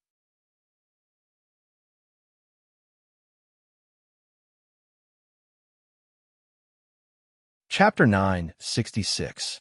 At Coal Valley Pass, Mo Jingli looked down at the murderous Mahist army camp not far away. The Mahist army's black flag fluttered in the wind. Looking from afar, the entire Mahist army camp was full of vigor, like a black wave that would sweep over at any time. Your Majesty, something's not right. Old Marquis Muyang and Lei Tingfeng stood on either side of Mo Jingli. Old Marquis Muyang frowned slightly. Mo Jingli raised his eyebrows. Something's not right? What do you mean? Old Marquis Muyang said in a low voice. The Mahist army looks aggressive, but they've been bluffing for the past 2 days. They haven't done anything substantial. This doesn't match the style of the Mahist army. The reason why the Mahist army was famous in the world was because of their valiant fighting power and their fearless spirit. So they definitely wouldn't stop just because of the 1,000-year pass in front of them. The only explanation was that there was another conspiracy. Mo Jingli raised his eyebrows and said indifferently, Yili only has less than 100,000 soldiers. Even if she attacks Coal Valley Pass, can she take it down? I'm afraid she's waiting for Lu Jingxian, right? As long as Muyang stops Lu Jingxian, the people in front of us will be my prisoners sooner or later. Lei Tingfeng stared into the distance, deep in thought. After a while, he said indifferently, I haven't seen Princess Ding in the past few days. Hearing this, old Marquis Muyang's expression changed and said in a low voice, Your Majesty. Princess Ding has always been crafty. I'm afraid. Princess Ding was not only crafty, but because she had Qi Lin's help, she could appear and disappear unpredictably. Every time Princess Ding appeared, someone would be in trouble. Mo Jingli frowned. He naturally understood what old Marquis Muyang was worried about. But this time, he thought that his arrangement was flawless.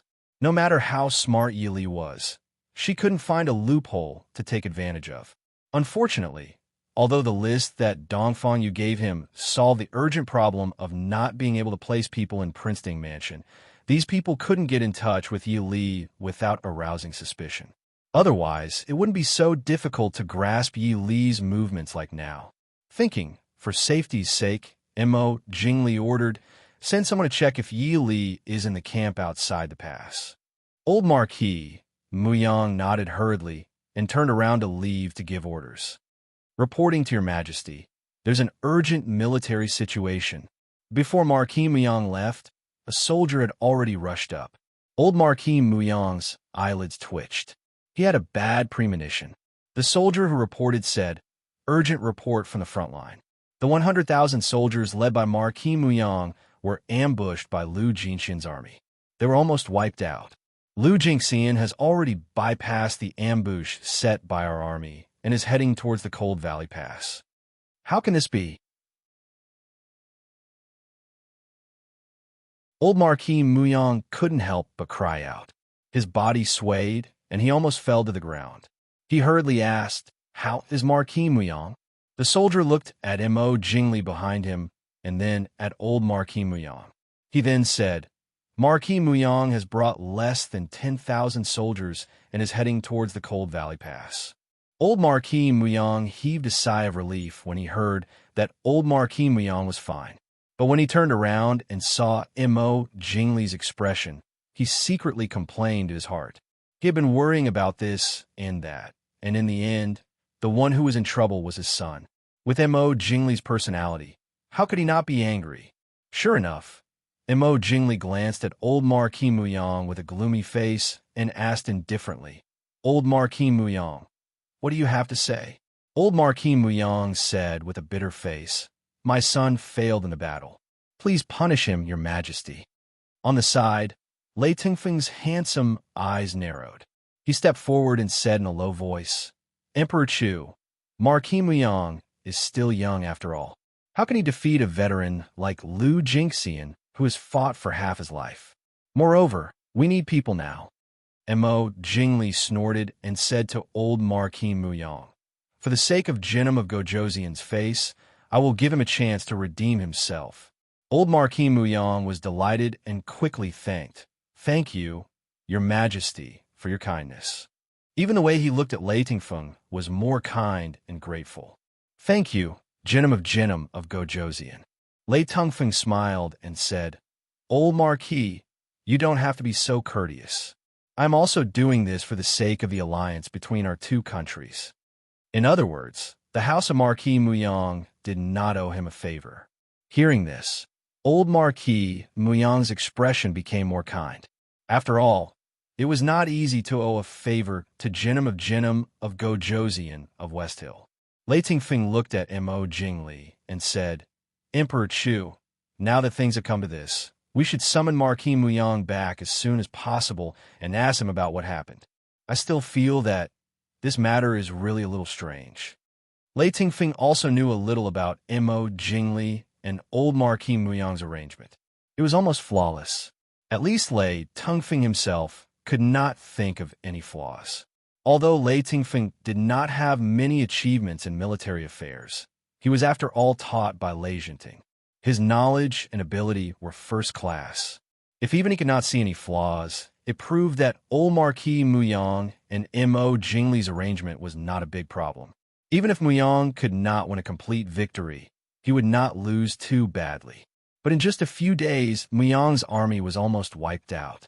To say that there was no problem was even more unbelievable than Mo Xiaoyao wiping out the Northern Tribe's army. Hearing his words, Mo Jingli and old Marquis Muyang's expression became serious.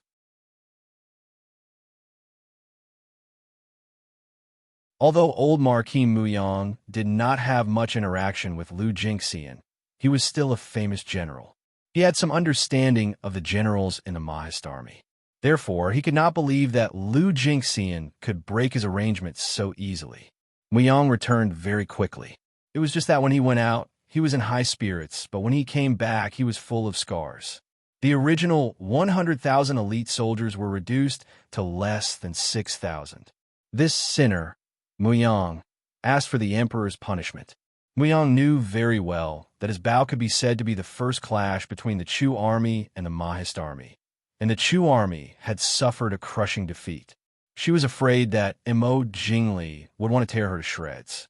More importantly, his defeat almost destroyed half of the terrain advantage that the Chu army originally had. The tent was silent. The generals of the Chu army did not dare to plead for Muyang. Mo Jingli coldly looked at Muyang. There was a bloody mark on his handsome face. His shoulder was also bandaged. His left arm seemed a bit stiff. It was obvious that his injury was not light. His handsome and calm brows were filled with fatigue. Even his eyes were red. It seemed that Muyang had not been having a good time these days. Get up.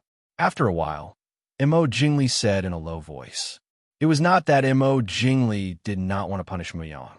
It was just that he knew that there were not many generals in the Chu army that could be used.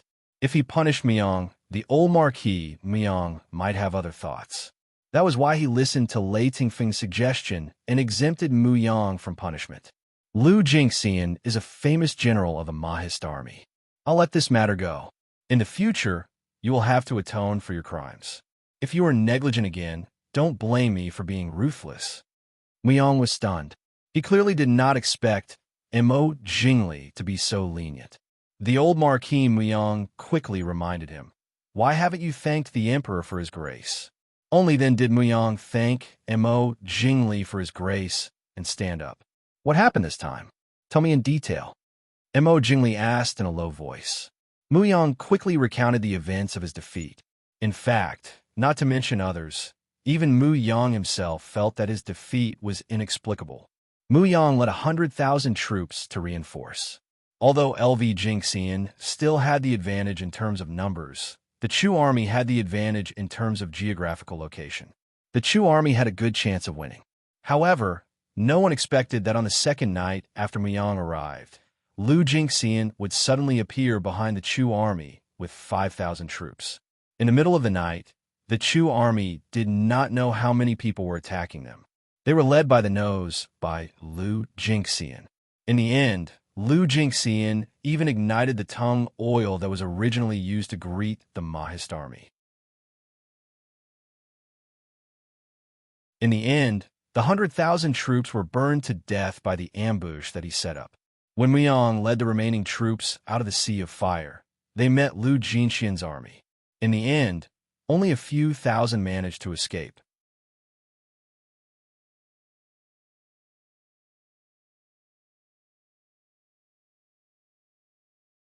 Chapter 967. After listening to Mu Yang's narration, Mo Jingli was so angry that his expression was incomparably ferocious. That is to say, my 100,000 soldiers were completely annihilated by LV Jinxian's mere 5,000 soldiers? Good. This is great. The others were silent. 5,000 against 100,000. This battle was undoubtedly the pinnacle battle of Lu Jinxian's life. However, it was hard to believe that this battle was won by Lu Jinxian's ability. There was only one question. How did Lu Jingxian know about the Chu army's encampment and the Chu army's ambush? It must be known that if he wasn't careful, he could set the nearby mountains on fire. At that time, even if Lu Jingxian won and the fire sealed the mountains, he wouldn't be able to pass through. Old Marquis Muyang said in a deep voice, "Emperor, there are spies from the Prince Ding mansion in our army. Moreover, they're extremely important and have access to our army's secrets." It could be said that the Chu army's encampment was found by Qi Lin, but the ambush they set up, even if Qi Lin wanted to find it, it would be difficult to do so without 10 days to half a month. Other than having spies from the Prince Ding mansion in the Chu army, Old Marquis Muyang couldn't think of any other explanation. Mo Jingli rolled his eyes at Old Marquis Muyang. The Prince Ding mansion's shadow guards were almost everywhere. Even Mo Jingli couldn't guarantee that there weren't any Mahist army in his residence. What he said was nonsense. On the side, Lei Tongfeng said in a deep voice, "Old Marquis Muyang is right. I'm afraid the other party is someone very close to you. Emperor Chu, you must be careful.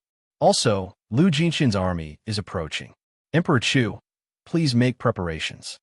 In the battle between Lu Jingxian and Mu Yang, the losses were almost negligible. When the two Mahist armies approached the Cold Valley Pass one after the other, the Chu army would not only lose their geographical advantage, they might even fall into a trap. Mo Jingli said solemnly, "Pass down my decree. Order the 200,000 men of the Western Army to intercept Lu Jinxian's army with all their might. Mu Yang, Zheng will give you one last chance. If you let Lu Jingxian reach the Cold Valley Pass, you should just kill yourself." Mo Jingli coldly glanced at Mu Yang. Mu Yang immediately felt a killing intent that seemed to have materialized from Mo Jingli's cold eyes. Mu Yang shuddered and hurriedly responded, "This general obeys. This general will take his leave." Mo Jingli snorted and said, "The Marquis will be in charge of investigating the spies in the Mahist army. Everyone else is dismissed. I have something to discuss with Crown Prince Genom of Gojoseon." "Yes, we will take our leave," the generals replied in unison. Lei Dingfeng was not surprised. Mo Jingli thought highly of himself. If he did not suffer some losses, he would not even put a little Genom of Gojoseon in his eyes. Fortunately, Lei Dingfeng's personality had changed a lot. Otherwise, the two of them would have already fallen out. Only Mo Jingli and Lei Dingfeng were left in the tent. Mo Jingli looked at Lei Tongfeng and sighed.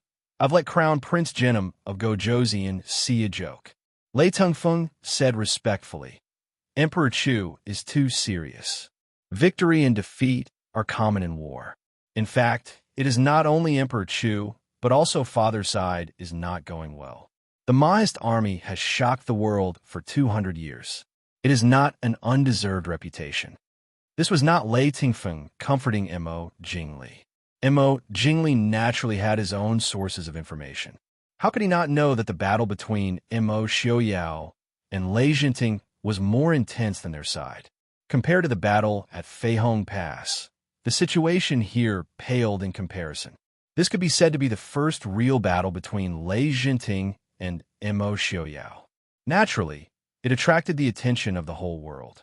However, the battle over there did not go smoothly just because the Shilling army had the upper hand.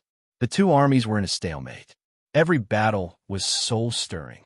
Up until now, Lei Jinting had not been able to gain any advantage. Mo Jingli frowned and thought for a moment. Then, he said, "I can help Genom of Gojoseon." Lei Dingfeng raised his eyebrows slightly. He still looked at Mo Jingli respectfully, but not humbly. Lei Tingfeng still remembered that Mo Jingli had married Dongfang Yu. Although the infinite, boundless mountain had been completely destroyed, no one could say for sure what benefits Mo Jingli had gained from Dongfang Yu. Since Mo Jingli dared to say that he would help Lei Jinting, it was naturally not a joke. Emperor Chu, please advise me, Lei Tingfeng said. Mo Jingli smiled faintly and said, I dare not advise you, but I still have a few people in the Prince Ding mansion that I can use. Hearing this, Lei Tingfeng's heart skipped a beat. The most difficult thing to deal with in the Prince Ding mansion was not the strength of the Mahist army, nor the intelligence of Mo Xiaoyao and Su Qingchen, but its almost impenetrable defense. In this world, the news that everyone knew was what the Prince Ding mansion was willing to let people know. But the news that Mo Xiaoyao was not willing to let people know, they could not find out in any way. Over the years, although people from all walks of life had been persevering in placing people in the Prince Ding mansion, almost none of them were really useful. Instead, many of their own elites were lost. Seeing that Lei Tingfeng seemed to be unwilling to believe, Mo Jingli was not in a hurry. He smiled faintly and said, the crown prince of the Prince Ding mansion, Mo Yuchen, is now in Fei Hong Pass. Lei Tingfeng's eyes flashed slightly. The whereabouts of the crown prince of the Prince Ding mansion was naturally extremely secretive in the Mahist army. Mo Jingli seemed to have known it for a long time. It seemed that there was indeed something special. Mo Jingli smiled faintly and said, in addition, the twins of Mo Xiaoyao and Yi Li are now being raised in the Su family. Lei Tingfeng's mind turned quickly, and he soon calmed down. He smiled faintly and said, it seems that Emperor Chu's people are not in the Mahist army, but in Li City. In this case, it seems that they are not of much use to my father. Mo Jingli smiled and said, whether they are useful or not depends on how Genom of Gojoseon uses them. What does Emperor Chu want? Lei Tingfeng asked. Knowing that Lei Tingfeng had compromised, Mo Jingli smiled satisfactorily and said, how many people did the crown prince of Genom of Gojoseon bring? Lei Tingfeng sighed somewhat helplessly. The infinite, boundless mountain is indeed a disaster. Fortunately, it has been destroyed long ago. I only have a mere 150,000 troops in my hands, but it is just a precaution.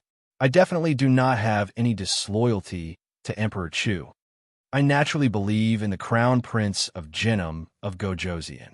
Mo Jingli smiled and said, now that the two armies were in alliance to fight against the Mahist army, Lei Tingfeng naturally would not have any thoughts.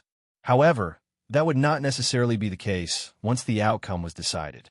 Lei Tingfeng said, I am willing to assist Marquis Muyang in intercepting Lu Jingxian.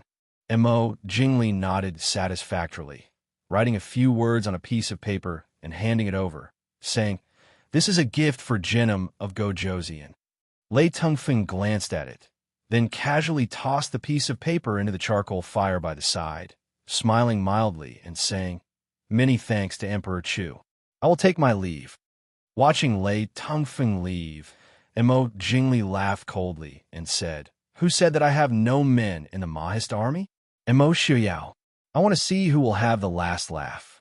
Inside Mu Yang's tent, Yaoji was currently bandaging his wounds. Looking at the man who was riddled with wounds, Yaoji's beautiful eyes narrowed slightly, not saying anything. Beside her, Mu Lai was also looking at Mu Yang, his big eyes filled with worry. Father, are you all right?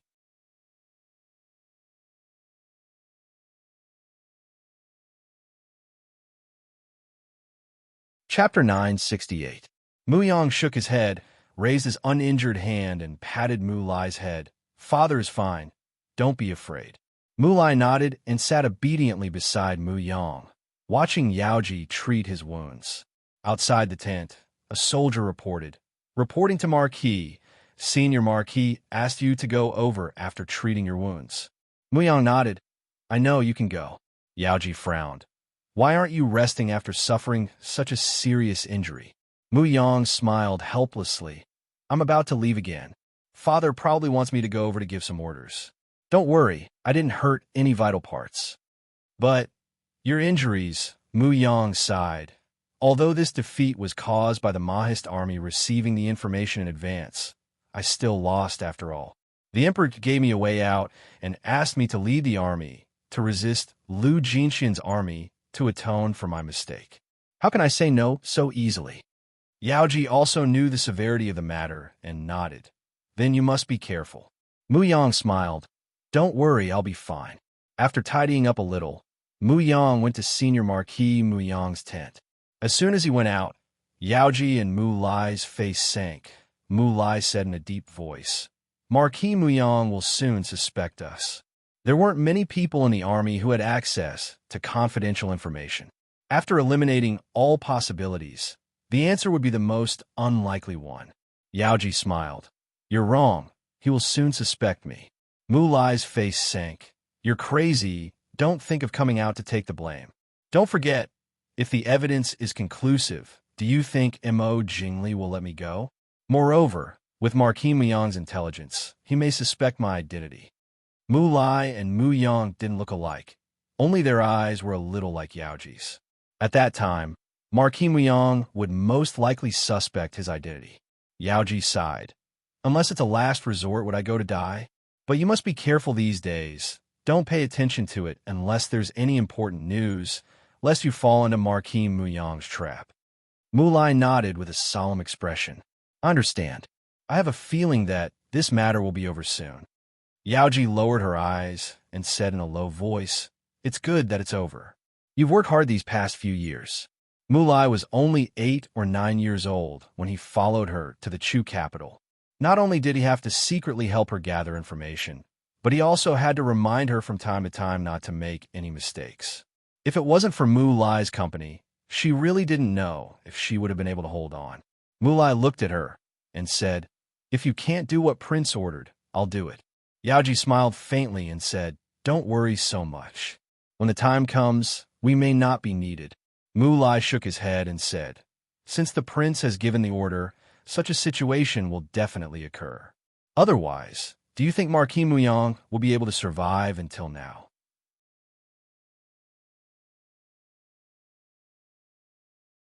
Just based on the fact that he had almost killed the princess consort and the crown prince. The prince should have killed him back then. Just wait and see. I'm afraid that prince will send news soon. Yaoji was startled. She nodded and said, Everything is fate. Moreover, I know what to do. I don't know them anything. Why can't I do it? Other than Mu Yang being her son's father, Yaoji had gradually become indifferent to him these past few years. Back then, she thought that the feelings of the sea had dried up and the rocks had faded away. Mu Lai looked at her worriedly and nodded. He secretly made up his mind. If it really came to that time, he would make the first move to gain the upper hand, so as to avoid the knot in Yaoji's heart that would be difficult to resolve in the future. On the other side, Yili sat on the back of a horse and looked at the place not far from the foot of the mountain. She smiled faintly. Her white clothes and black hair fluttered in the slightly cold breeze. Princess Consort. Qin Feng presented a letter and said in a deep voice, General Liu has defeated Mu Yang's army of 100,000. The army is heading to the Cold Valley Pass. Shouldn't we go back? Yili frowned. She opened the letter and said, General Liu's battle was really shocking. But Qin Feng immediately let Yaoji and Mu Lai withdraw. Qin Feng was startled, but he quickly calmed down. He said quietly, Prince has ordered that Yaoji and Mu Lai have other uses. However, Mo Xiaoyao originally didn't intend to tell Yi Li about this matter. But now that Princess Consort wanted Yaoji and Mu Lai to withdraw, it was contrary to Mo Xiaoyao's order. Qin Feng could only tell the truth. Yi Li was startled. She quickly understood Mo Xiaoyao's intention. She sighed softly and said to Qin Feng, You go. Try to ensure Yaoji and Mu Lai's safety. When Mo Xiaoyao chose Yaoji as a spy in Chu Jing, Yi Li understood. She didn't stop him then, so she naturally wouldn't stop him now. The Marquis Mu Yang's mansion was doomed. If it could make Mo Xiaoyao feel better, Yi Li didn't mind being more ruthless. Qin Feng nodded and said, Thank you, Princess Consort. The lives of spies were worthless. Many people in power didn't care about the lives of spies. because most of the spies had a great deal of information in the hands of their masters. The people in power didn't need to worry about them betraying them. If they were discovered, most of them could only die. Although the Prince-Ding mansion treated their subordinates better, they couldn't take care of everyone. But Princess Ding was different. As long as it was possible, she would try her best to ensure the safety of her subordinates. Perhaps it was because of this that these people were willing to serve a woman. Princess Ding not only had the mind and strategy of a man, but also the kindness and generosity that most people in power didn't have.